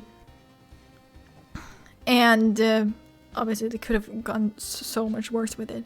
But they did not make him out to be the actual perpetrator. Which I really like. Whether they actually, like, portrayed it correctly or not, I can't really say because I'm not that knowledgeable about it. But yeah, at least the end was really cute.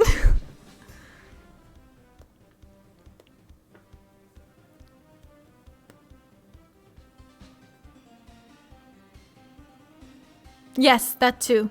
That too. Very true.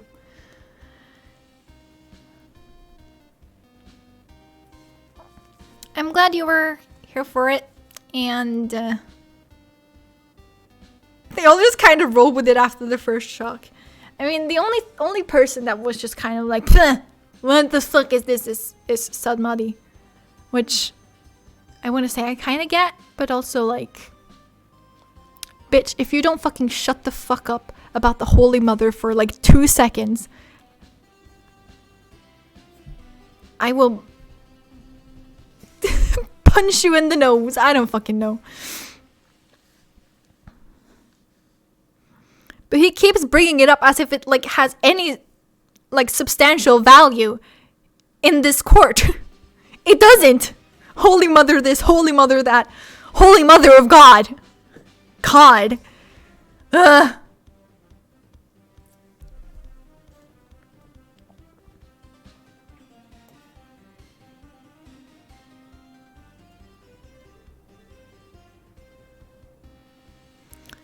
But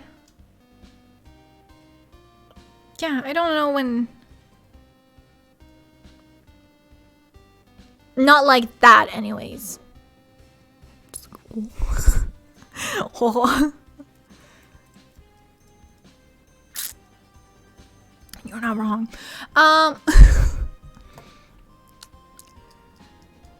But yeah, I think I won't have free time until Sunday because RT Game is gonna be streaming Miitopia on Saturday, and I have to be there for that because I've been following that entire series now, and I find it's so much fun. And last time he met like the most cursed enemy in the entire game. And all he had to say about it was, "Why'd you do this, Nintendo?" And honestly, if that ain't the truth. So yeah, so I'm thinking Sunday because I am busy tomorrow. Yeah, I've been playing Zero Time Dilemma with a friend of mine over Discord for the past few weeks, I guess. And yeah, it's a lot of fun. Ha! Oh, did the audio die? Oh, I guess I just caught it right as it repeated.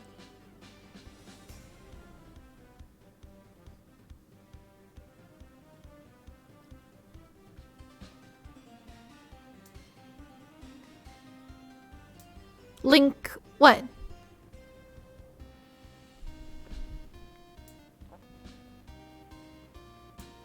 What kind of link you want? If you want to join my Discord server, which is not what I was talking about.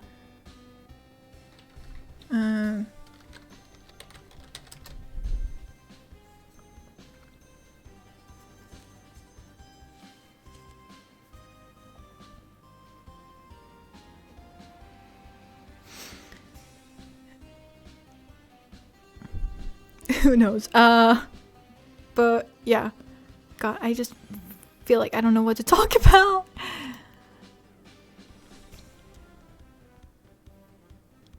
But I have a song planned out for Sunday.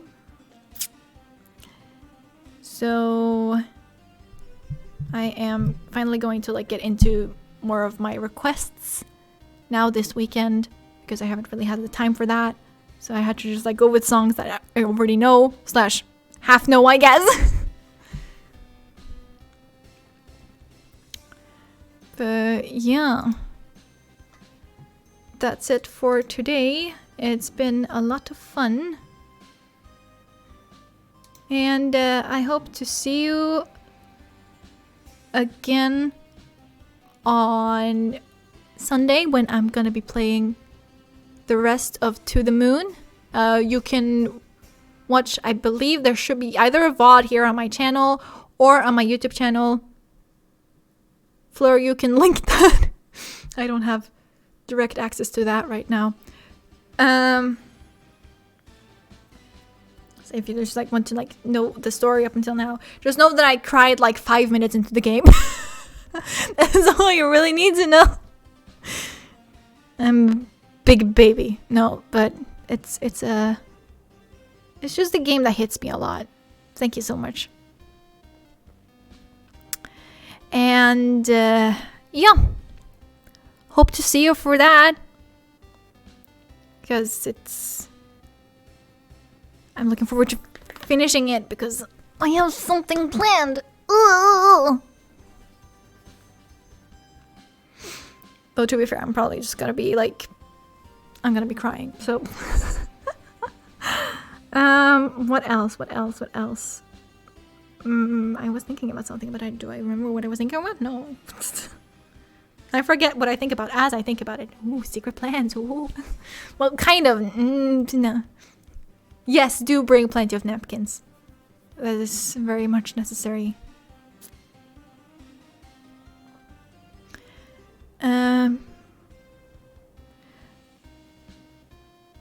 Oh my god, same. When I see like a cute cat and I'm like,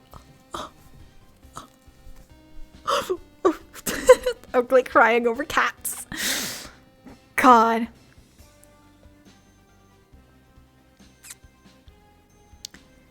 Yeah, I will post an update on Discord once I finally go live on Sunday. So be there for that.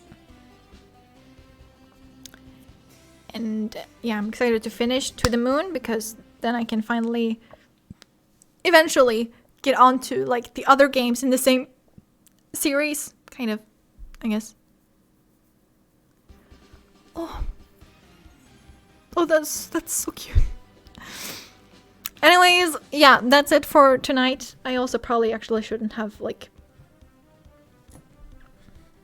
done such a loud song this late, because it's like 12 a.m. right now, and it's supposed to be quiet here after 11. And I was just like, oh fuck, it's gonna be short. But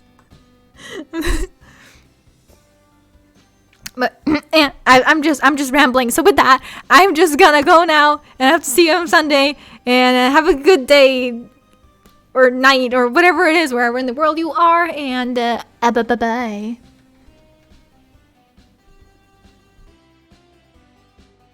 Oh yeah, she doesn't do that anymore. My mom like contacted someone about her, and they made her stop doing that. So I have not been bothered by her for months. Knock on wood.